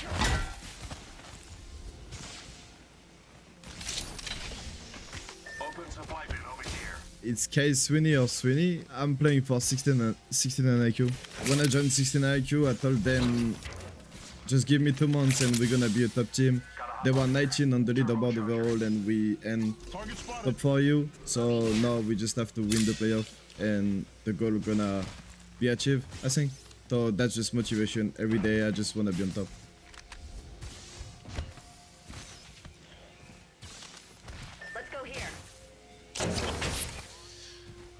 I wonder if that was an Apex sign behind him. Either way, it was pretty cool, and I'm sure Mr. Smegito will be quite proud of what these guys are, well, have possible at the moment, as 69 IQ are still, well, they have match point amongst 3 other teams as well, so they're in a really good position now, but they need to get into the zone again and get out of this heat pretty soon, otherwise they may be losing a bit too many medkits. Yeah, and this is KP chasing right here, and this is fine. I don't mind it. Dungeon Master's really going for the kill, and no zone is too hurtful right now. You have the options to do it. 1 kick, 1 shoot. That helps for the 2-player. Single's going to have to run away. I'm not sure who they're chasing exactly, but same strategy here. So it's really just going to be a ring around the rosy, and with a Valkyrie, that's kind of tough. because the Valkyrie's really the only one who can chase her as well. So maybe they'll give up on this. They definitely have to hit a medkit here, so the race will slow, and it looks like Exons does down Horizon. That'll be the end of Guild, unfortunately. Very unfortunate indeed. Not what they were looking for, but things were looking tough from them from the start, and sometimes it be like that. But they will hope that they will have more opportunities now, because who knows, this could be the last game. Well, hold on. 20 squads left. I mean, maybe in that time, Horizon found a way to revive Matafe. I'd love to check in, just know who is alive on Guild, because that would be an interesting story. They lost their raid. He didn't rescue the banner. He only got the banner for Gibraltar. Oh, got it. Okay, so Matafe will have to sit. Oh, no, Matafe will be there, exactly. Excuse me. And he's going to be trying to make his way out. Horizon did a good job of delaying the inevitable, but at least that will leave Guild in a position to fight for some placement points here as we check back in with one of our teams who has an opportunity to win and shut this whole thing down. Tell everybody to go home from the party. It is Alliance who found themselves in actually a great spot here, heading towards final circle. Absolutely, but they have some awkward angles, as I think they are doorless, so it won't be quite the party. There's no disco ball in this building, as they've got to dodge so much fire coming from these angles. And again, this will be a drain on their resources as people look to... I mean, there's so much encouragement for people just to poke and prod and evo their armor, essentially. So they're going to continue to have bullets coming in their direction, and that's going to be a problem for the long game. But they're all up in purple for the time being, and of course they can fire back as well. As I imagine this coexistence is still continuing here, as we are still really in the early stages of this game. Again, once that ring compresses these teams, once these unstable elements are starting to rub together, there's a lot of friction, we're going to have a lot of teams dropping very fast. IG in a pretty good spot here, and no teams down. Very interesting style, and yes, we will see that Geyser, although maybe where a lot of teams were assuming this would end, as you see at least 3-4 squads in that original zone, it has now started to shift more towards where Alliance is on the northeastern side of Lava Siphon. And so what an interesting change. IG, who might have been in the premier position heading into the first attempt at a zone, now starting to find themselves knowing that they've got to move and make a plan, especially to move without getting countered on the way, with GMT and Gambit still in front of them. Yeah, there's a game of chicken in that building, and Gambit suddenly in a more favorable position. They can gatekeep some of their match point opponents in their position as they try to rotate from there as well. So I feel like both those teams in those buildings could get wrecked by Gambit once they're trying to make their way over. There's a lot of open space there, even if you have a Wraith portal. Meanwhile, in Paintball, we've got violent scenes as Kick tried to stay alive and stop the rotation themselves as well. Definitely KP to be collected, especially when you're not too far away from a match point. You've got, part of it is hope that you are able to make it that far, but they also need to find the kills as well. But they might not be able to do so because they are getting downed by their opponents. What in the lightning? That was so fast. Blink and you miss it. 2 players down. OJ Rain just trying to make it out alive to tell the tale. The sorry tale of his brothers in arms. Unfortunately, it's going to be a while before he gets back to civilization. He is stranded out in the zone. And 69 IQ Esports, who were the originators of that, are the ones who are now going to benefit heavily. Bryn falling down. This could be International Gaming getting taken down again. Invictus Gaming by GMT. The Giant Killers, they do it again, James. GMT, Gatekeep Man's team, maybe their new name, as they are causing more problems for IG. They will be denied. No rotation for you. Straight to jail. Do not collect 200 points, dollars, anything. They're out of it again, and Alliance will be happy with that 200 health. Perfect. That's what I was looking for. That's what I needed. Alliance with some medkits, as they'll find some health for Hackers at least. But again, more teams are coming this way. They've got no doors. They don't even know what a door is at this point.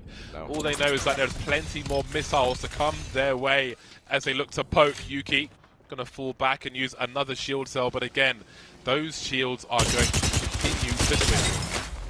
I mean, those doors, that building, about as open as this lobby is right now. It is up for grabs. Anybody can make it happen.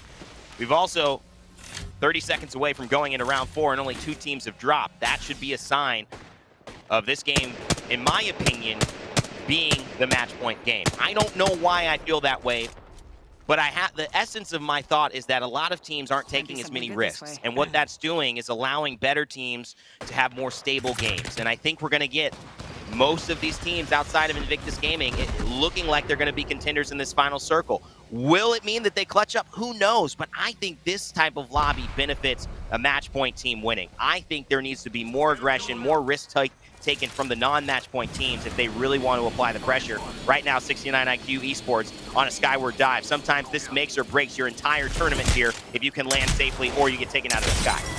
Looks like they're going towards Gambit, so we'll see how that one plays out. Rascals have been eliminated in the meantime, which means that there will be some nice loot, because again, the loot's going to be real crucial here. We saw one of the Gambit players only had 2 batteries and no cells whatsoever, so any loot you can get is going to be real clutch. Horizon now looking for more as they've got a team in all kinds of trouble. Got to be careful now, 0-0, because he's the only man standing. Loses his armor, and he needs to go for a run now. That L-Star needs some cooldown. I don't know if I like this spot, though. I mean, oh, that's perfect. Yeah, just get out and around. I was saying, going downhill, that would not have been easy, especially if someone could just pursue you and you're running away. But 0-0 maybe takes the smarter play here. I don't think he has enough time to actually res. And so this seems like 0-0 with that smart offensive decision is going to be able to clean this up. But I may have spoken too soon. 0-0 finding it quite difficult to finish off that kill.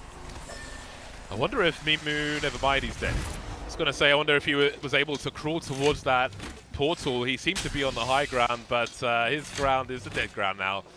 16 squads, 43 players remain. And again, I think positionally, Gambit had some nice elevation on them. I do wonder about the shields for all the players. But I think they're in a good spot to just chill for the time being. See the current teams remaining now. An Alternator and a Peacekeeper for Hardeki. Not his usual tools, but the Alternator is pretty good in its current situation. Is that a red weapon, if you will? You can see he's got 3 bats. So again, if they have to engage somebody later on, they can always just take what they have as well. But for now, they are taking their time. In the meantime, things are still pretty hot in these buildings, and they'll continue to be. So we've got New Sports now trying to fight for their position. I know that Alliance are in one of these buildings as well, or they were at the very least, and they're going to have a lot of action as we still have 15 squads left. So again, they're all going to compress on this position. It's only going to get worse. Yeah, this is the calm before the storm. And we're with 69IQ, who have played wonderfully. The newest team on match point. What a story that would be. They could turn this around. Get to match point in one game, clean it up in another game, as Alliance and Invictus Gaming and Gambit have been trying to do for 5 games now. We'll see if they can make that story their story, or if it will just be another fable, a tale we tell our children at night, something that could have happened but still lives in fantasy. 69IQ Esports definitely don't want that version. Holding the low ground here, I like this spot, James. They are directly underneath the only high ground that's going to be in this zone, and Alliance not underneath anything, out into the open, using that flat line to hit deadly shots there onto the red. They're surrounded by enemies on all sides. The missile strike hits all 3 of them, but they're still fighting, and they've got resources here, especially with Vipes. Having the dome shield, just wants to use it at the right time, and he's going in for it now. Hello and goodbye. And now we've got all kinds of circles. These domes will certainly help give shields for both squads. Alliance though taking an arc star, but they're still got their armor up for the time being. That Peacekeeper is putting in work, and they've just found themselves all kind of resources and a building as well. I saw on a radar somebody Valcolted onto the building that's bang in the middle, and there was huge fights going on. Something had to go, someone had to die, and on this occasion it was Reply Totem. 12 squads left, but that is deceptive. This game is going to be over relatively soon. We don't have too much time, trust me, so buckle up, fasten your seatbelts, get ready for a ride. 69IQ Esports, K Swinney on the Gibraltar. What a moment he has had this entire season joining this squad. making an impact immediately as one of those players who was decisive and who could turn the tide of a fight. Defensive bombardment. I think we should rename this thing to offensive bombardment. Looks like it's going to do a lot of damage to me, and especially setting them up for a great play here to keep the pressure on K-Swinny and the rest of 69 IQ, holding tight here in a good spot for this final zone. Somehow nobody dies from that bombardment. I thought it was good night and good luck, but apparently they're in a slightly better situation than that, whoever's in that corner. Lions now, we have to just keep them in mind in the background, because they've got shield swaps amongst other things now as they look to create some space around their area and continue to harass. Again, another building that is doorless, as Gambit has been in this position the entire time, and it's key to note that they are avoiding most of the carnage in this particular area. Yes, they'll have to rotate a bit later on, but it is that late game that is all important now, as we have all 4 teams who can win still in this. Wow, wasting a lot of ammo there. 69 IQ finally find the kill, but wasting a lot of ammo, only had 60 to the name. And that is something you want to be careful of, especially towards the late game. Dungeon Masters with a Kraber, hits a nice 145, it's a 123. That'll hurt. Exons staying alive. It's the shield battery, but not live for long. Flesh is going to have to do it by himself. He's going down. 10 squads left. Here we go. Tidal wave. It is crashing in. Will we have a winner? In EMEA, Gambit Esports trying to start things off, James. Leogri doing a great job of staying alive, but they're under pressure. The Crypto, he's got that EMP, and that just hurt everything they were trying to do, and I'm not sure if Artigo can survive. Will Gambit fall? He's got to get the shield swap. He gets it, but they're under so much pressure.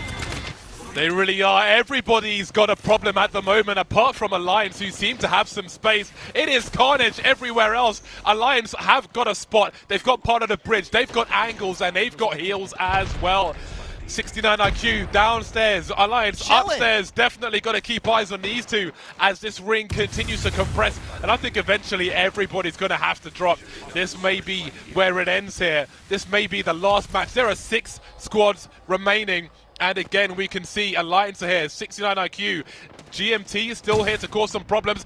Gambit, though, are gone. If you are a Gambit fan, that has got to hurt. A team that has clutched up in so many impossible situations, suddenly, seemingly out of the fight for so long, goes down in a skirmish before it can get really to the party starting. And this certainly is it. In fact, it's last call. Alliance want to make sure that's it.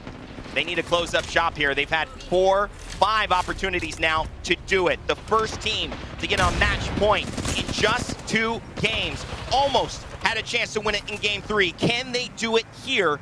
It will be up to Yuki to hit a few of these shots. I think they can clean this one up. The Valkyrie is flying down, but there's still a team who's on match point below them. So they can't put too many of their resources into this fight, James. Otherwise, they won't be ready to clean up the game.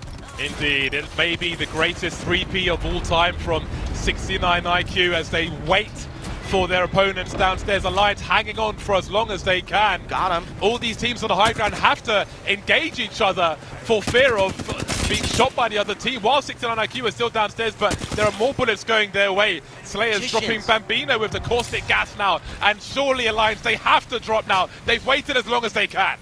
But Magicians, they're in such a good spot too. They're going to have to drop on the other side. And so the defensive bombardment comes from Vice. Alliance, they lose Hockeys. Vice and Yuki have to do it alone. Can they? Oh, Vice certainly can. No way they're going to clutch this up and win EMEA. There's 3 squads left. It's just going to be up against Vice. Can he hold it down for the rest of Alliance? No.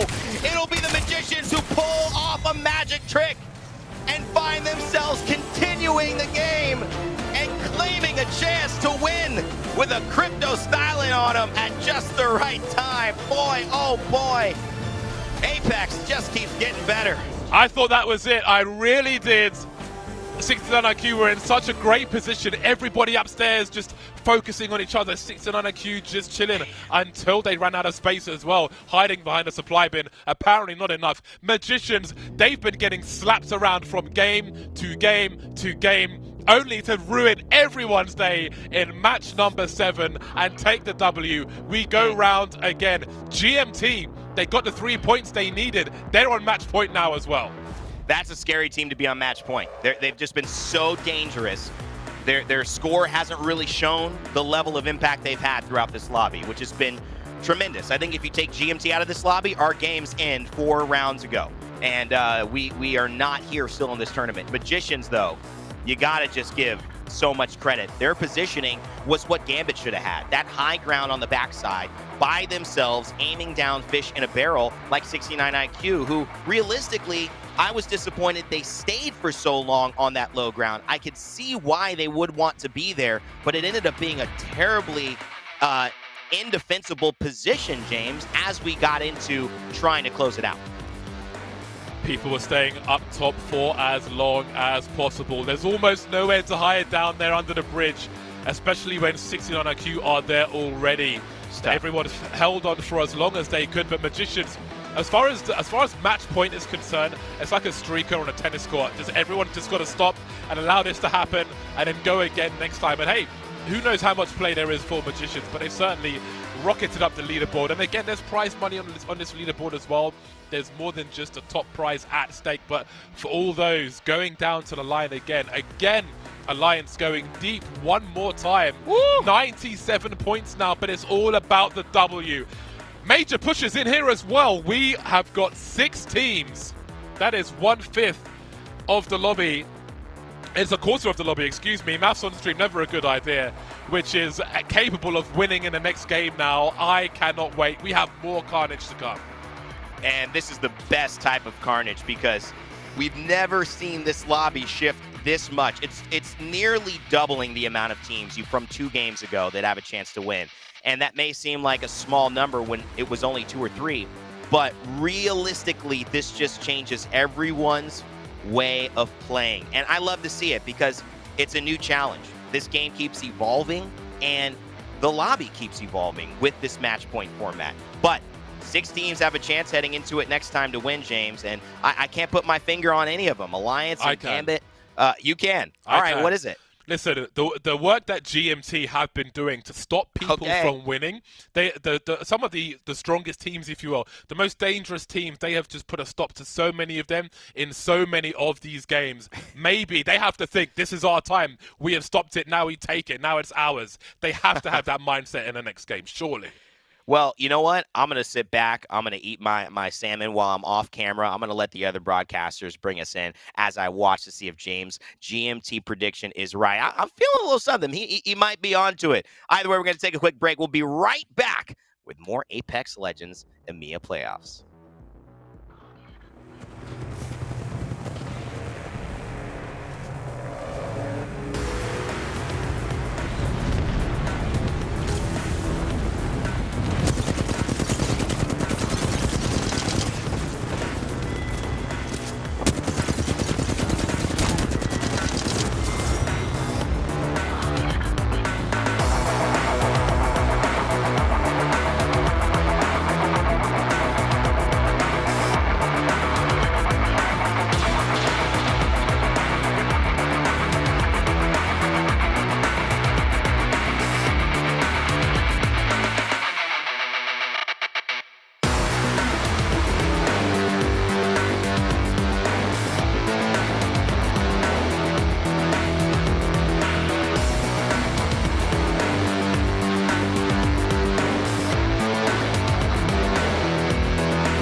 We have officially reached the 8-game mark of the EMEA Split 1 playoffs. What a day it has been. Vicky, I can hardly contain myself. My heart is literally pounding each and every game I am casting because the game's been that intense. Absolutely. I'm not complaining. Some more great Apex coming our way. Let's go. Game number 8. We're here with 6 teams currently sitting at match point with 2 other teams that you have to keep your eyes out for. Currently with Kick only 3 points away from being at match point, as well as Rebel, actually, who's also 5 points away from being at match point. So as the gap gets closer here for a lot of these teams, as the games keep going here, Fallout, we're going to get some more intense action. I feel like a lot of our match point teams have kind of tried to slow down their own pace, but we're seeing teams like Magicians, like Rebel, like 69IQ come through and prevent a lot of these teams from even getting that opportunity when that opportunity was presented to them. Yeah, I think you set the storyline and set the stage so well. One story we have to talk about, though, is Alliance, the first team to reach match point, currently in first by a long shot with 97, but their decision to change away from Hockeys on Valkyrie, Yuki on Caustic, Vice, of course, on Gibraltar, to a different team composition. Big shout out to Chef Pontus, the GM of this team, who kind of shared some insights as to why they did that. Reason being, they've been practicing this new team comp with Crypto instead as a closer team comp. They think that Crypto late game with the EMP, the ability to obviously EMP through Gibraltar bubbles and to do damage in late game, is more effective for closing out games, but they haven't won a game since, and I wonder if they should go back to their bread and butter, what's been working so well for them, which is, of course, Hockeys on Valkyrie and Yuki running on Caustic and versus the switch to Crypto. I don't know. Yeah, I think it's interesting to bring up the difference in the compositions that we've been seeing, whether it be the Valkyrie coming in, the Wraith. We've been seeing the Wraith with the Crypto composition sometimes here too. But we saw just in that last game what happened to Gambit when that Gibby Dome was negated. And that is why it's so important for these EMPs to be timed properly, for these domes to be timed properly, especially for those late circles where there's no cover. You're out in the open. Your only cover is some natural rock, just rocks in general. It's so difficult here to work with that when you don't have a dome. So it's interesting to see how these Crypto EMPs have been used, have been timed to allow a lot of these teams like Magicians to come through on top. Yeah, that's right. That's a great point. And obviously something to keep a close eye on in meta. And will that meta persist to tomorrow? Of course, our North American playoffs. And obviously we've seen throughout the entire Pro League a slightly different meta. A lot less Caustic play, a lot less Crypto play in North America than we've seen in EMEA. But obviously the meta's continued to evolve over the last few weeks since our Pro League. So I'm interested to see how that action unfolds. However, it is time. Game number 8. Didn't think I'd be saying that as Alliance reached match point for game 3, but here we are 5 games later, the 6th game that Alliance has been at match point. They're joined alongside Invictus and Gambit, who qualified early, and some of the newcomers, 69IQ, Major Pushers, and the Consistency Kings themselves, GMT. That's James's pick to close it out here. They haven't gotten a game win yet. Do you think this one will be it? Do you think James is right?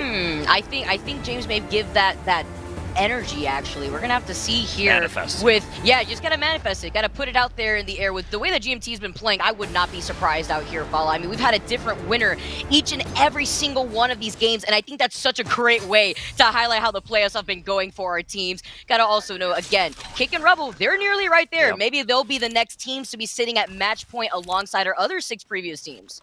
That's right. We're going to jump on board with Magicians at least to start. They're our winners of game number 7, way behind in the standings going into game 7, but a huge game right there puts them in contention. And I just want to also use this time to remind everybody, if you're a fan of one of those 6 teams at match point, or perhaps Kick, Rebel, who are nearby, or any other team, courtesy of the brand new multi-view feature for ALGS broadcast, you can watch any team, any POV that you want, including listen-ins, including their comms, etc. Click on the command center icon below the stream here on Twitch, and only on Twitch is this feature available. This new multi-view feature has been awesome, Vicky. Oh, it's absolutely amazing. You see teams like Rascals, you want to tune in to see where they're rotating towards away from Epicenter, and now that we see where that next circle's pulling, you'd absolutely do that. You can pull that up on your screens. It's an amazing feature, and I love it too. And seeing where this next circle is going to be pulling here, Fallout, I'm expecting that circle to be out in the open towards that overlook area. So those Pride Rocks that have that high ground that overlook a lot of those rotations, leaving the western part of the north part of the map, is going to be absolutely important here as a lot of these teams do decide on that rotation. That's right. We're jumping on board at 69IQ, dropping over to Skyhook, completed the trials, but one thing that's important to note, we got a northern zone, and we got GMT who drops Fragment East, rotating hella early. which means I'm just curious as to where they're going to rotate to. Let's take a look at GMT. Look at this. They're ready way past Fragment East, all the way up north towards Epi. And early rotate, they decide actually to jump on these kind of broken train tracks here in the middle of the mountains. We'll see where they end up, just getting some more loot, because obviously they need it. 2 gray shields right now for Dell and for Badoli. They need something better because they decided to obviously rotate quick, which means you sacrifice loot in the name of positioning. That's where GMT ends up. I love this decision here that we're seeing, though, from GMT. They know where that next circle is going to pull, and they're wasting no time in that rotation. But it's exactly what you're saying here, Fallout. There is the risk of just not having enough loot to try to contest here, but they're happy with what they have at the moment. They may just take up coverage inside of these train tracks. We've seen a lot of teams actually in the past take this spot up just in case a circle ends up pulling a little bit north into that building that's kind of on the outskirts over by Climatizer. So they're trying to take that 50-50, whether it's going to pull by the rocks closer to Overlook or by that outskirt building closer to Climatizer. Yeah. One thing else I got to point out, take a look. No Gibraltar for this squad. Badoli typically plays Gibraltar for this team, but he opts for Caustic instead. So more teams changing their team comp in the name of match point format and trying to close a late game. Obviously, not having a dome shield could be very, very risky, but they're opting for instead, hey, we want to rotate early. We want to literally just find a place to camp, pitch a tent. We don't even need a dome shield because we have natural cover. We don't need the artificial cover of a dome shield, I think is their strategy, but this zone doesn't necessarily favor that because there's a lot of open area. Oh, they've been waiting for so long. He was one. They didn't close it out with that shot. So now Na'Vi actually recognizing, all right, we lost the opportunity. If we had gotten that knock, we could have pushed in. But not only did they get that break, it was on Hockeys, who has the gold Evo shield. So he's just going to restabilize super quick. And look how quick Yuki is to take position to make sure that they're in the best spot to give that suppressed fire. Look at this god tier loot that Alliance leaves Thermal Station with every single game. It seems like they've had a purple shield, a gold shield, and of course Vice says, hey, Vice, you take the blue shield because we trust you're going to hit your shots. Like we saw last game, this guy Vice was not missing. And honestly, there's a big discussion right now about the monster MVP of this playoff and of the entire Split 1. A lot of people would think Hockeys, Hardeki, these kind of star players, but Vice has been putting in work. I mean, I don't know. What are your thoughts, Vicky? I think Gibby needs to have way more of that credit, and Vice is one of those, probably the best Gibby player right now on that role, so I really love to see it here. I definitely got to give him that credit. Seeing him pop off all day, he's just been on another level too. Now, New actually, one of those other squads making the rotation, they have the intel for the next circle too, but they're going to be rotating through Epi, where we had seen earlier 2 other teams had already just rotated out of there, so they just may try to hug the edge of it before deciding where they want to kind of situate themselves in right after they pass Epicenter. That's right, New drops over towards Countdown, so fairly fast rotation for them.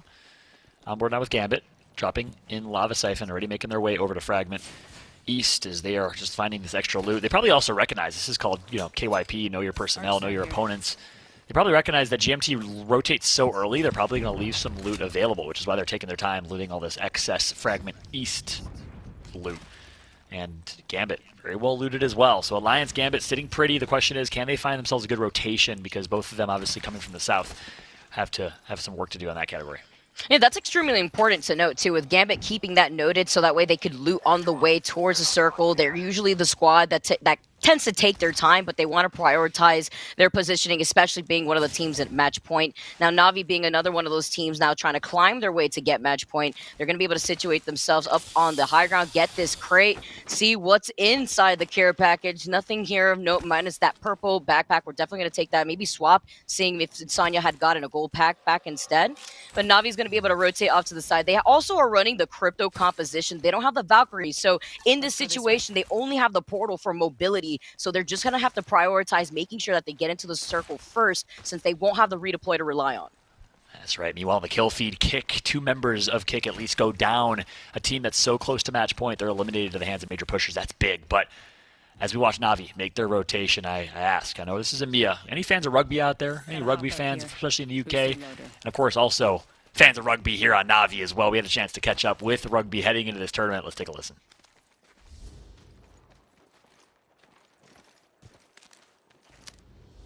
My name is Anatoly Bilausov. I play by the nickname Rugby. I'm playing for Team Natus Winter. I'm an EJL on my team, in-game leader. I've been playing with my teammate Sanya and her own past 2 years. How great to compete with them, 10 out of 10 all the times, maybe sometimes 9. My teammates are confident about my decisions. We complete each other. I think we are like pretty entertaining team to watch. I don't know, we might win.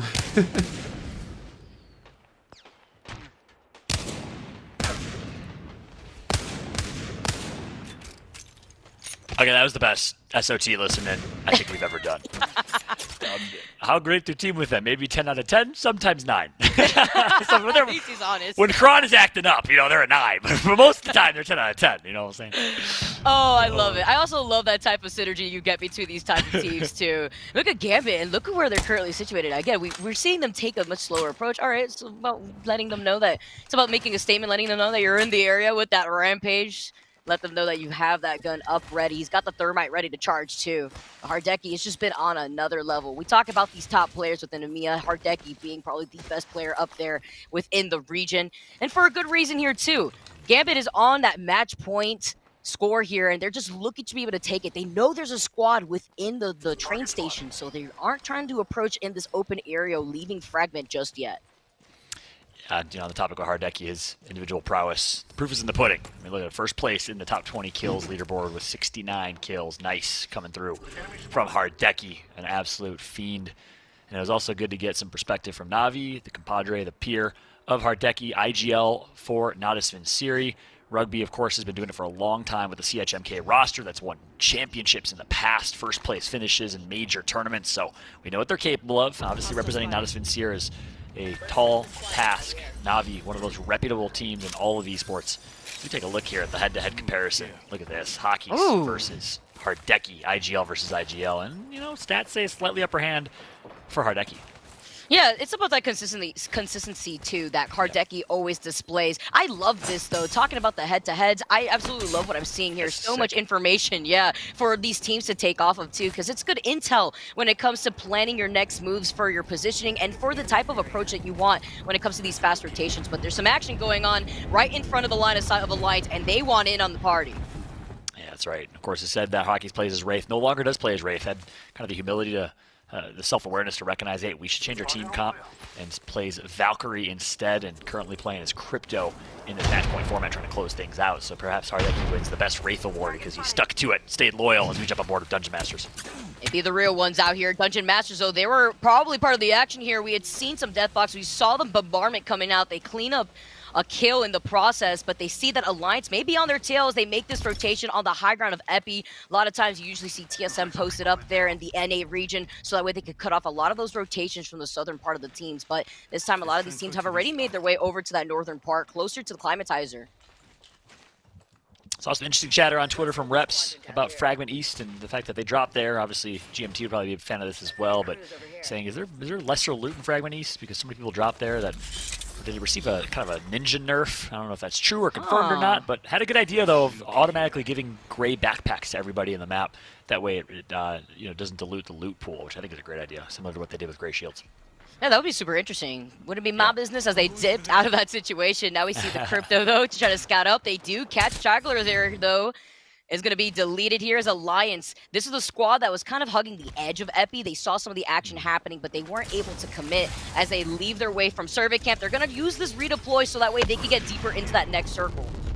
Oh, this will be big. So here we go. Decision from Alliance, where they want to rotate, where they want to position. These are always so calculated, as we heard in our listen-in back in game number 4.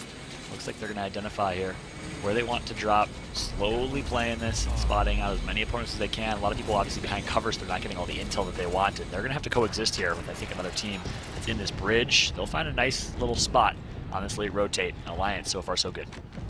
A little nuke right underneath the bridge here too, so they could see some of the squads who are going to be on the other side, leaving Fragment, trying to take the high ground themselves too. But with the Crypto, they have a lot of intel to see if this building right here, we were talking about this early game, if it's opened up. I think that was another Crypto drone that was right above the building here too, so maybe some traffic control could help navigate through these drones. As they could see here, the EMP now coming out. It's going to be able to rack up some of those Evo shields here, but it was them. It was Alliance who would have got an EMP, and maybe the Crypto drone kind of give it away. Yeah, late game. This is what the late game Crypto is important, and GMT might be one of these teams, right? We know that they're rocking Crypto and Caustic, no Gibraltar. We know that they're nearby. I wonder if GMT will end the day, at least for this game, for Alliance yet again. They've been so good in that category, but no, it's actually going to be new esports. One of the first Crypto teams way back when was Kashera on Crypto. Meanwhile, Alliance right below them. Need to be careful. Wondering here if that's GMT over to the other side. Gambit with the quick, or rather Gambit still battled by Fragment, but GMT had made that quick rotation, and Alliance kind of stuck here between two squads. A charged rifle taking a nice chunk. Meanwhile, the other side's the longbow. You're in a sniper sandwich, and it's not appealing for anybody here on the team of Alliance. Yeah, it's a sandwich I don't want to eat. I'm just saying. Find themselves in a really, really tough spot. We knew when they came to this spot in rotation it'd be difficult, and here we go again, finally. That long-awaited Dome Shield is going to come off of cooldown. Or sometimes it feels like an eternity. And it'll buy them just a couple of seconds here to heal back up, but the caustic gas is too strong, and this is where you wonder if they had caustic here, would they be better off? I don't know. What could it have been better? Could they have controlled that space better? The EMP is great here because they can negate those domes, but in this situation, they're trying to push in. They know they got Yuki, and now Faves is forced to drop down as he's going to play by this little cranny. Are they going to give up the high ground here? Alliance may be able to be safe, but unfortunately for Yuki, he will not be part of the action. Keep in mind, all three of these team members are next to each other, so Yuki could be looking at the screens of his teammates to say, where exactly do I want to drop to, but obviously not able to do that, obviously because very far away. Oh no, is that a mobile respawn? Right in front of them? Can you imagine? No, and they can't get the banner either. Oh, the grieving, it's such a tease. It's not like, well, I mean, they have the crypto drone. They could deliver it right now. That's actually what they could do here. They're just in the wide arms. This is another thing that the crypto provides here for teams like Alliance. Yeah, you talk about should they have kept the caustic team comp. This, of course, is another addition in the category of why Crypto in the late game. Huge play right there. Revive on Yuki's going to come through. Is he going to get some loot is the question. As IG, one of our other teams on match point, find themselves under duress. Such duress that Bryn's last alive. And it might be another game, another disappointing finish for Invictus, who got match point after 3 games, but hasn't been able to close out since. That's Invictus going down at 19th place too. This is one of our stronger squads here. Should highlight how intense it's been within these later game lobbies. You see Gambit now still in the same spot over by Fragment, and the other team too, who's been situated in the train station, has now finally come out of the rabbit hole as Gambit Esports are trying to take some shots. That's right.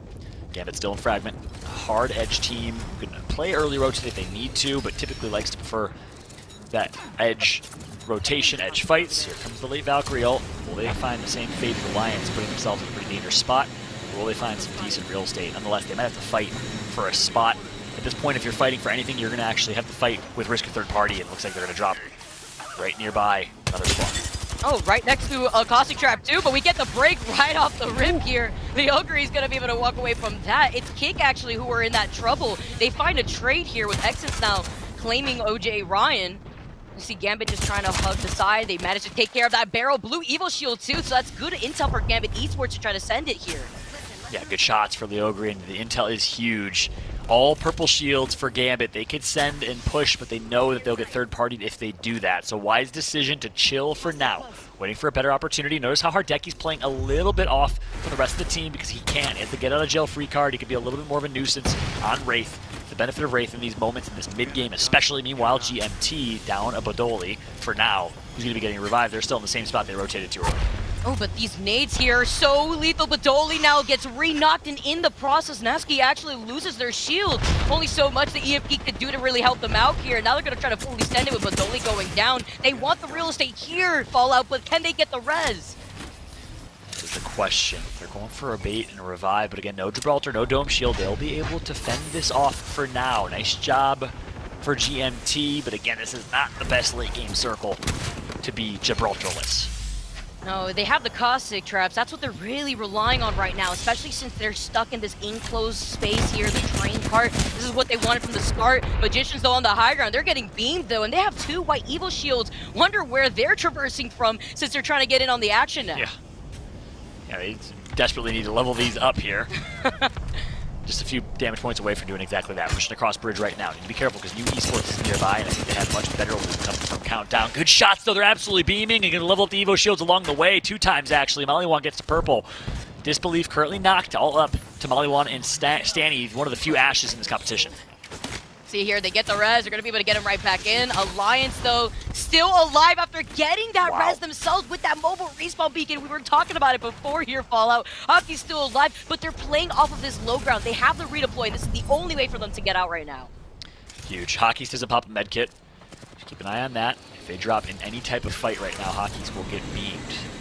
So they're likely going to try and avoid anything. But this is a difficult rotation. I can't believe Alliance, who's been literally between a rock and a hard place the entire map, still alive and well. Now it just got a lot hotter. Oh, Hockeys is going to burn some of that shield. He's so low here to himself. They're going to be hugging Hockeys so that way he can heal up with that medkit, even though he's got that gold Evo. But he doesn't pop it in time. He gets burned out, and especially falling into the lava, it's going to be difficult to try to get him out of the situation. So they don't have the control that the crypto would provide now going on forward for Alliance.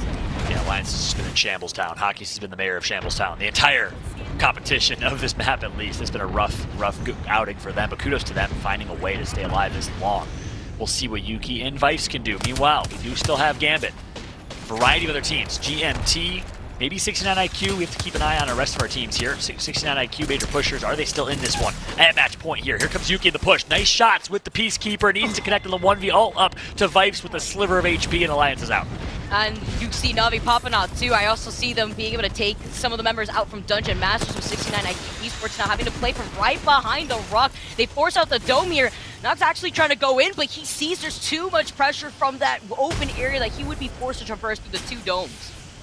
What a story it would be for 69 IQ to win this playoff. The adversity that they faced, the roster changes, Case Swinney joining, Smegito retiring, Nags joining this squad, but still always finding a way to grind their way to the top to be relevant. I've been so impressed by this org, by this team. Here comes Slayers with the push, and the wingman needs to connect, doing everything he can, and connects so well. They survive for now. They're dancing. They take out Scars in the process. They're going to get that res, and they can go in for that quick reset, too. They got 15 seconds on the clock before they have to start moving, and they have the high ground here, Fallout. They're going to be able to overlook a lot of these teams making their rotation, but Gambit Esports are in that nook on the high ground themselves, kind of overlooking the action that would come, leaving Fragment, leaving that high ground, and GMT are finally getting booted out of their own cart now, too. Elbadoli starts beaming, though. He gets so much damage done, but not going to be enough. GMT is out. Horizon takes them out. The all-Finnish squad takes out the multinational team. Meanwhile, we have 69 IQ in Gambit as two match point qualified teams alive in this one. They are the only ones, because the rest of the squads are working to try and get their way to that top spot, and they're going to try and shut down these two teams. They can do it here. 69IQ has been tearing it up as the games have gone on. This is definitely a momentum-heavy based team here, and they're still running with it. They're getting pinged from the side here. They don't want to get sandwiched. They're just forced to hug the rocks. But with the Archers, they move in with the dome. No EMP to negate that. Instead, it's just Beamage here. It's just Slayer slaying it out here for these teams. Absolute domination for 69 IQ. Such a good fighting team in these close corridors battles. Good shots from Slayers, but it's not going to be enough. He's left in a 1v1. Hits the wingman shots, but eventually he's going to get taken out. It's going to be Reply Totem, the Italian esports org. That eliminate them. Two Frenchmen and an Italian on that squad. Meanwhile, Gambit still alive. The last hope here with a pretty good position to close this out, but Hardeki goes down.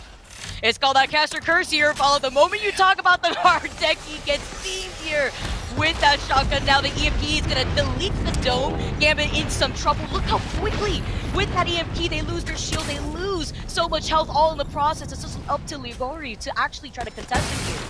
That's it. Hardeki's going to heal back up though, so Gambit gets another life. Do they have 9? 9's tails as Gambit trying to see if they can force this to end in 8 and not go to game number 9. Hardeki on screen right now. My personal monster MVP for this competition. We'll, of course, leave that to the community to decide and discuss alongside the casters, but Hardeki absolutely beaming right now from high ground. There's a reason why this player is in our conversation. They're going to have the redeploy. They're going to take this risky move right here. It has to be done. They would have been forced to be in the line of sight of 2 to 3 teams, just leaving that one area alone since they've been fighting there for so long. Let's see what they do when they make that last rotation. Yeah, so he's just going to try and survive while his teammates are calling where to land right now. Just want to stay alive as long as possible, circling this final ring. Here comes the drop. Scary, scary moments. It's a slow drop.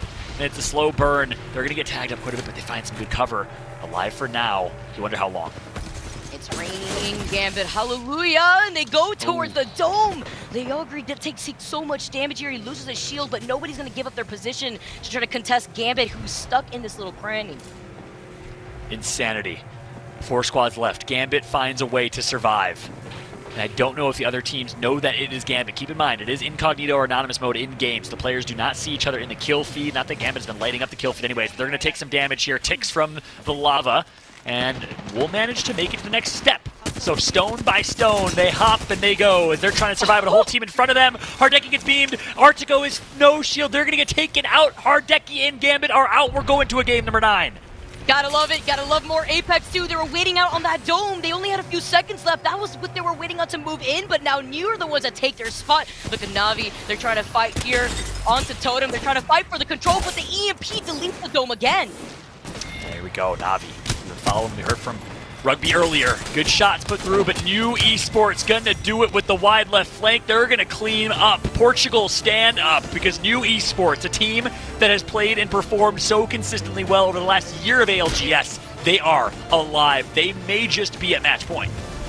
I love it. New Esports with their rotations too. They were on the low ground. They had to contest Gambit there. They were not in the best position, but the moment Hardeki had missed half of that clip, that was the opportunity right there for New not only to take that spot, but to wait for the perfect time to go in for the third party on that last fight. Yeah, New Esports had 26 points last game, so let's see what they got. 27! A 27 bomb from New, 15 kills. That's a record for the playoffs so far. That puts them at match point. Can you imagine New Esports, who dropped an egg the first 4 or 5 games of this competition, ends up winning the whole thing, Vicky? I'm just saying. I think it's actually crazy because I think the only game that they had a fighting chance was game number 2 at the start of our day where they finished in 4th place, and now they're coming through that last game 2 that we just had, and now this one with 15 kills. That's the most kills that we've seen from a team who's managed to win, take the whole game. Yeah, keep in mind, the rest of the teams that performed, not necessarily in contention. Reply Totem, Na'Vi, not going to qualify for match point either. I think it might be New, maybe Horizon. Not sure where Horizon stands in the grand scheme of things as well. We will find out as we take a look at the overall standings. But for now, wow. Almost 2k damage each, 10 kills for Yikes. Post-kill and Kashera, the Portuguese duo with 5 kills, but so much damage done. That is why Kashera, with 9 assists, is the best support player in ALGS. I'll say that right now. They were in the right place at the right time that last game. They closed out so many of these kills here for themselves, and that's some extra KP going in the pockets of New, the squad who also gets to walk away with those 12 points just for winning the game. Yeah, meanwhile, our Uber analyst Onset is spamming our chat right now saying Scars win and really staying proud at his prediction of Scars at the bottom of the leaderboards in 20th place. But hey, there's hope, Onset. If this goes to game 14, maybe. We need 5 more, probably at least. But look at this. New Esports is the only team that makes it. Rebel not able to get 2. Kick not able to get 3. Wow, we have 7 teams at match point. That's why it's so important to highlight those teams that were so close. I believe Rebel has been so close too since I believe game number 6 or game number 7. So that just highlights how quick these games have been going, especially in the late game. But now New is another one of those teams that have situated themselves at match point. And look, they went up 9 spots just after that win alone. Insane. Wow. I can't believe that New is able to clutch out there. Can't believe what we're seeing. I mean, this is one of the longest lasting match point format games we have seen since that wonderful debut of the match point format in Poland just 2 years ago at our last Apex LAN. Will it go to that same game 11 or will it end in game number 9? What a story, what a day of action. This is some of the best Apex we've ever seen. Probably one of the best competitions we've ever seen, one of the best broadcasts we've ever had. We got multi-view, we got great high-tier Apex. EMEA always delivers, and we got a game number 9, Vicky. This has been insane. I know, it's so great to see this happening too before our eyes. We were talking about it. Alliance had been at match point after game number 2, after they were able to take game number 2. Meanwhile, we're still going. We're going on to another game here in the ALGS. We're going on to game number 9, and that should highlight to you guys at home how these teams have been playing. So many teams have been at match point, but it's been a different winner every single time. Yeah, it's been insane. Of course, we want to hear your thoughts as well. Make sure to tweet using hashtag ALGS. Tweet at us. I'm at Fallout with 2 T's, at Vicky Kitty. I saw a ton of people. Big shout out to Zephyr, European caster. Shout out to our South American casting duo who I saw tweeting, PDS Dodo and crew. Thanks so much, y'all, for the tweets, the banter, the analysis, the insights. We want to hear your thoughts, so make sure to hit us up on Twitter. But Vicky, with that, I want to ask you your prediction. Who do you think's going to take it? Just in case we don't go to a game 10 and we're not back. Who do you think's going to take it here? Oh, man, I'm so stuck between Alliance and Gambit. I feel like as the games go on, I feel like that second win from Alliance is slowly dwindling away. You see that how close it was for Invictus too, where it just slipped out of their hands. But I feel like right now, Gambit is just on another terror run. I'm excited to see what they're going to do as a comeback. I got my eyes on Gambit right now. Even though my pick is currently Alliance, I'm still looking at Gambit, of course. That's the one consistent squad that has been pulling throughout the entirety of the Pro League so far in the ALGS this year. All right, well, there you have it. You're saying Gambit. I'm sticking with my guns in Alliance. I would like to see Alliance go back to their bread and butter, Caustic, with what works. And, of course, that's Yuki on Caustic. Valkyrie with Hockey. I want to see them go back to what's worked so well for them versus trying this match point format. But we'll see what they do. Of course, we have a lot more brilliant people to break. Let's go ahead and throw it to our analyst desk. It's Kate T Squared Nonset.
Race, get away! So much damage! So much damage! Let's go!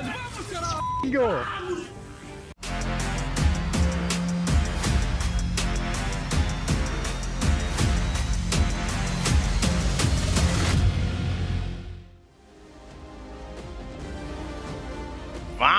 Vamos, bom dia, or Benoist, wherever you are, what time zone it is. I think it's about a 9-hour difference. Actually, no. Yeah, it might be a 9-hour difference over in Portugal. But it also, reminds me of one of my other so much fun Portuguese speaking country is Brazil, which is a very big soccer country and someplace I visited for a little while. So got to learn the language, recognize a few of those words there. But it boils down to excitement that they won. And James, we got a new team on Match Point. That is New Esports. How are they feeling going into this? Especially, how are you feeling considering GMT didn't work out with your choice last time? A lot of things didn't work out. We lost a bunch of those Match Point teams very early on in that one, and they had to be sweating watching the rest of that happen, especially with Gambit going for another deep run. But it was not to be on that occasion.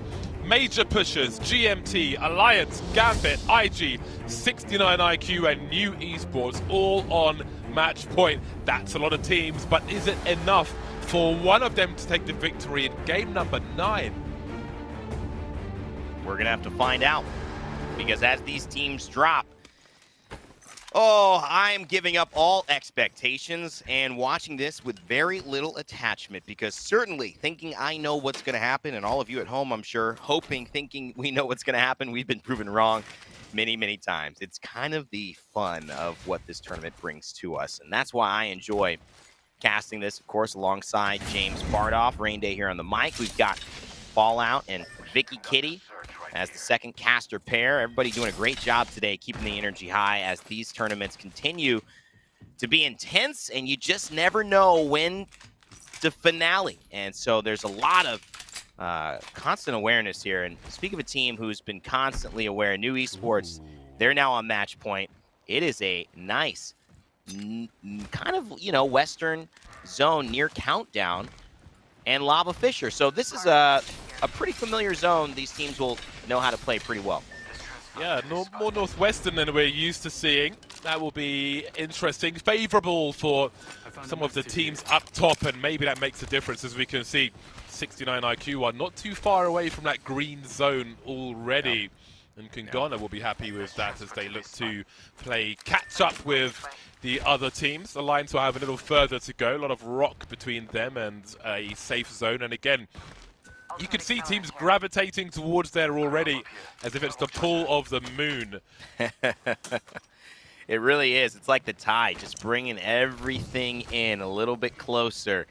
And I love looking at this macro view of how the game is played. It seems so intricate, and it is at a micro level of the decision-making, your weapon choice, the amount of armor you have left, the ability you use, and if your ultimate might be ready or not. But the macro idea of these ecosystems of players and defensive, offensive, flexible compositions moving against each other and around each other in order to get to that spot. It's really interesting to see that overview. So I always love the top-down. Gives us a nice POV to set up the scene. 20 squads left. I'm feeling like this game has definitely shifted towards anybody's game. Anybody's final circle. We are not seeing the same level of execution from Alliance and from Gambit, and even from Invictus Gaming that we might have seen in the earlier games, James, when everyone was ready, maybe had all of their guns blazing, maybe caffeined up. Now I feel like everyone's starting to get their next monster, trying to find their next little bit of energy, because, we're seeing some of those final moments fall for teams who have definitely had a lot of bites at the apple. Indeed we are. And while Kungana have found themselves in a strong position, we're going to take a closer look at one of their players, Graceful. Got one of them. Far.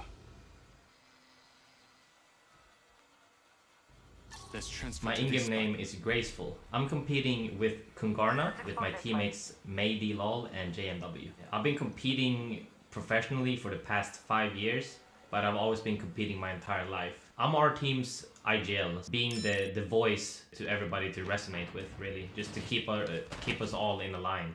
We have to be disciplined and stay together, and that's how we win.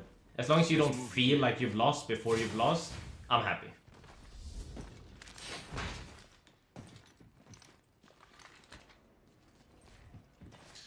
Competing his entire life. Makes me happy that I'm an only child. Imagine having a brother like that.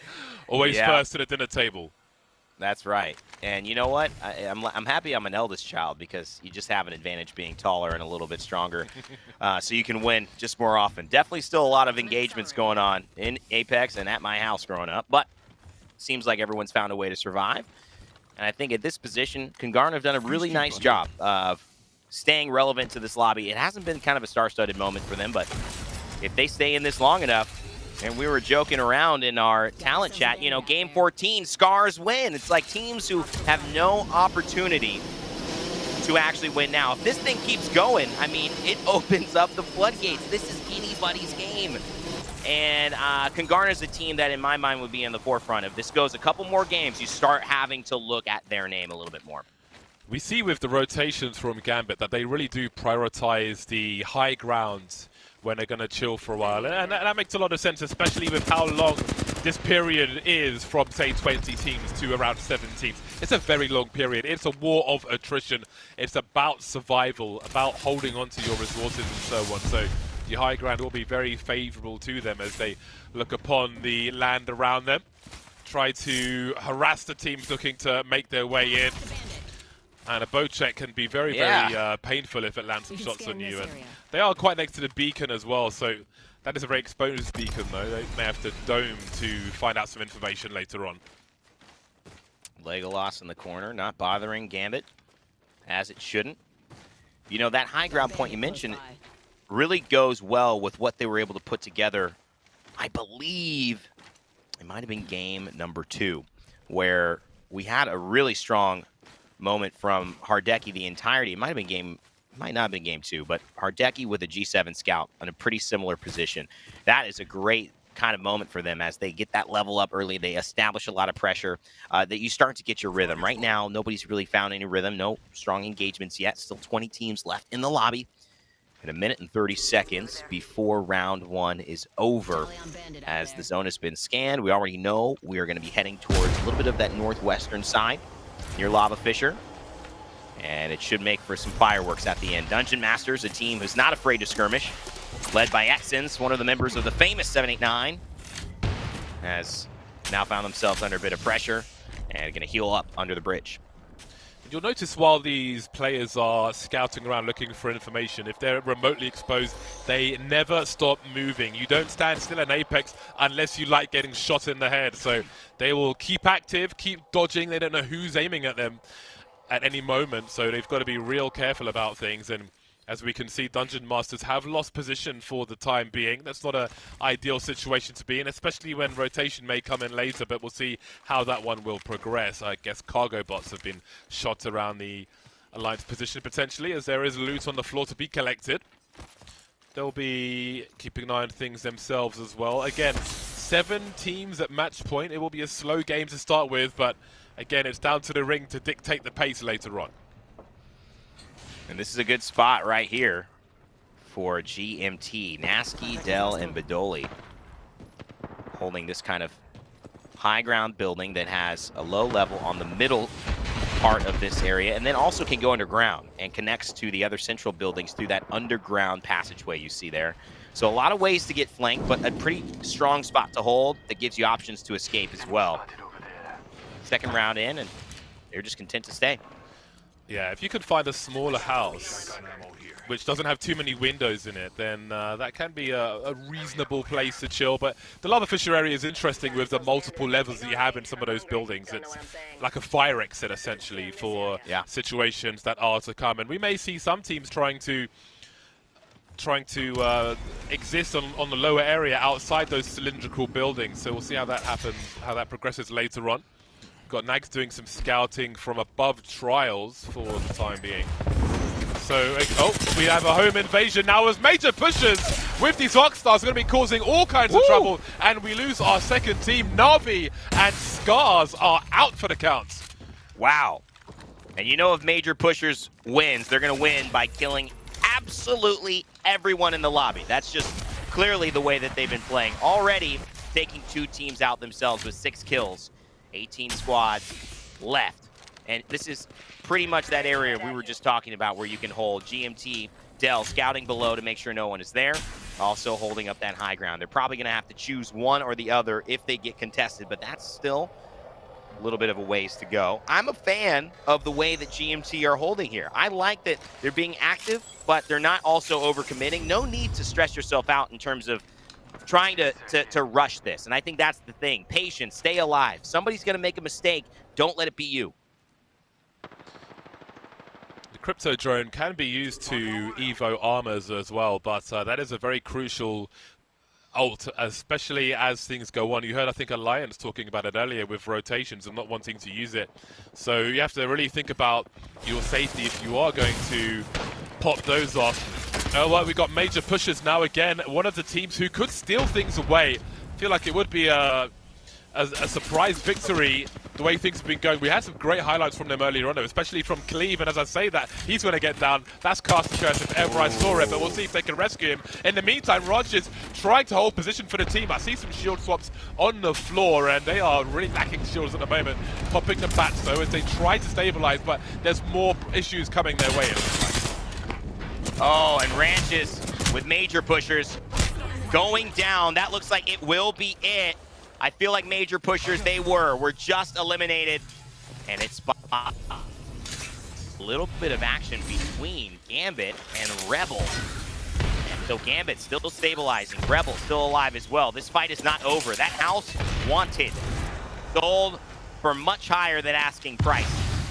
Too bad the previous tenants are not alive to receive any of the dividends there from the sale. Gambit, though, doing just fine. Major pushers eliminated, meaning there are 6 teams remaining in this lobby who have a chance to win the whole thing. GMT, Alliance, Gambit, IG, 69 IQ, and New Esports, all capable, but Gambit have some trouble as well. It's going to be Serdell with the... Oh my, that's just outrageously rude. Downing Hardeki with a wingman. There should be rules against that. There should we'll be. see if they can rescue him. You can see there's more skirmishes to be had, pushing the bubble from 2 different directions, and this could be the end of Gambit. Liogri doing what he can. He has to desperately find something. A blue shield for a swap, and Hardeki still alive on his hands and knees for now, trying to block the door. We'll see if he can be rescued, but Artico for now has been lost. You do not want to let this spot go to auction. This is a house everyone wants. At least they've got Hardeki back up. Oh, and that's just it. Can you believe it? Oh my God. Rebel were pushing with 30 health. Unbelievable. You know Gambit was feeling like it was an all-in battle, and look who is here to clean up. Reply Totem Esports. Hardeki, nice grenade. That's going to force him out right there. It'll buy a little bit of time. Tries to bank it off. Do an alley-oop there into the outside. I don't think it hit, but I love the idea. Max firing again. There's a low damage on everyone fighting, but I don't know if Liogri has enough. This is so tough. Gambit so close so many times. It has got to be frustrating. But he's flesh. Oh, and can he get it? That's one. Can he get another? The PK. Oh my God. One more. Does he have an armor swap? There should be one in the building, but he's just going to go ahead and use the gold shield to get an advantage. It's 50 health instead of 25. He's going to win this heal off, but he's got to activate now. He can't let them res up, James. He might even want to finish one off to get the armor swap. But oh! He overcommits and gets killed by another team. The Crypto Drone just watching like a voyeur as all that action happens, and indeed Gambit will not survive. They'll feel like they deserved it. Hardeki fighting some nice angles on the shelf, some nice angles with the shield. Liogri did well for them to survive for that long in the first place, and still we've got Crypto Drones just flying all over the place. Like the Crypto Drones are high on drugs, just flying through, just enjoying the carnage from a safe space. Oh, they will be rescued, but not for Gambit. They are another team at match point who will not win in this game and may not win at all. You know, you may not be popular, but in Apex, we have a saying, or I like to say, the only party you are guaranteed to be invited to is the third one.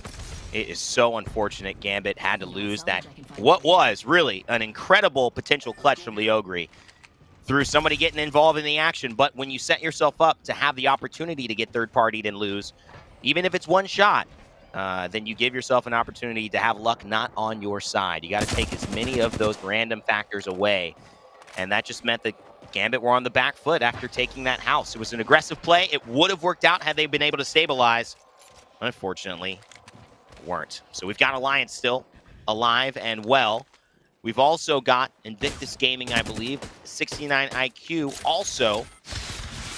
And remember, GMT and New Esports are teams we haven't seen in a moment. However, Major Pushers we know has been out. So still 2 to 4 teams on match point. There's a possibility. But as these fights keep going, James, I mean, it's getting less and less likely.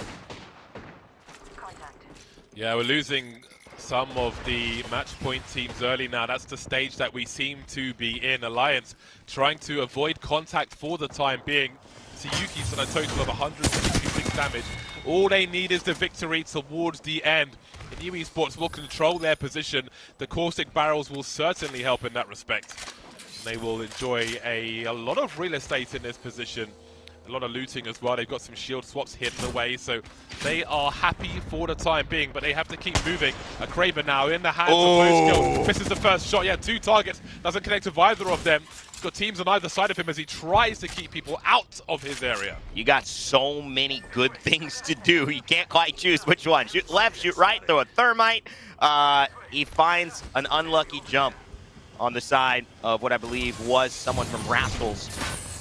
And they're just going to go ahead and defend their current zone. No need to get overly aggressive here because they are in a strong spot. And who might have been peeking nearby, involved in some engagements on the outside, is Victus Gaming, Prin, the young star. And he has been continuing alongside Noises and Blast to be excellent throughout the season and make themselves a factor. Not be given an opportunity, but really make it happen.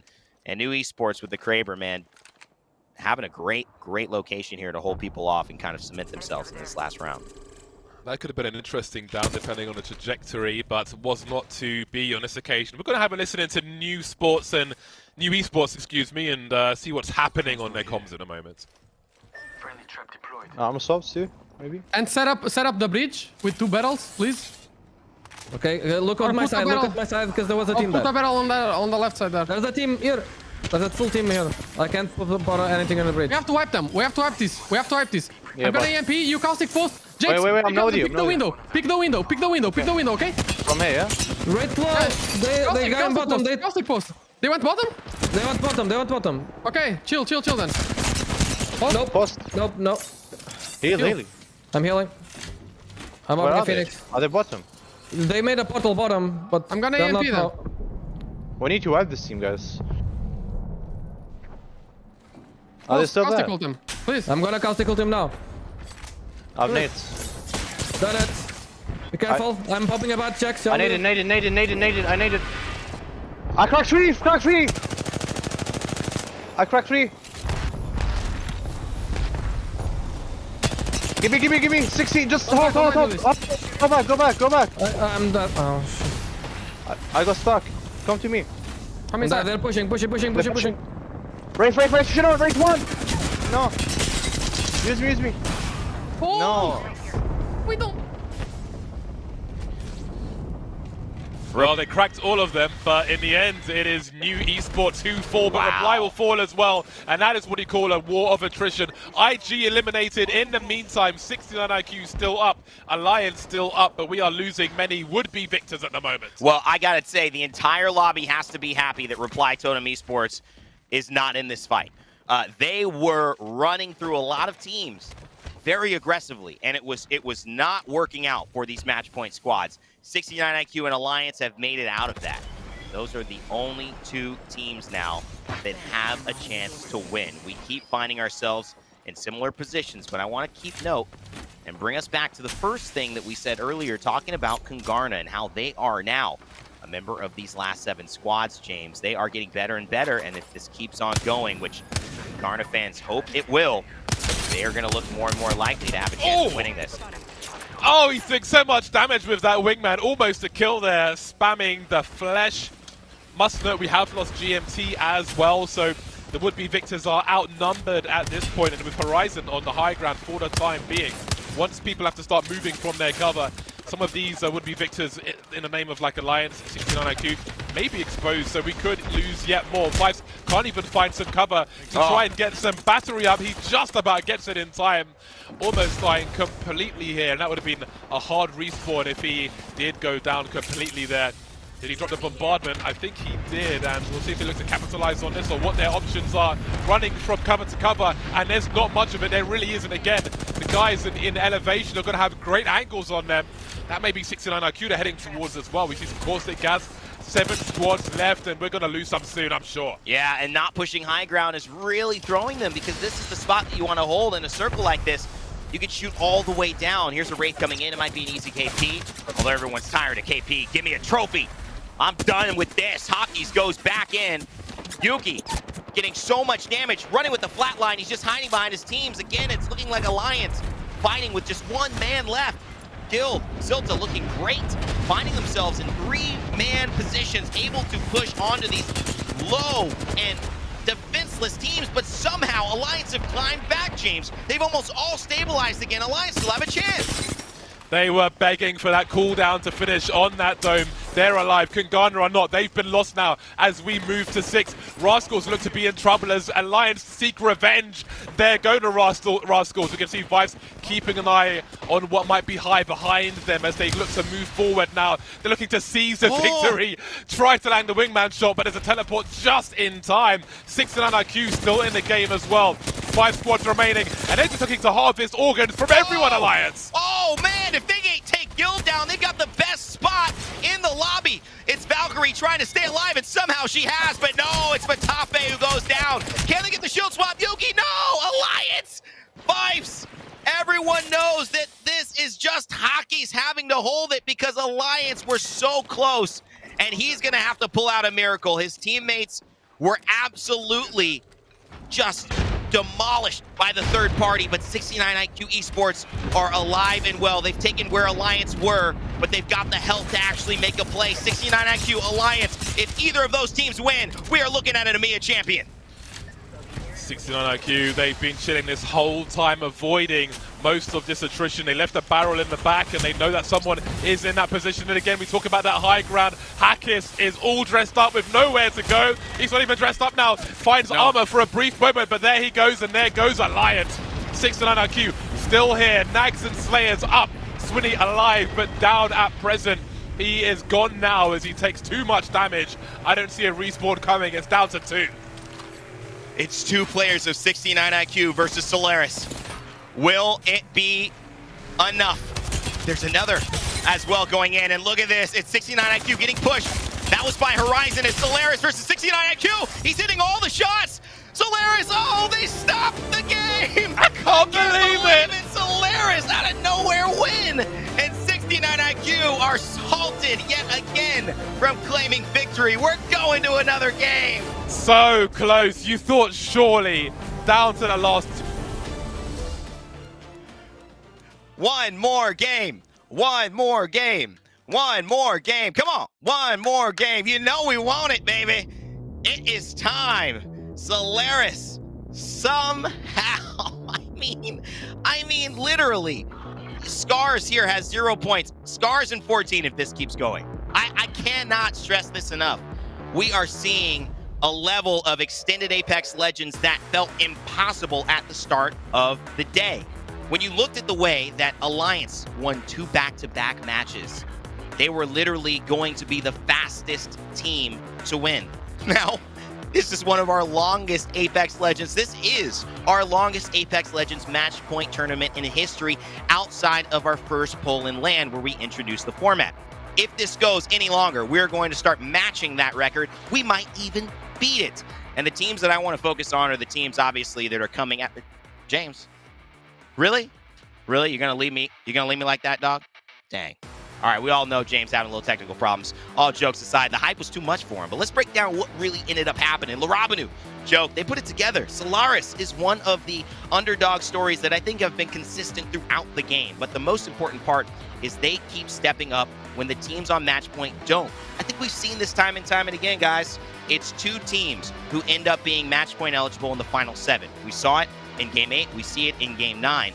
Game 10's only way it'll be a difference is that if we see these match point teams somehow get 3, 4, or 5 of them in that final lobby, then I think this tournament will end. But if teams keep showing up like Solaris that win games, I don't know. We might be here for even longer. Let's go back to the panel, our desk, and see what they have to say about it. Oh man, you know what? The reality of that is, like, I think James' internet just died at that point because it was like, we can't possibly do this again. But here we are, on set. Tom, on set. Let's start with you. Honestly, just tell me, how did we get here? I don't know. I don't know, Kate. I don't know how we're here. I don't know how someone hasn't won this thing yet. It just seems like it's always, we're like, oh, there's 4 teams out of this 5 who are on match point. And then the team who isn't on match point wins. It's absolutely ridiculous. And it's so heartbreaking for all of the teams who are on match point, right? Because they think, surely this is our time right now. We're in a great position. We've managed to pick up the kills. You saw Alliance in that last game. They won the bubble fight. And then Yuki goes down. If Yuki doesn't go down there from those couple of wayward shots that were coming in, Alliance could win that game. But that is the margins that we are playing with at the moment. That is how talented this lobby is. And it's just a lot of fun to watch. Honestly, I'm having a ball. It sounds like it for sure. And Tom, I want to talk about this real quick. Not a single repeat W as we take a look at our highlights. Not a single repeat team in our winners bracket on those matches. How does this happen? Absolutely insane day of Apex right now, and it's amazing because we're in the anonymous mode right now, and before you would think, okay, it's the griefing. Everyone's griefing us because we're on match point. No, that's not the case. They love to grief each other.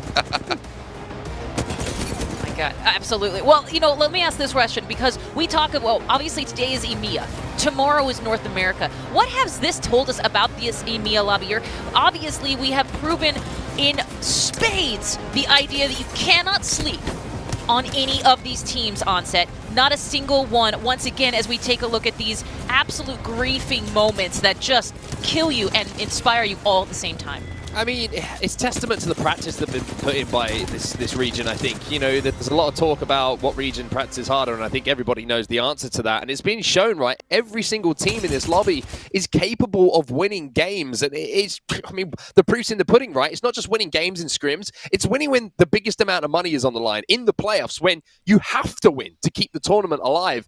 It's amazing. It is absolutely nuts. There's been a couple of occasions where I thought Alliance were going to do it. In those last few games, we just saw the highlight there where Vifes is kind of standing in the middle of the battlefield with his arm shield up. He's like, it's like Braveheart kind of moment. He goes down, and then in the last moment, you got Hackis trying to do it. It's absolutely nuts, but it comes down to practice, dedication. This region is so good, and it is so much fun to watch. Absolutely. And you know what? I want to harken back to a time before when your pick, actually, Scars, was absolutely on top. They have proven themselves in the past, certainly at the top of a championship lobby. And to see a little bit more about that team and the one that we've been able to profile here today, we've got a nice little catch-up with that team being Scars.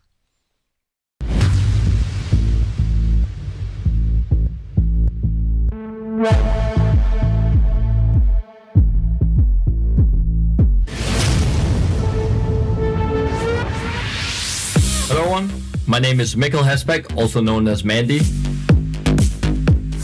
My name is Dan Ušić, I go by RPR. My name is Can Öztürk, I go by Taishin. We first got to know each other the summer before the Poland preseason invitational. Leading up to Poland, Soar and North rented out like a boot camp house, and that's how we really got to know each other better. As a competitor, you always want to be the best, winning means everything. We stuck through every struggle we had as a team. Even when we started first, we qualified for Texas, and then we had like 3 or 4 months of just terrible performance. And then we had another low point, when North closed, because we were all just so stressed out, looking for an orb, this and that, no income. And that's why I'm so thankful for Scars. I remember typing in our group chat and saying, let's stop messing around, switching things out. I'm gonna go back to being the main IGL, and you guys just shoot, and we can win. It obviously went extremely well for us. Oh my goodness, and RPR comes in the back with the wingman. Perfect shots on Sunset. It's a 3 versus 1. They cannot lose Brilliant this, plays. and they are going in. Scars are your champions. This right here, it means so much more also, being able to look at it and look back at what we've accomplished as a team. We had a pretty disappointing first split, I would say. These things happen. Playing more together is gonna do a lot for us to just rejuvenate our synergy and our communication, because I think that was our main problem in split 1. I felt like our communications were really lacking, and because of that our synergy was hurting. Our teamwork is literally our best. It's not our decision making, it's not our aims and stuff like that. It's literally just how well we work together when we're on point. So we're just focusing on what we can influence and not on what we can't influence. The only thing you can do is look forward and play the next game. You can find us on Twitter at Scars5 or at Scars_ENG. If you want to find me specifically, twitch.tv/RPRX, streaming almost every day. And if you want to find me, you can find me on twitch.tv/Mandy. And if you want to find me on Twitch, SC_Taishin. I haven't even said anything.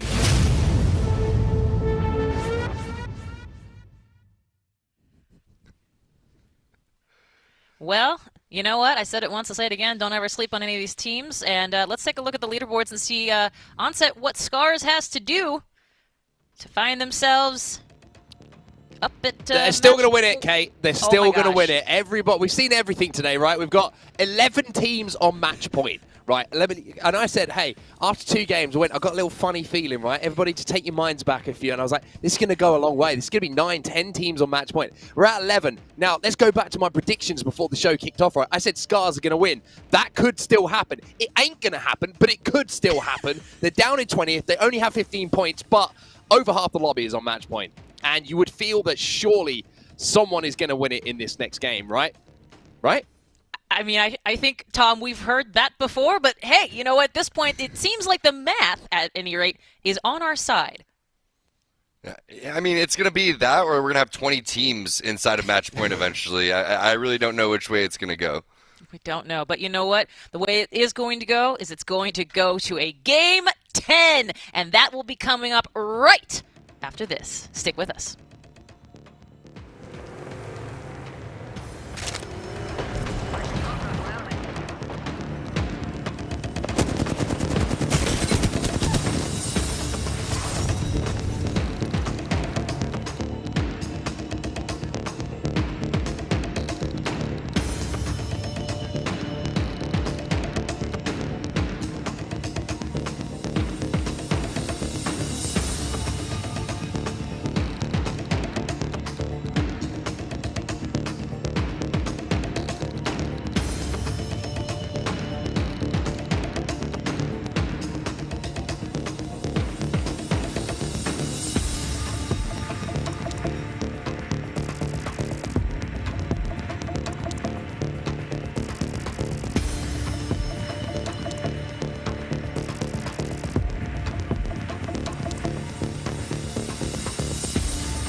We have officially hit double digits in games, and the clock has struck midnight in eastern parts of Europe as we get ready for game number 10 of what has been a ridiculous ALGS playoff so far. I'm Fallout, joined alongside Vicky Kitty. If you're just tuning in because you saw the noise, you saw the craziness on Twitter, welcome to the ALGS match point format where you have to hit 50 points to unlock match point. The teams with the targets over their scores are the ones that have done it. We officially have 11 teams at match point. Any of those teams can win the playoffs with a victory in game 10. Welcome to the chaos. 11 teams, Fallout. I love it. And we're not stopping here. We're going to keep going. Whether it be all these teams that hit match point and we finally get a winner after that, or we don't. It's going to be all the action going down today until we get that winner set up. Again, we have to highlight that just after game 2, we had a team hit match point. It was Alliance. Now we have 11 teams currently sitting at match point, and we are moving on to our double-digit games, game number 10, right here off the rip. Insane. Guess what? Gameplay's ready. We're loading right in, and it's hard to think that 7 games ago we were thinking this would be the fastest ALGS playoff in history. Meanwhile, it has been the longest ALGS playoff in history. Of course, the ALGS Invitational, last LAN tournament that we had in Krakow, Poland in October or September of 2019, went 11 games. That's the longest we've ever gone. Will we beat that? Will we go to a game number 11? Can one of those 9 teams that are not at match point win and force yet another game? We'll find out as we got to kick things off with the French God Squad, the former Le Cité France championship winning team of the Autumn Circuit. It is now Solaris. Can we highlight the fact that they were 17th before they won and were able to pop off so hard in that game 9 that they went up 9 spots alone after that one game? That further highlights that a lot of these lower end teams could have that one good game themselves and also join the rest of these 11 teams if they manage to stop them from winning this game here, Fallout. Insane. And of course, if you're just joining and you didn't maybe see the leaderboards, Alliance got there in 2. Gambit got there in 3. Invictus Gaming got there in 3, had a 1v1 chance to close it out in game 4 with the opponent having 20 HP. Unfortunately, was not able to do so, and that leads us to adding 69 IQ, Major Pushers, New Esports, GMT, Horizon, Solaris, Rebel, and Guild, all at match point. If any of those 11 teams win this game, it is game over. $100,000 in the bank for the first place prize, $250K total prize pool. We got a southwest zone. Ooh, and look where it's pulling. Thermal Station where Alliance drops here. We've seen this happen before, and with Alliance having all this loot, they have the beacon themselves. The other squad that's close by to them, Entry, is a Thermal, so they're going to have to fight soon here as they're going to make their way over to that southern part of the zone. But we've seen before what happens whenever the circle pulls towards Alliance at Thermal. Let's see if they can pull through before, make that comeback factor actually work in their favor. Yeah, just because it's pulling there doesn't guarantee a win. They didn't win last time, and this is really a 50-50 decision, right? We see the same thing with G2 in North America, who drops Thermal Station uncontested. You can decide to stay in Thermal Station, post up top Thermal Tower, and have high ground, or you can kind of guess and hope that it pulls to the southwest and go into the no-name houses on the southwest side of the map, just west of Thermal Station. We'll see how Alliance decides to play it. Last time they did the ladder, and Rebel took Tower. We'll see what happens this time around. Oh, that's funny. You gotta sound the alarms, though. With Cake making their rotations, they activated the Cossack Trap. They know that the Cossack Trap goes off, so that's gonna indicate to the squad here, situated over in this spot, that there is a squad trying to come up from right underneath them over by Lava City. And Alliance, they're still looting. They're pretty happy situating themselves over at this building. But this is what they predicted before, and it ended up biting them in the behind when they were forced to rotate towards that circle that pulled closer to the east side of Thermal Station, where they were forced to traverse to that open lava, the open lava field, where they were just kind of out in the line of sight of 3 different squads in that game that they saw that they had the opportunity to take. Yeah, that's right. Hey, Vicky, heads or tails? Oh, tails. Tails never fails. I'm right there with you, girl. That's kind of what's going on right now with Alliance. Last time they picked tails, it was heads. This time they're thinking, all right, it's got to be tails, right? We'll see where the zone ends up pulling here. If it does go to the southwest, and if they do get the best position really on the map to be determined, does Alliance have the rotate that secures them a victory in the playoffs? We will find out. Vifes playing out of his mind. Currently the kill leader, the Apex Predator of the lobby. By the way, the Apex Predator walks home with a cash prize. We also are voting for our Monster MVP. Make sure to vote for your favorite player. And last but not least, we got multi-view. You can watch any of the 11 teams at match point. You can watch any of your favorite teams with multi-view. But look at this. Gambit is going to immediately hop on Alliance here. We might have a fight. Oh, Bartico takes a lot of pressure. Gambit was actually the other squad that had taken the Pride Rock off to the side of Thermal Station in a very similar circle, but with this EMP, you got more Evil Shield charge, as well as so much pressure, actually. See, Artico, he's literally the epitome of one right down below there. You could breathe on him. Literally, you could flick him in a toenail, and he would have gotten knocked right there. Wow. Artico survives. Gambit survives. And obviously, that would have been a safe fight if it was just one team. But Alliance had the intel to say, okay, there's 2 teams here. The other one's Totem. Not worth taking this fight. We'll get third-partied. So all 3 teams will coexist. They'll all pick a spot, pick a building. And these 3 teams now predicting a Southwest zone. That makes Alliance probably feel pretty good about their prediction.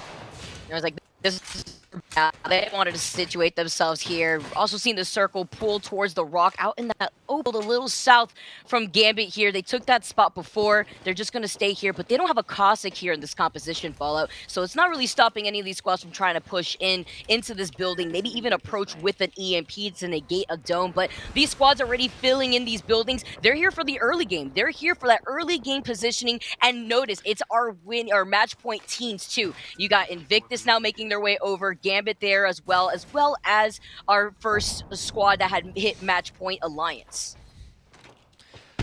Yeah, Invictus is going to take the cylinder building all the way in the southwest of Thermal Station. I mean, look how fast these teams are rotating. Especially when teams see a Thermal Station finish, they know that it's all about fast rotations. And again, that's the smart play. Again, we talk about it often. The 3 different play styles really now that exist in meta of Apex. There's early rotate, there's play hard edge, or there's a 50-50. And I talked about it earlier, but Gambit is that 50-50 team. They like to play edge when it makes sense. Look how fast they rotated this time around, though. Gambit with the ridiculously quick rotation right behind the heels of Alliance. And just to reiterate, you were talking about it before Fallout, but if you're just tuning in right now wondering, hey, what is Gambit doing with all these Evil Shields on the floor? Well, because you have Alliance out there with the crypto composition, a lot of other teams also running the crypto. They don't want to waste their shields with the EMPs that are going to be coming shortly. So now Rebel here on the other side, they're not running the crypto, but they are running the Valkyrie as well as the redeploy with the 2 big boys. So this is another squad already making their rotation over by Thermal. That's right. And I just want to give a big shout out to everyone tweeting, sharing some thoughts. We got Gap Departure saying, how do we interpret today, Fallout? Is this general strength of EMEA, the unpredictability of Apex, all of the above? This is insane. I agree. This is absolutely insane. I do think it's the strength of EMEA. We know that EMEA has the best competition in terms of the most amount of teams, whereas NA is very, very top-heavy. In EMEA, the competition is so neck and neck, and I think that's why we're seeing what we're seeing. But one of those teams that's certainly a top contender currently at match point is Rebel, former champions of the Winter Circuit. And we had a chance to catch up with the outspoken, out-of-the-game leader of this squad. It's Pierre. Let's listen.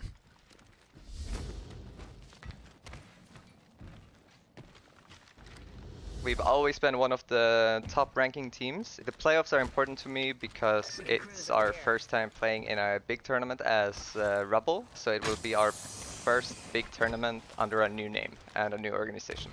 Since we've always been here, it feels like it's just like given that we're here, and it would have been weird if we were not here, because we've always been one of the top teams, so obviously we will make it to the playoffs.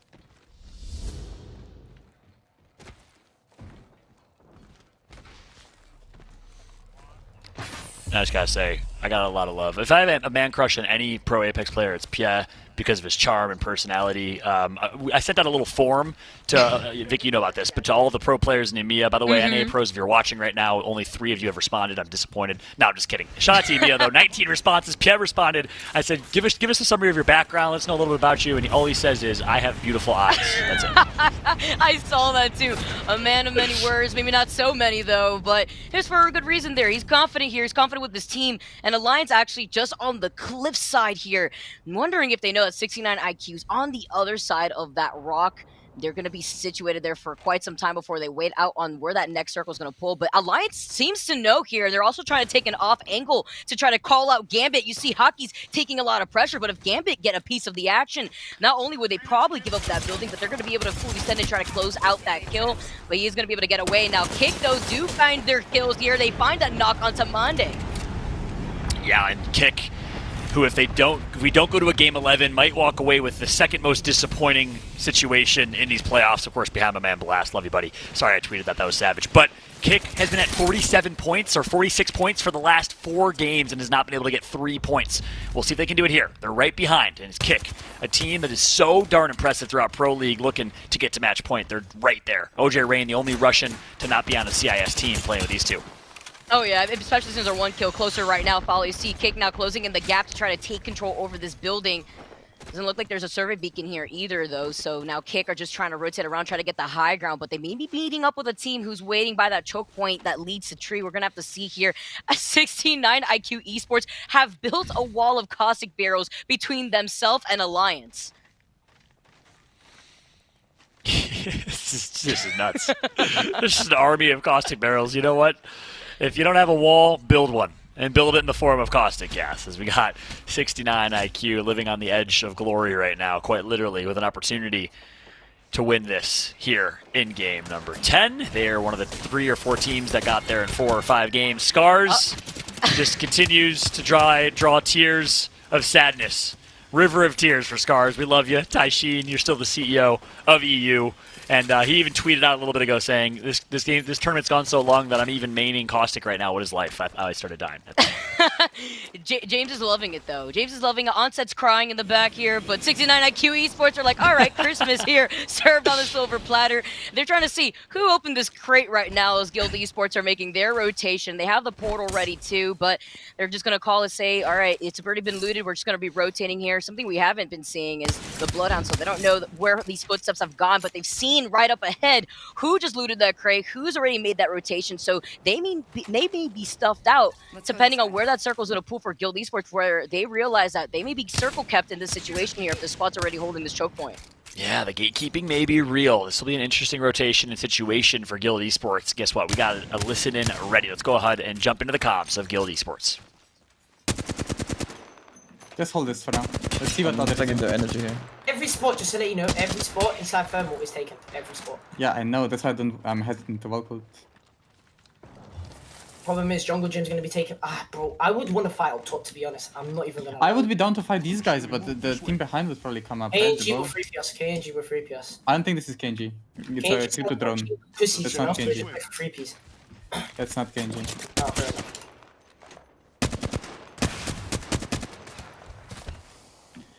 They're getting kind of short as well. How far can we reach here with Volkul?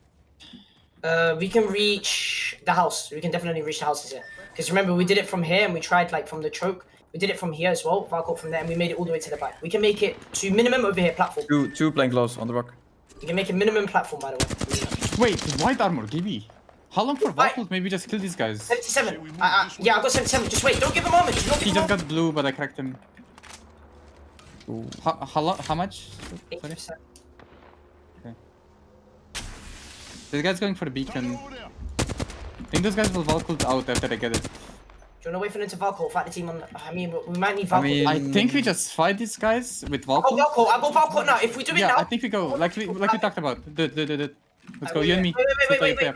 Wait. 26. 97. 97%. Just wait. Oh. No. Come in. Yeah, we fight these guys, then we pop ult to go again. Go. Yeah, start playing up. Wait, do we not right side or left side? Left side like last time. I'm gonna not play and shoot. Wait, they're ready. They're playing up. I give ult to them. Only 2 guys hit. Only 2 guys hit. I give ult to them. Play up. Good drone. I got drone. Huge. Play aggro now. I'm hitting them. They don't have cracked one hard blue. 80 flash on They're one. going left. They're going left. Blue on another. Oh, we need There's so one. There's so one there. Crypto here, close. I got cracked. I need to pop. Give me one. I'm bubbling myself. Shoot. The bubble's gonna going happen. Team behind us, back on us as well. I'm bobbing back. Don't overthink this player game. Give me that ulti tail, come in. Give me that ulti tail right here. Can we play up now? One of them got knocked. Back. Give me one. Actual one. We can't do shit. Playing back. Safe on me. I'm good on me. I'm gonna pop 2 cells. I've got He's above us. I'm gonna peek and wait. Just wait. They don't do it. Wait. Nice. I'm getting on high. Just wait. Left. I'm gonna from the left again. They're TP. Just there's this. You stupid motherfucker. He's still picking. Pop my ult tech. We're gonna have to go soon. Give me some cells and stuff. Language Horizon. Now, honestly, if I was in that situation, I'd be just as hype as Mama at Horizon right now. Guild with a awesome play mid-game. I love that we caught that and listened in, Vicky, because that was so well played. From the Valkyrie ult to the Gibraltar ult to the turn and knock on the team flank, and them Guild's playing really well right now. And the portal, too. There was so much microplay there that was so big brain from Guild Esports. I absolutely love it. And to hear it firsthand from this team and the raw emotions, I just love what I'm seeing here from Guild Esports. They're feeling themselves right now. They didn't overcommit. They're leaving one behind again. And I'm just wondering here, with these game plans, it looks like they're actually going to replicate it all over again. Yeah, here we go. Another Valk ult's coming through. Another opportunity, and they're going to just do the 2-for-1 split. Notice how they play this, and the reason for that is you want to play angles, right? That's so well played, so brilliant. Obviously, Apex is a game of angles and choke points. Nice job right there. They're going to take out Na'Vi, a team that was in contention of getting to match point if they would have won to get this game or perform this game. So Na'Vi is out. They will not reach match point, and Guild is just one step closer if they're playing so well. And I believe it was Rasmus now coming in on their 6th. This was a squad that wanted to move in for the third party. This was a great decision by Guild because they split up the potential chance of that third party. Matafi's in some trouble though, as Horizon is going to try to reposition here. Good spot here to try to cut off the rotation, but they're taking way too much damage now to try to keep contesting that squad. Yeah, Guild is playing out of their minds right now, but unfortunately it looks like their journey may be coming to an end. Matafi goes down, Horizon so damaged right now, it's going to be all up to Silta potentially, and the Rascals, who actually tried flanking, lost Paradise, are able to get a revive here, so Paradise will be back in this one. The Rascals survive, and the Rascals are one of these teams that can play spoiler, so if you want a game 11, you want them to survive.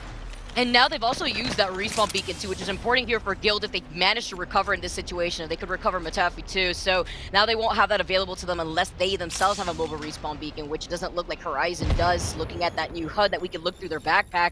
But look, so many squads also have them in their line of sight that they're just getting pressured out. They can't be risking themselves and just using too many meds to try to clean themselves up after this fight.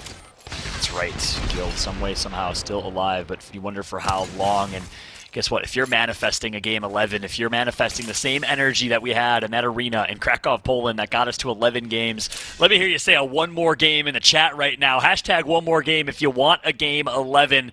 You want Rascals, Eternal, Dungeon Masters, Scars already dead, sorry, Magicians, Kungarna, Totem, or Kick Esports to win this game. Those are the 7 teams remaining that I believe are still alive and are not at match point.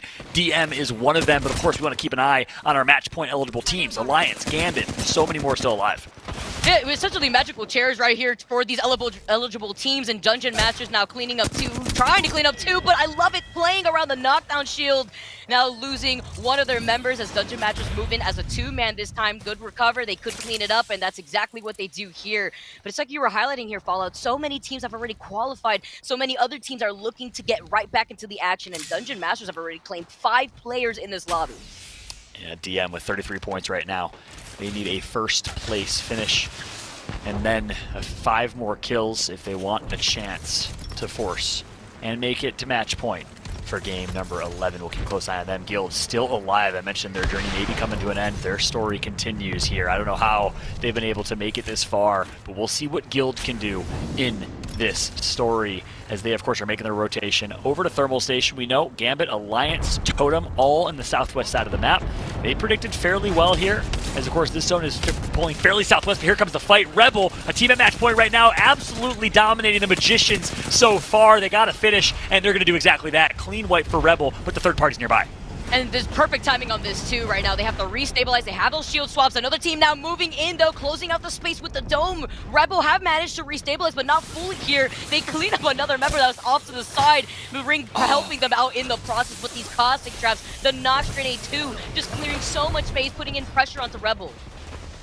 And this is why Caustic is so brutal, and there's not really much of a defense. There's nothing you can do right there if you're Rebel in that situation. Caustic and Crypto, the 2 legends with really no counter play ability, is kind of the common sentiment among the meta right now and among teams, as we have IG still alive. Well, they have the Redemption Tour. Putting great shots is Bryn, the tip of the spear, the lead slayer for this team. This man does not miss. Oh, they just clean them up. I love the angles that we're seeing from them. They also had the perfect timing on the EMP to negate that damage. The dome too to just take it down. Now Gambit now taking a little cheeky angle. You see Hard Deck is trying to take an off angle, but they still have full blue evils, and it is Alliance. It's just Yuki left alive.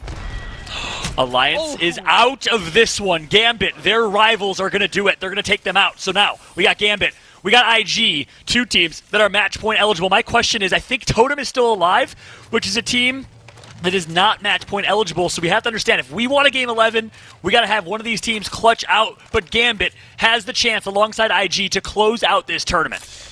Thurnal to another one right there, just trying to claim their spot. News also trying to get that win too. That would be absolutely huge for that squad, but Gambit has been playing this so well. They've been playing this a lot more patiently ever since they reached match point as they traversed outside of the underneath part of that building. They're just trying to find a different angle with the next circle closing in from right behind them, but they're going in for a redeploy.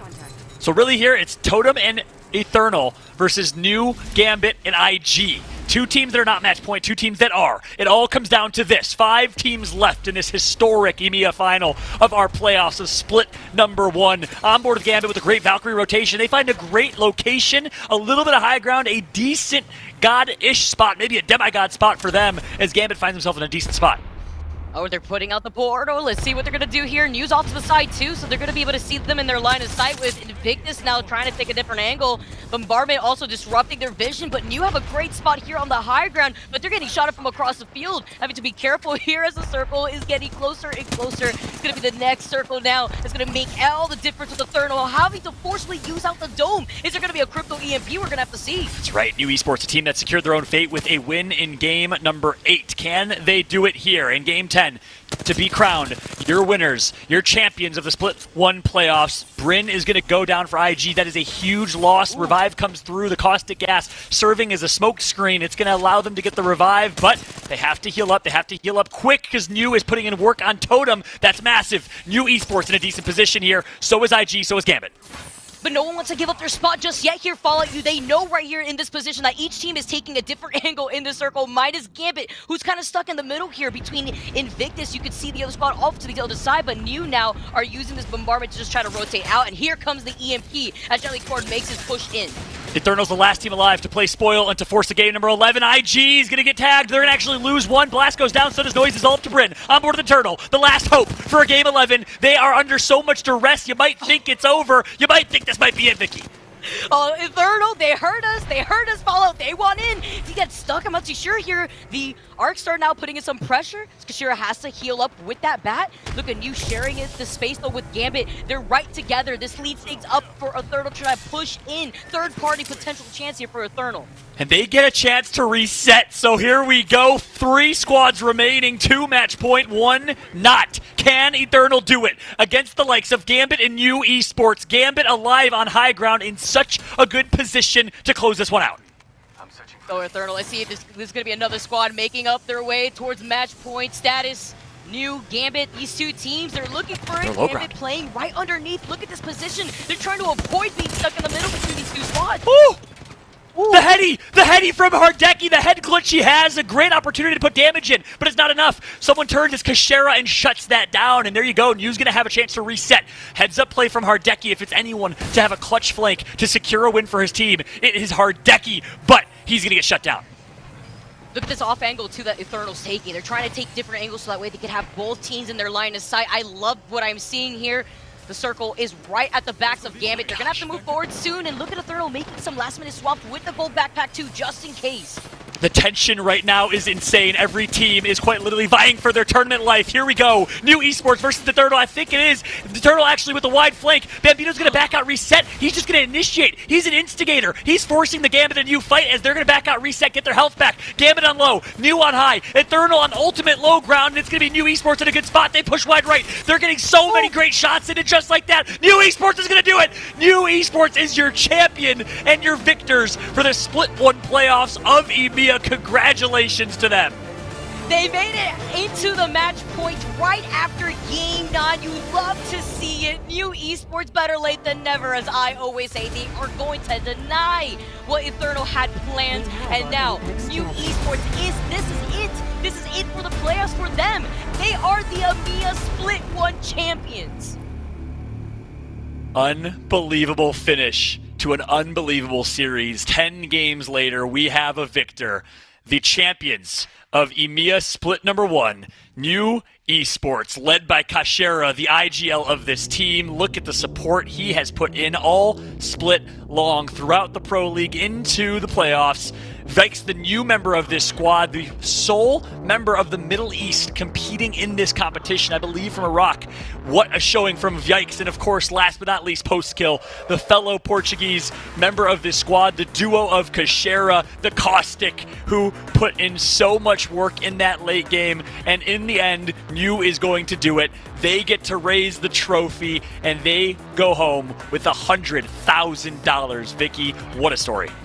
We have to highlight their positioning, their timing. They could not take any shots at the very end there. They had to play so patiently, but they were in such a good position, away from being sandwiched between Gambit, away from the other squad. It's just so insane here to see how they were able to make that comeback after, I believe, they had won game number 8. I feel like that momentum definitely kicked up for New Esports. I believe they closed out that game with 15 kills in total, so that was record-breaking on its own. So they slowed down their own gameplay to take the victory, and I love what I am seeing. Yeah, I could not agree more. And perhaps it was foreshadowing. I swear it was not scripted, even though it may have seemed like it. But when they won that game 8, Vicky, we said maybe, just maybe, a team that wins in game 8 can secure a victory of the playoffs, and they did it. And I said maybe it would be New Esports. And here we are 2 games later. They are your champions. I cannot believe it. A story that is such a great one. New Esports, a team that would not have been listed as a favorite coming into this competition. I mean, Kashera,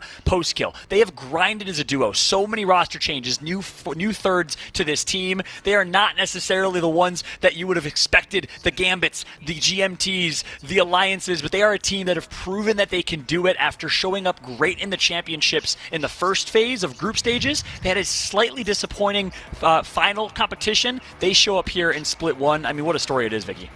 Absolutely. This is a squad that I believe out of the Pro League, they had finished in 16th place in general. So now making this comeback in the playoffs is a huge statement to be made here from New. Yeah, they even completed a game where they won with the most kills than any of the other teams that had taken games on their own. And I believe thereafter that, they just changed up their playstyle. And that's why that they were able to clutch that out at the very end. Well, great timing. Again, I have to highlight New being the winners. Congratulations to them.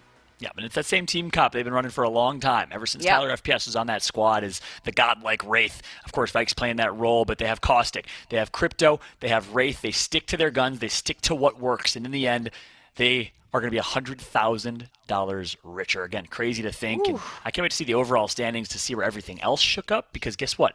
Gambit may have done enough to leapfrog Alliance for second. We don't know for sure, but they took out Alliance in that early to mid game, and they ended up getting 3rd place in that one, so they might be 2nd place. Alliance and Gambit, 2nd and 3rd. We'll see where exactly that they fall as we get ready to throw it to our desk to close this one out. What a day it has been. Vicky, any final thoughts from you? Honestly, just looking at the prize pool here, I'm just very happy to see that New Esports is going to be able to come out on top with $100,000 richer, and it's just such a big gap between 1st and 2nd place, walking away with $50,000. So again, congratulations to New. They deserve it. They played that so amazingly at the very end, and I love match points here. I love the way that we do this here, Fallout, and it's been a good time to see all the action in the EMEA region. Yeah, you said it so well. Congratulations to New, of course, Kashera, who is one of the older members of the scene, a veteran of the scene, and just grinded his way to the top consistently. But of course, my hat goes off to Alliance. The boot camp paid off, gentlemen. Gambit showing up so incredibly strong, putting on an absolute show, that is for sure. Can't wait to see who our Monster MVP is, Apex Predator is. There's a lot of exciting things to come, that is for sure. But that's going to be it for us. I'm Fallout, joined alongside Vicky, Kitty. Thank you so much, everybody, for watching. But of course, we have the Monster MVP, Apex Predator, an interview with the winning team, most likely, coming up as I throw it back to Kate and Co. at the desk. Well, a huge thank you to our casters for sure. Of course, James, Rain Day, Fallout, and Vicky, Kitty. And I think I can say for sure at this moment, welcome, New Esports are your newest EMEA Split 1 playoff champions. Onset, I saw you going nutso in our chat for our team here. You got to bring me through your feelings there at the end. And then, Tom, I'm going with you. I thought Eternal had it. I have to be honest. I thought we were going to have another game. They had a position where they were overlooking Gambit. They were overlooking New, and all they had to do was just play that third party, right? Just wait for that moment. But the damage, they made the decision to do the damage to Gambit down on the low ground. That let New Esports clean that kill up, clean that team up, and then just ape them from the high ground to the low. And then when it comes down to the moment, we've seen it all throughout today. In the most pressurized moments, you have to hit your shots. New Esports are the best at that. That's their bread and butter, right? Hitting those big shots in those big moments. They did not choke. They are your champions. Yes, absolutely. Tom, I mean, we talk about a beginning, a middle, and end. Then, of course, you see in the earlier rounds a different team than you see in the late. And my gosh, New Esports, it was not the champion we thought at the beginning, but they have proven themselves, as have almost every single team in this lobby today.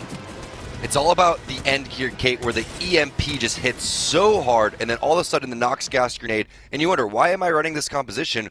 Well, the crypto is going to counter all of the bubbles that are coming up, and then the Nox gas grenade is going to be able to seep through right there, and that's going to do a ton of damage. Gambit just gets eliminated immediately. There's basically nothing that they could have done. I don't think they could have really even portaled out or made any type of move. And then just like you were talking about on set, the focus from Eternal, a little discombobulated. If they would have maybe played a little bit more passive-aggressive, they could have came out on top right there. But what a performance from New, and you got to feel for the rest of the teams that were on match point the entire time that just weren't able to get there, right? 69 IQ, numerous chances, Gambit, Alliance, IG. I mean, so many great teams there. Anyone could have won this one. The EMEA region did not disappoint. They did not at all. And I do want to mention, we're going to take a look at our leaderboards because, of course, there is number one, but there can only be one number one. So let's find out what this is going to be. Oh, my goodness. Here we are. New Esports, of course, taking number one, but then let's say this onset, triple digits for our number 1 and 2 there at the top of that leaderboard. Alliance maintaining their second space.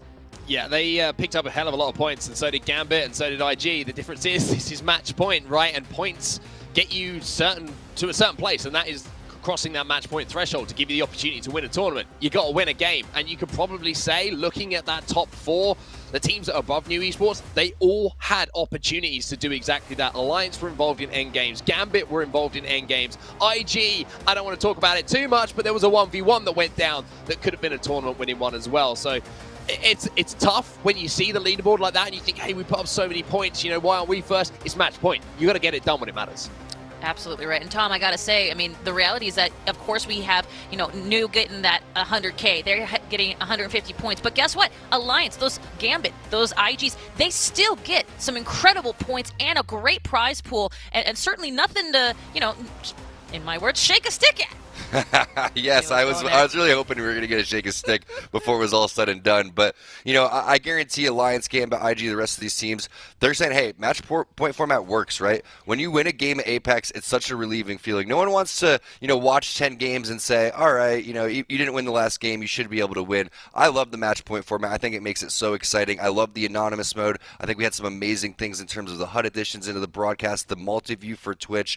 It was just an amazing day for Apex. I had so much fun watching it today. Hopefully everyone enjoyed it as much as we did being a part of it, because what a just ride of emotions throughout all of that. Oh, ride of emotions. That is the Tom I love. There it is. Well, let's talk about this. We've been talking about key plays and the players who make them all split long. But today, this moment, right now, it's finally time to find out who you voted for your Monster MVP. Who will hold the crown and who will it be? Let's find out right now.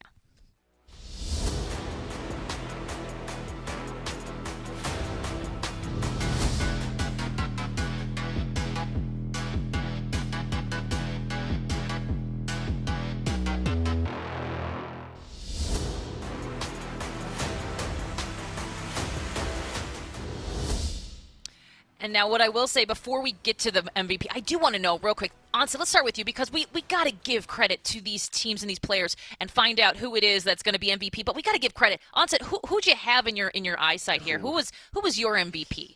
I mean, I changed my MVP about 17 times today. It was like, it wasn't even like match by match. It was like moment by moment. I was like, oh, this guy's the MVP. Look at what he's just done. This guy's the MVP. Look at what he's just done. But I was looking at Vifes at the end of it because there was so many moments for Alliance where that man was just a human turret, right? He was stood in the middle of battles with his PK out, with his gun shield up, and he was just going bang, bang, bang, and everyone would fall in front of him. He is such an underrated player. He's, in my opinion, one of the best gibbies in the game. Vifes is an animal. Vifes is an animal, absolutely, and I think we're taking a look at some of those animalistic. Oh, excuse me. This is here we go. We're taking a look at some animalistic Vifes knowledge for sure. Tom, I mean, I love what Onset said. You know, we changed it a lot, and there's a reason for that because there could be so many, and I want to give credit where credit is due. So many incredible players that made this lobby as scary as could be. Yeah, we talked about the double H's, we talked about Hardeki, we talked about Hockey's coming through. So many amazing plays. Bryn was really popping off. Right here when Bryn was going through all the armor swaps, I thought that was it. I mean, the way that they were able to close that game, and that would have been so exciting to be able to pop off in a situation where they really should have won. But you know what? New was able to do that in Game 10. When you look at the way that they were pinched, you say, I don't really know. Eternal seems like they really have the best position. Zone towards their back, keeping all the action in front of them. Two really great teams on match point that are stacked up on top of each other. But amazing EMP, amazing Nox gas grenade, the timing, the collapse, the way that they were able to never give up and pull it through, that's not easy to do. And the EMEA region is just so close. It's so exciting to go and see teams that we were on our teams to watch, teams that we have a feeling that could still win, and coming through and walking away with $100,000. $100,000 for sure. Well, as we talk about math, let's talk about the kill leaderboards, because they have painted a picture that is downright gory here on set. Absolutely. Woo! Vibes. Well, it's always good when you're someone you talk about getting backed up by the leaderboards, right? It's 26 kills for Vifes on Gibby. That is a monster tournament from him, but you can see alongside him, you've got the likes of Blast, Yuki, Bryn doing it for the UK as well, 2020-19. And then, I mean, everybody popping off today. There was very few moments that you thought someone's made a misplay here. Someone hasn't done something right. Every single team was just making crazy plays. It was amazing to watch. Vifes at the top of the leaderboard, though. 26 kills is nothing to be ashamed of. Hey, Tom, I'm just curious, from this look at the kill leaderboard, this feels like the reason why you can't sleep on any teams. This right here is the example of. No doubt about it, and the competition is so close, but I think what's so special is how these teams always play against each other and how well they know each other, too. I think that that's one of the things that gets really oversought. They're scrimming against each other all the time. They're so used to it. Weeks after weeks, months after months, years after years. These have been the players, these have been the teams to watch, these have been the orgs to watch. So the fact that New could come out and showcase that just goes to show how close it is. And I don't want to get too far ahead of myself, but I cannot wait for EU, NA, in-person, live events, get this whole global thing global. Stop teasing me. Stop teasing me, Tom. Hey, you know what? Speaking of teasing, we're going to stop teasing you right now. We're going to reveal our Monster Energy MVP here today, right now, at this moment. Drumroll, please. There it is. Alliance Vapes. You know, Onset, you said it earlier, and guess what? The community agreed, and how could you not? I mean, he was popping off today. Every time that we were on his POV, it just seemed like it was, he knew he was on camera, right? It was like, okay, cool, I'm on stream right now. Bang, bang, bang, bang. Everyone's dead. Cool. Let's carry on. Go to someone else while I reload my gun. He was just unbelievable today. And I talked before the show when we were kind of just in a rehearsal about, the importance of a Gibraltar player and how sometimes they get overshined by, your Wraith player, other players on more aggressive legends inside of the game who can get in and out of battles a little bit more. To be a consistent Slayer as a Gibby is such a difficult job to do. You have to be perfect in everything you do. Your bubbles save games, they break games. So Vice, I think, deserves a hell of a lot of credit. Yes, he does. Indeed, for sure. Well done. And GG to Vapes. We've already seen great things from him, and I know we are going to continue to see great things as we go see them again in split number 2. GG.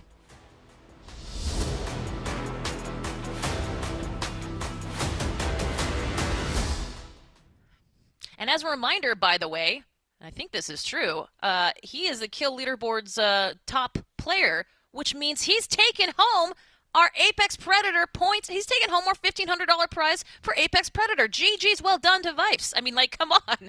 Onset, this guy can do pretty good. Just has a great day. Yeah, I mean, he's had a pretty good day individually. I think he's still going to be a little bit heartbroken that he doesn't have first place overall. I'm sure he would happily trade in the Apex Predator award for that. But I mean, it's just synonymous of how well he's played today. I think top of the leaderboards, picking up all the kills. He's got a little comfort payment coming his way for putting up those big stats. So congratulations to Vice again.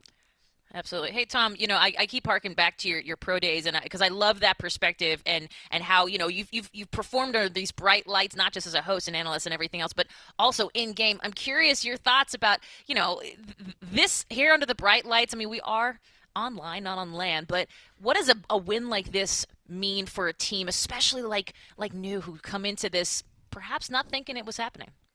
Really, it feels like you're kind of just getting started because that's what you've worked your whole career for. So once you get to that point, the real work starts to come in now because you've gotten to that point, you want to keep going. And if you fall back and start to get a little bit lazy or lackadaisical or, too happy with the situation, you're going to fall back. You put in all the work to fight to this spot. You don't want to let it go by getting a little bit of lax. So you have to just continue to work really hard, work as hard as what got you to this point, and then see the growth kind of happen for there. So for New, it feels like they're just getting started to me.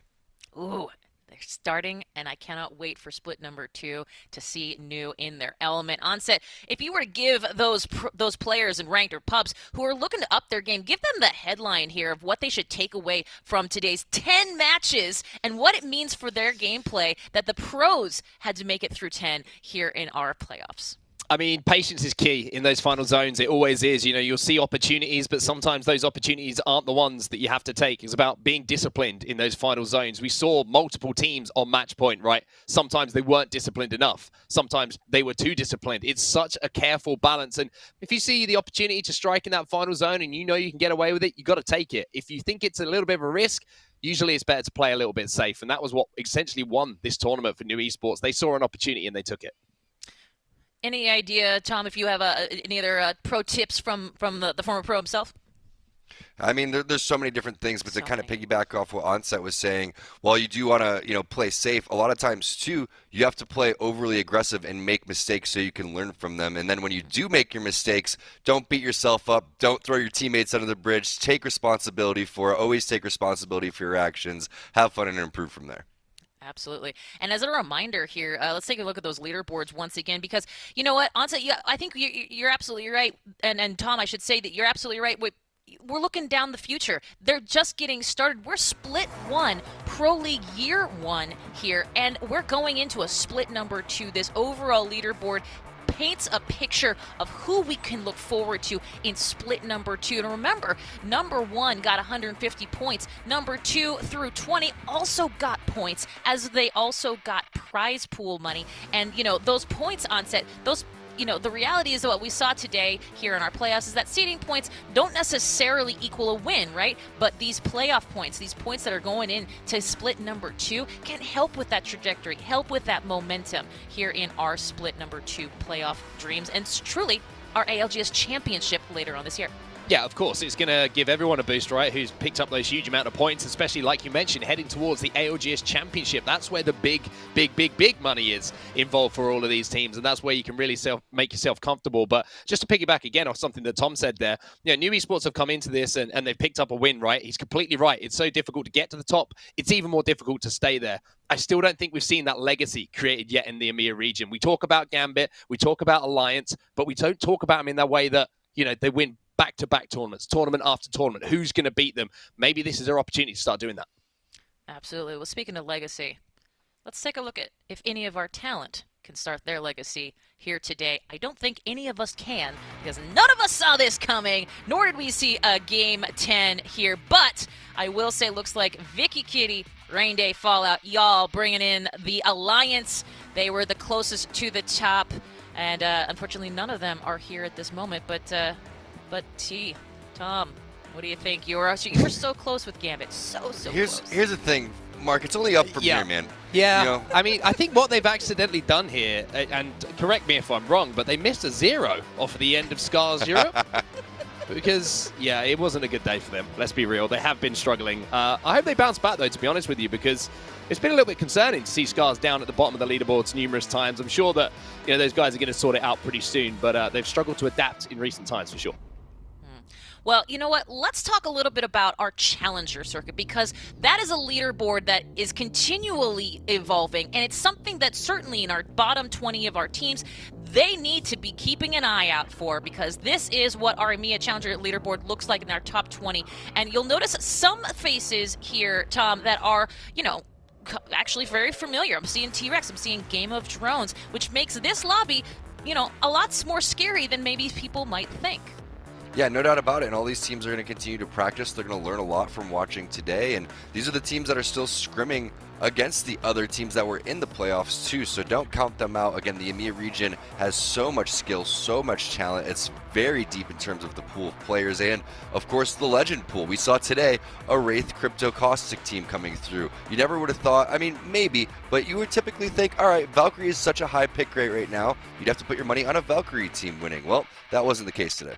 Absolutely. Well, what are these teams you're looking at going for? Of course, a spot in the Pro League.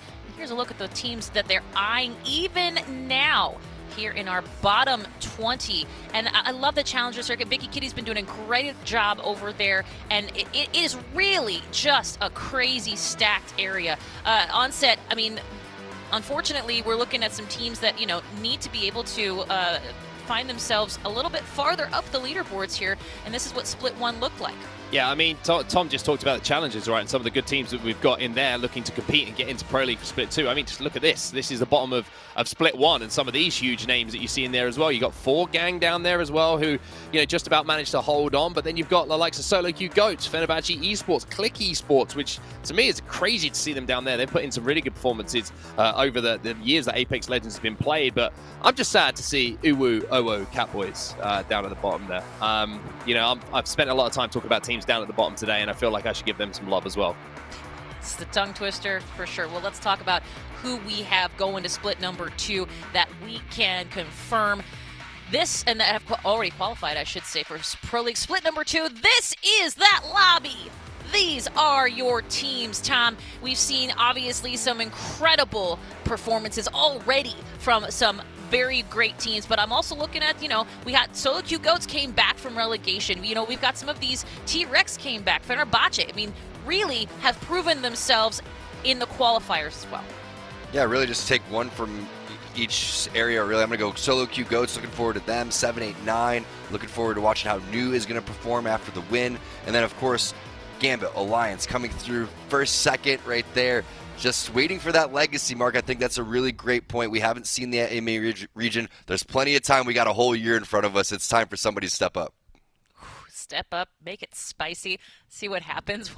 We'll definitely be finding out here because split number 2 is going to be coming around the corner. It's just moments away, seemingly, from our time here. In fact, there it is. Good. I love the graphic. I was like, oh, no, I don't know if it's up yet. Here we go, though, gang. February 26th, 27th, split 2 days, 1 and 2.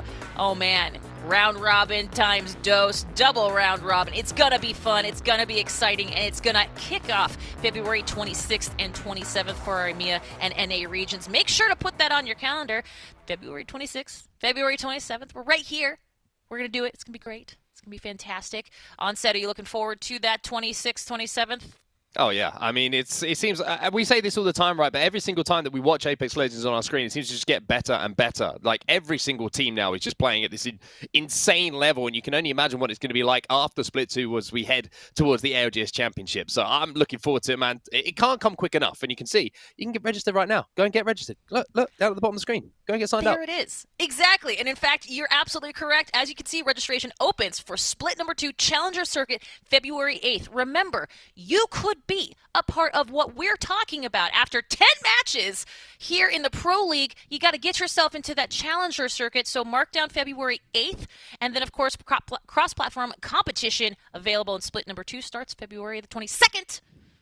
Nope, sorry. I already said it earlier. My gosh. Gang, I'll tell you what right now. I cannot imagine what it's like. Tom, you can tell me this, you're former pro. I cannot imagine what it's like to go 10 rounds when every single round is an up and down, just absolute heart-wrencher. It is getting to my mouth area, and I'm having trouble speaking. That's why I have a couple cases of Monster over here, so you got to stay energized and make sure that you're ready. But yeah, I mean, Split 2 is going to be amazing. Apex is doing a great job of continuing to have updates, and I'm just really looking forward to seeing how the meta is going to shift, because we've talked about the impact that Valkyrie had on the pro play. I think that we're going to continue to have more impact and more changes going forward in a positive way.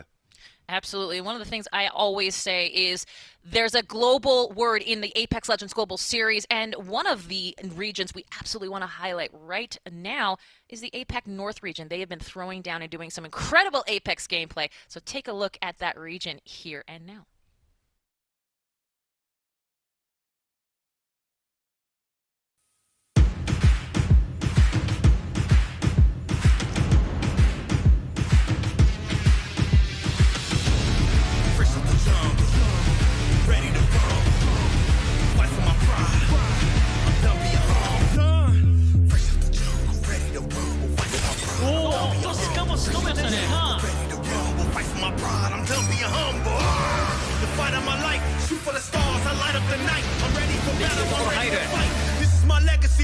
right. I am a lion. Fear my roar. I beat the odds. I fought for the pride. Now I'm on the rise. Fresh up the jungle.